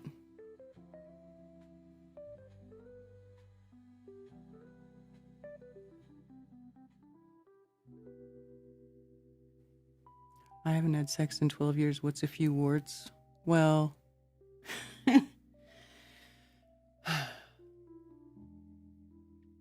Tommy. Oh my god, I don't even know what to say about that. Don't even know what to say about that.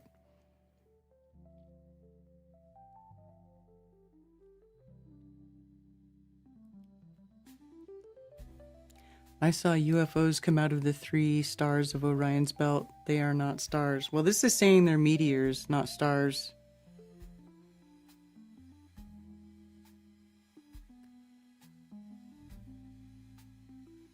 Cheshire Moon doesn't make sense on a round Earth. I asked an astronomy professional how that phase is seen, and they had no clue and gave word salad. But it's because it's so far away. Isn't it just because it's so far away?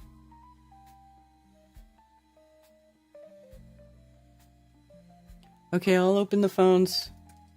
And then I'm gonna, but just for a little bit, and then I'm gonna go.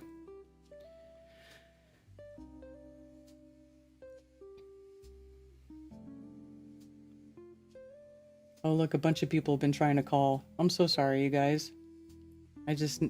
How come nobody reminded me to open the phones? You guys are supposed to remind me. I blame you.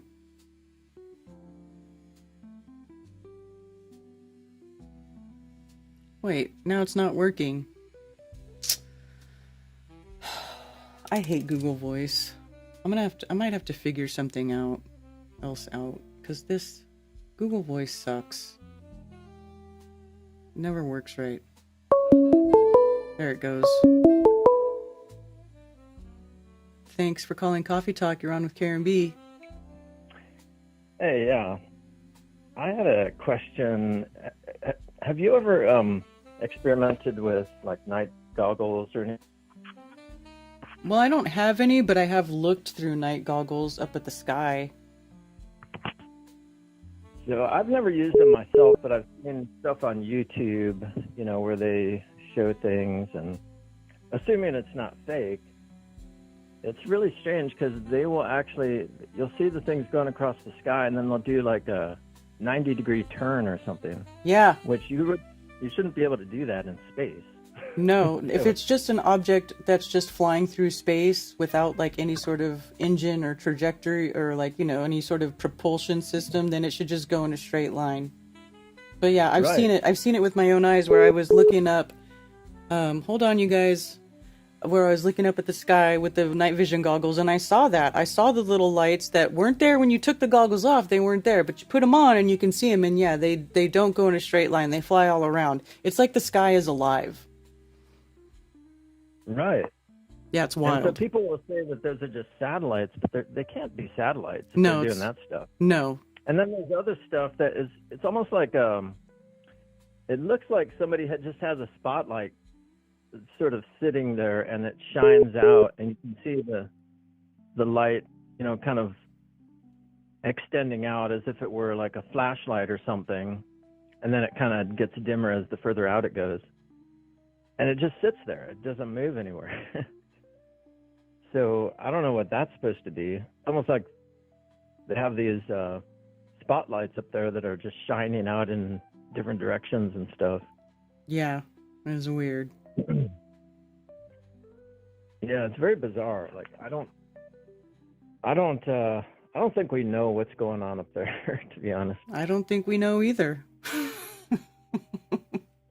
Yeah.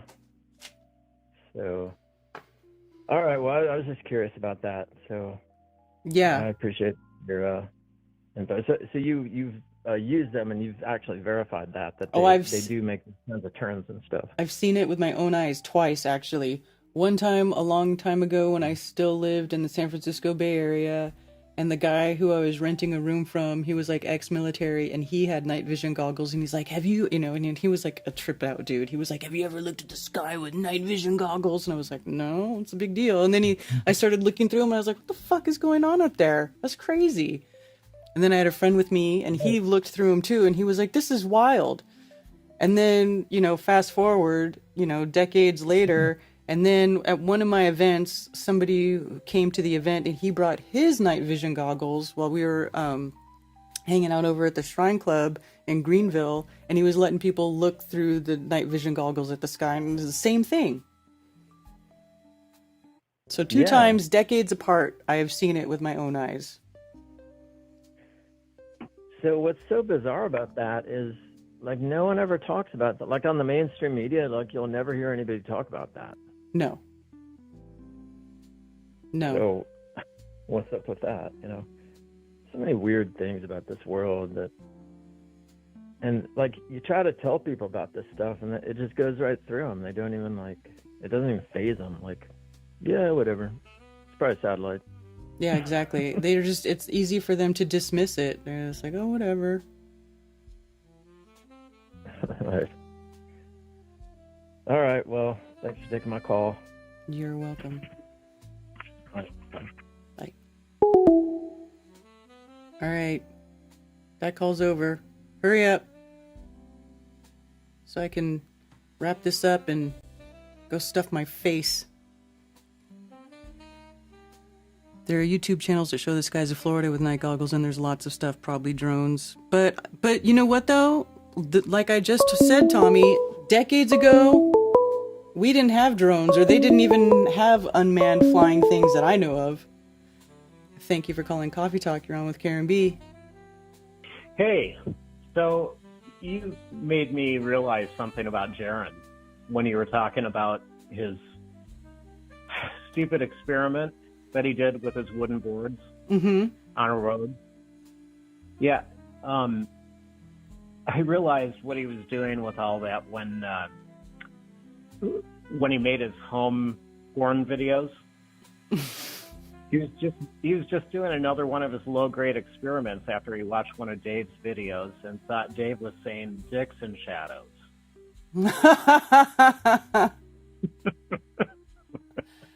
Very nice. Yeah, I've been waiting all show to say that. So I'm glad you opened your lines long enough for me to do that. That's hilarious. Oh, but it did make me think back to Brian Mullen and his idea, his whole proposal for an experiment to show there's no curvature with what he called force the line, his force the line experiment. That would be the proper way to do it over land. And it would take the, like the same amount of money that Duffy put into, making his observation about the 24-hour sun. If that money was put toward that force the line experiment, that would be something. Yeah, theoretically, but then I thought that everybody kind of talked about that and they decided it was like cost prohibitive because you have to have the land, which is like basically a big long strip of land, and then you have to build the actual physical structure, which would have to be at least a mile long, maybe more. Yeah, it would be costly, but it probably wouldn't be any more than what Duffy put into his observation, not experiment, but observation of the 24-hour sun. Right. Of course, Duffy would never do that. No, because he's not interested in taking direct measurements of the Earth's surface. He wants to talk about everything except the surface of Earth. Right. All right, that's all I got. All right, thanks for calling. Okay, bye. Bye. Wish people would say who they are when they call in. Yeah, well, maybe sometimes people don't really want to. I don't really care.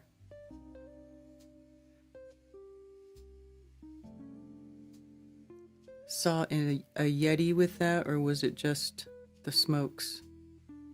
What? A wood tiger hung like Tiger Woods. Come on, brother.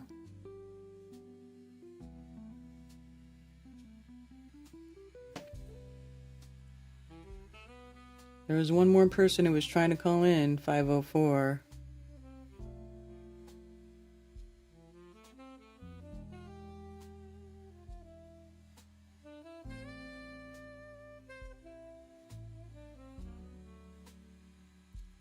Taco time.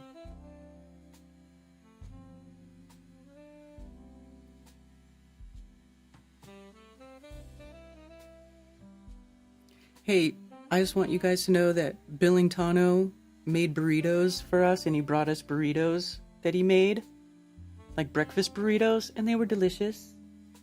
Just want to say, it was delicious. It was a big old fat breakfast burrito with beef and eggs and hash browns.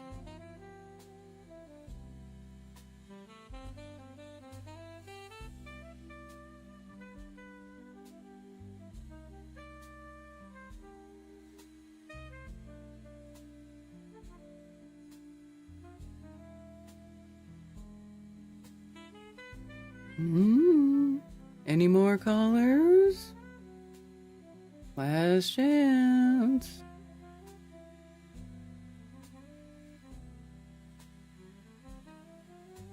Make an excellent breakfast burrito. Dude, I loved it. Yes, thank you, Billingtano. It was delicious.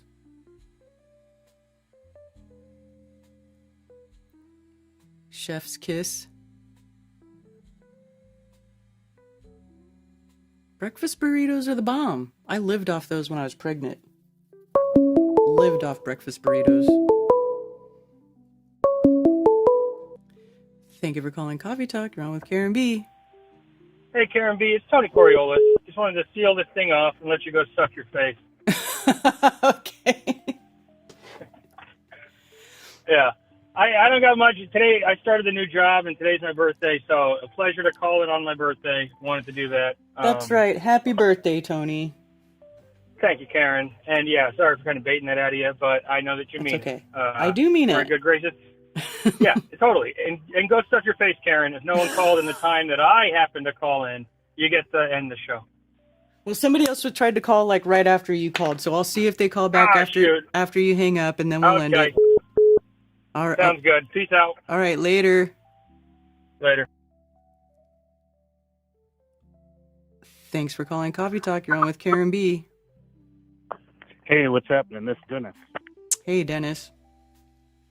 Hey, I think I perceive your time is limited.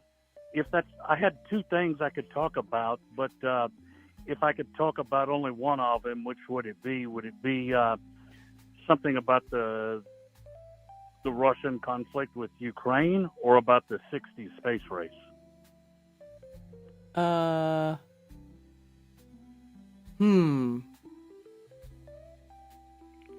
I think the Russian one is shorter. I'll do that first, just Okay. to get it out of the way.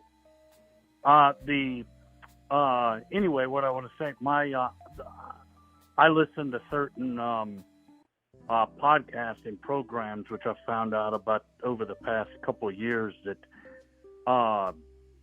definitely not the independent from the mainstream media and get their news from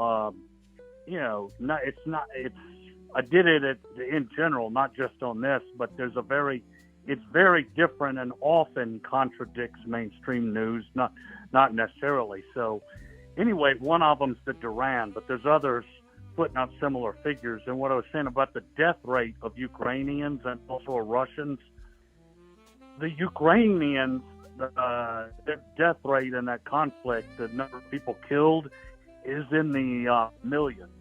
Now, there's two sources I know for that. Well, other than the Duran, I know there's I've got the link for it. It's Justice News, which is an official Russian government website that has it. But also, another source from that, I think, on Duran, I learned that recently the Russian government hacked into the websites of the Ukrainian army. And see, the American media, they've always consistently put out that lots more Russians are dying than Ukrainians. That's a lie. I mean, from watching the Duran and similar podcasts, that's ignorant. And I know the reason why. They're getting it straight from the Ukrainians, who are not very good at fighting against Russia, are very good at propaganda.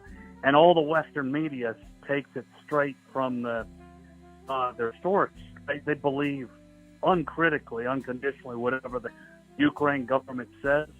They take it at face value without questioning, and it's why all the Western media, the mainstream media, is saying that, they're losing war, but lots more Russians died, of course, which is absolutely the opposite of the truth. Anyway, the Ukrainian army in Kiev, they have a classified website that said the real number that's in the millions, and the Russian government was able to hack that. Anyway, that's what and the Russian number is very low, but I think it's called Justice News is the website. I think it's classified. That's not put out. It's certain the actual number of Ukrainians killed, but it's several million. I think for the thing totally changing subject. The other thing I was going to say about the space race in the '60s, I think you've. I haven't sent you a copy of the book yet, but Operation Moonglow by T. Elmore Harmony. That's such an awesome. It's a mainstream book, and it covers the propaganda and the politics of it in the '60s, somewhat in the '50s from Eisenhower, but especially from Kennedy forward. It shows the politics and the propaganda. Why it's the best methodical, clear outline. The whole thing. It's a mainstream book. She actually believes that the moon landings that took place, but that's not what the book is about. And she says that the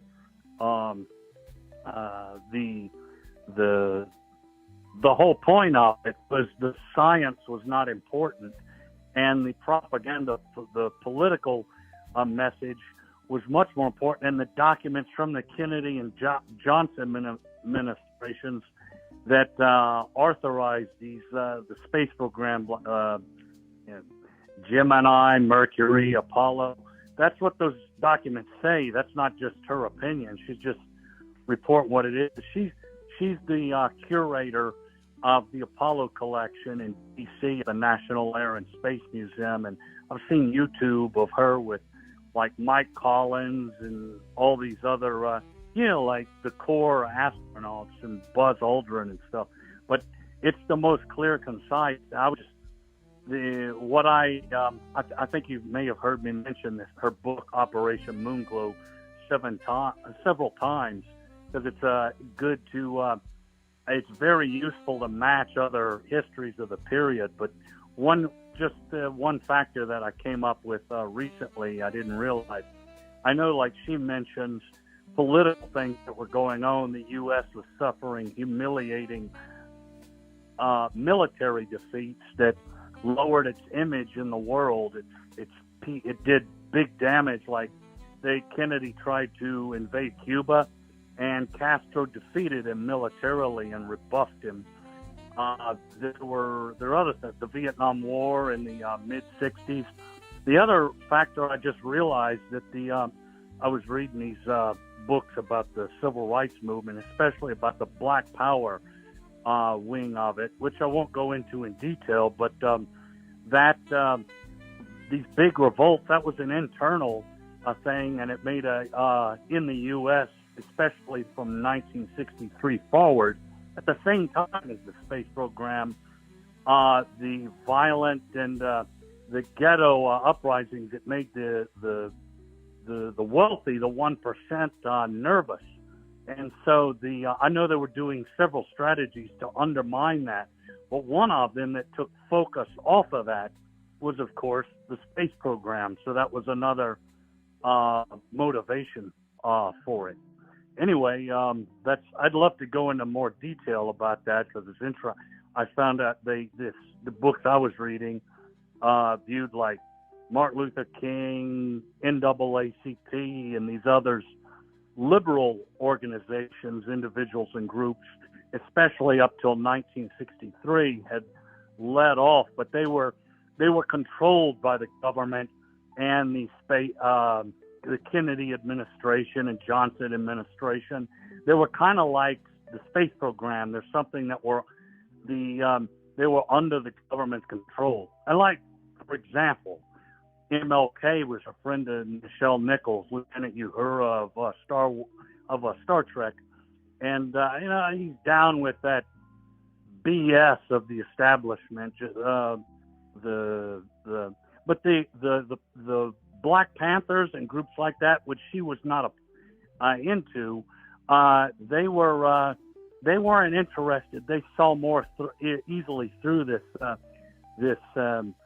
BS about space and all this. Anyway, but I saw there's from '63 onward, people began to, in the U.S. in general, began to see through Martin Luther King, and that's when the Black Power part of it, and it had white supporters. It had a common view that took center stage, and so the government began to undermine that. I think the space program was part of that. It just diverted attention away. I think the part, and I'll end with this, as far as that go, undermining the Black Power movement, the key of the government strategy, and it was led by McGeorge Bundy, who was part of the Kennedy and Johnson's cabinet, he was big on the Vietnam War, but in '66 he quit and got a job with the Ford Foundation, and his big thing was to undermine the Black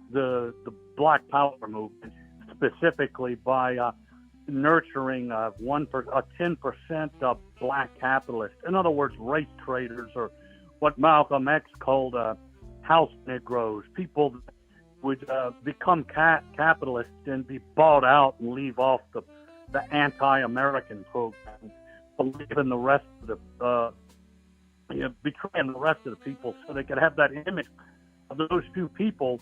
The blacks are doing great; they're fine, which would not be true about the majority. So anyway, it was interesting how all that fit in. The space program and the civil rights movement fit in hand in hand, the propaganda with it. Anyway, forgive me again. I went ahead and said both of them.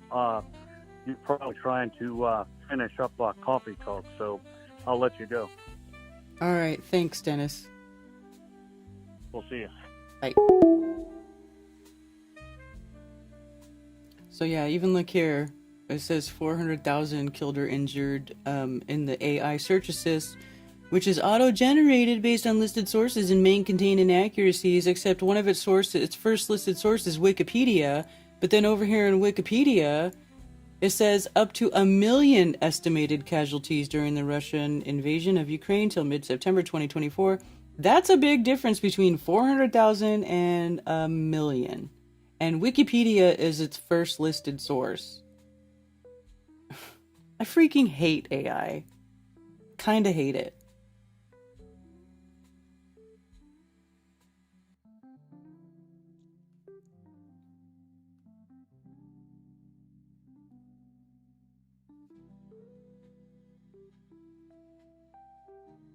Try Grok? Let's see. Okay, I can try Grok because I still have my upgrade paid membership for, let's see, Grok. How many Ukrainians have died in the Russia-Ukraine war? Let's see what Grok says.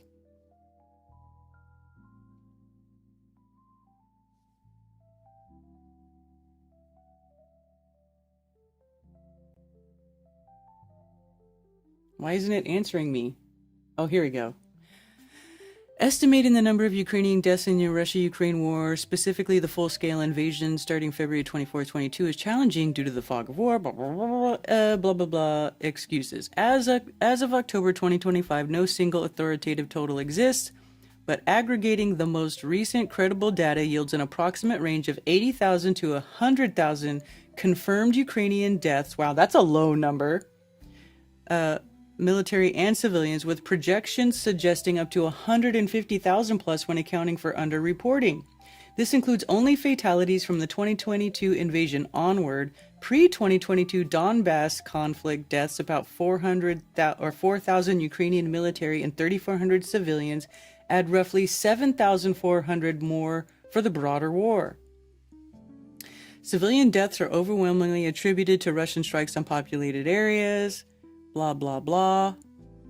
So Grok says about 150,000, including underreporting. Well, this one here, one of their sources is saying 180,000.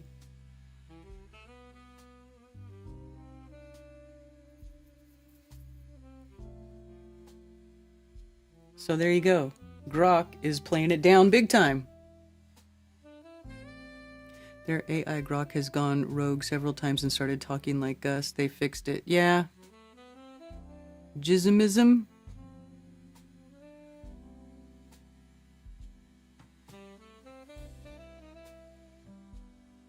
Well, it looks like it's way off. I mean, it's saying like not even 200,000. Including civilians. So...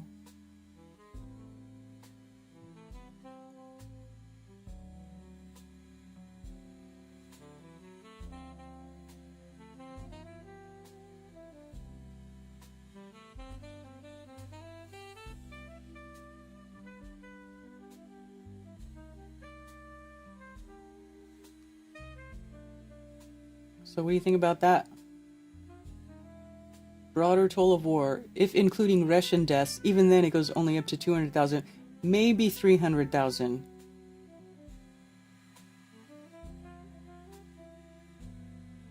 So, yeah.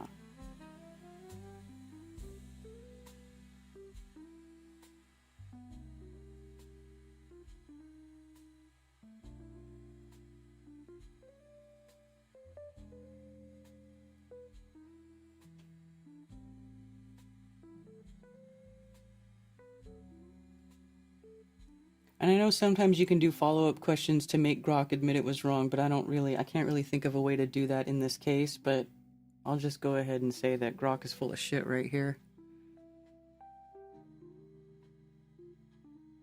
No one has ever mentioned the term Grok is from the sci-fi book Stranger in a Strange Land. I think I do remember hearing that, though.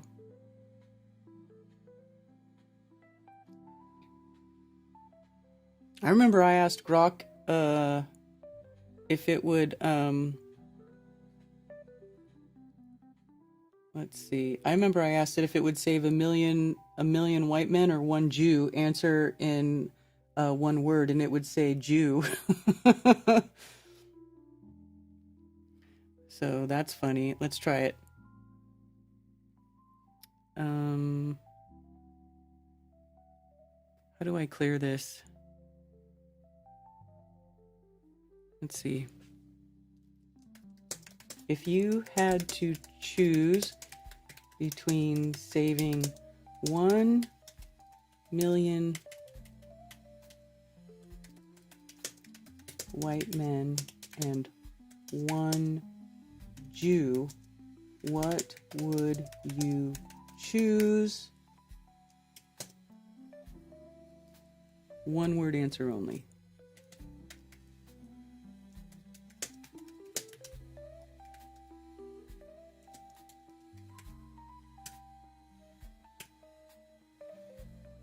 Jew. See what I'm saying? Every time. It's like, you know, I don't know if they just make it say that just to mess with us, or if that's really the sort of stuff that they have programmed into it. Well, I guess either way, they programmed it in there. So, there you go. Say source your answer. Well, it does source it. Right here it tells you the source, but I just don't know, it's not accurate. It doesn't even match what Wikipedia says.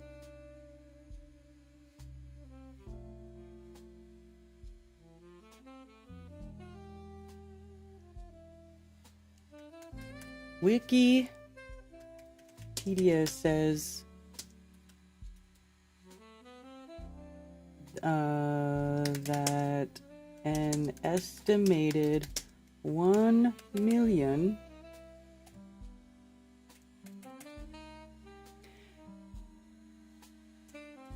I suck at typing. 1 million Ukrainians have died in the recent war. Why are your numbers so low?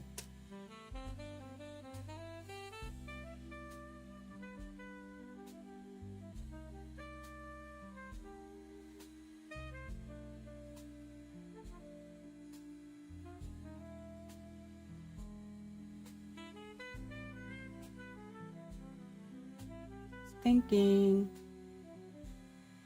Wikipedia's page on casualties of the Russia-Ukrainian war does not state that 1 million Ukrainians have died of war. This appears to be a misunderstanding of a September 24 Wall Street Journal article cited on the page, which estimates up to 1 million total casualties, killed and wounded for both sides combined.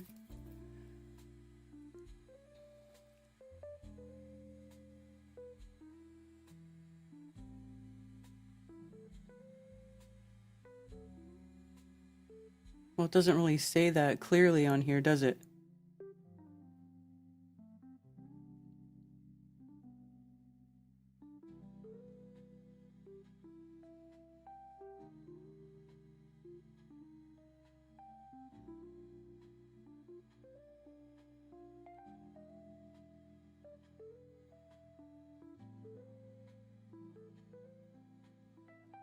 Russia updated its claim of Ukrainian military casualties to almost 1 million killed and wounded. Okay, so even Grok is misrepresenting what it's saying on Wikipedia, because right here, Russia Ministry of Defense claimed 61,207 Ukrainian soldiers had been killed and 49,000 wounded by September 2022. Mid-December 2024, Russia updated its claim of Ukrainian military casualties to almost 1 million killed and wounded.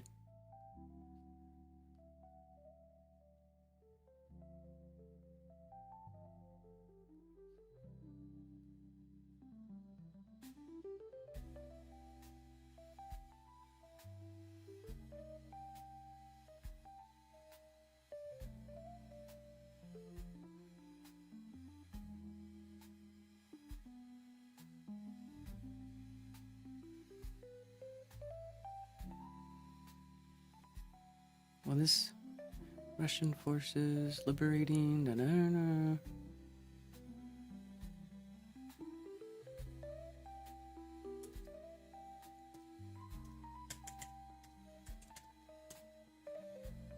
This doesn't even talk about how many. Why is this the resource? It doesn't even talk about how many people. See what I'm saying? Like that little section. So Ukrainian losses. If I go down here, 121 is the site for that, but it doesn't talk about how many people are killed. See, Grok is totally misrepresenting what the Wikipedia article even says. It's lying to me.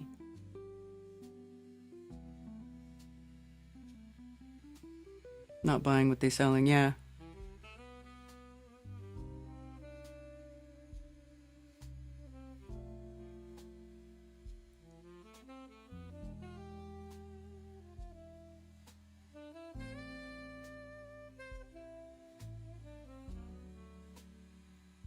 So let's see.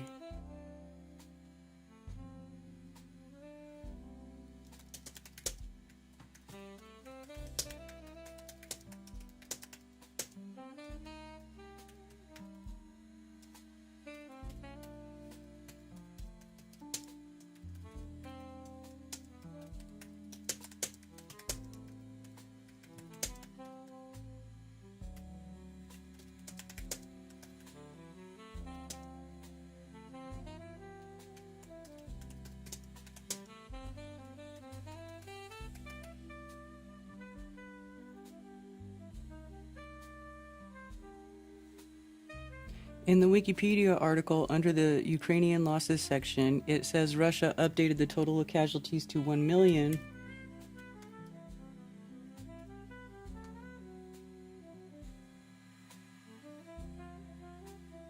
Killed and wounded.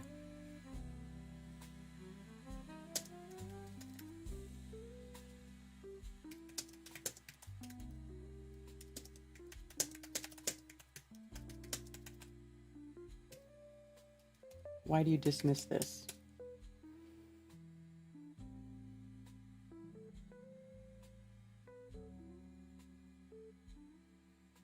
You're correct. The Wikipedia article on casualties of the Russia-Ukrainian war includes a reference to a Russian claim of nearly 1 million Ukrainian casualties killed and wounded in the subsection Ukrainian losses under the broader Russian invasion in Ukraine 2022 section.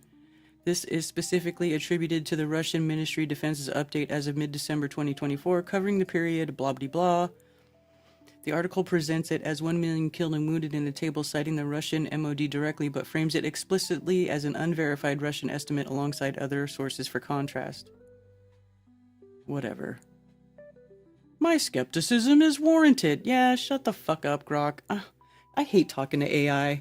I never do that, by the way. That's probably the most I've talked to AI ever. It's probably the longest AI conversation I've ever had. Western media is not saying it yet, but Russian army crossed the Dnieper River and occupied parts of Kherson this past week, a necessary step if they will enter Odessa. Well, I don't know about all that because I'm not following the war that closely, but I can say that Grok is full of doo-doo. It's full of doo-doo. Just use AI for meme making. That's probably the absolute best use for AI is making memes.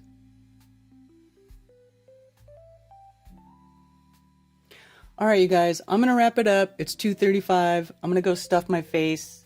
I hope you all have a wonderful rest of your week and you enjoy the nice weather, our nice transitional season weather here. It's been nice here in my area. It's getting a little chilly, but in the middle of the day, it's a nice 70 degrees and it's quite pleasant. So just have a good rest of your day and rest of your week, and I will see you all later. And yeah, stay flat. Much love and throat punches, which I saw you someone put in chat, which reminds me of Zulu 1, which I've been thinking a lot about Zulu lately. I miss Zulu 1. So yeah, shout out and much love and throat punches, y'all. You can send physical mail to P.O. Box 10, Earl, North Carolina, 28038. You can also follow me on Ko-Fi.com, and if you enjoy my shows and want to send me a tip, Anything and everything is greatly appreciated, and thank you.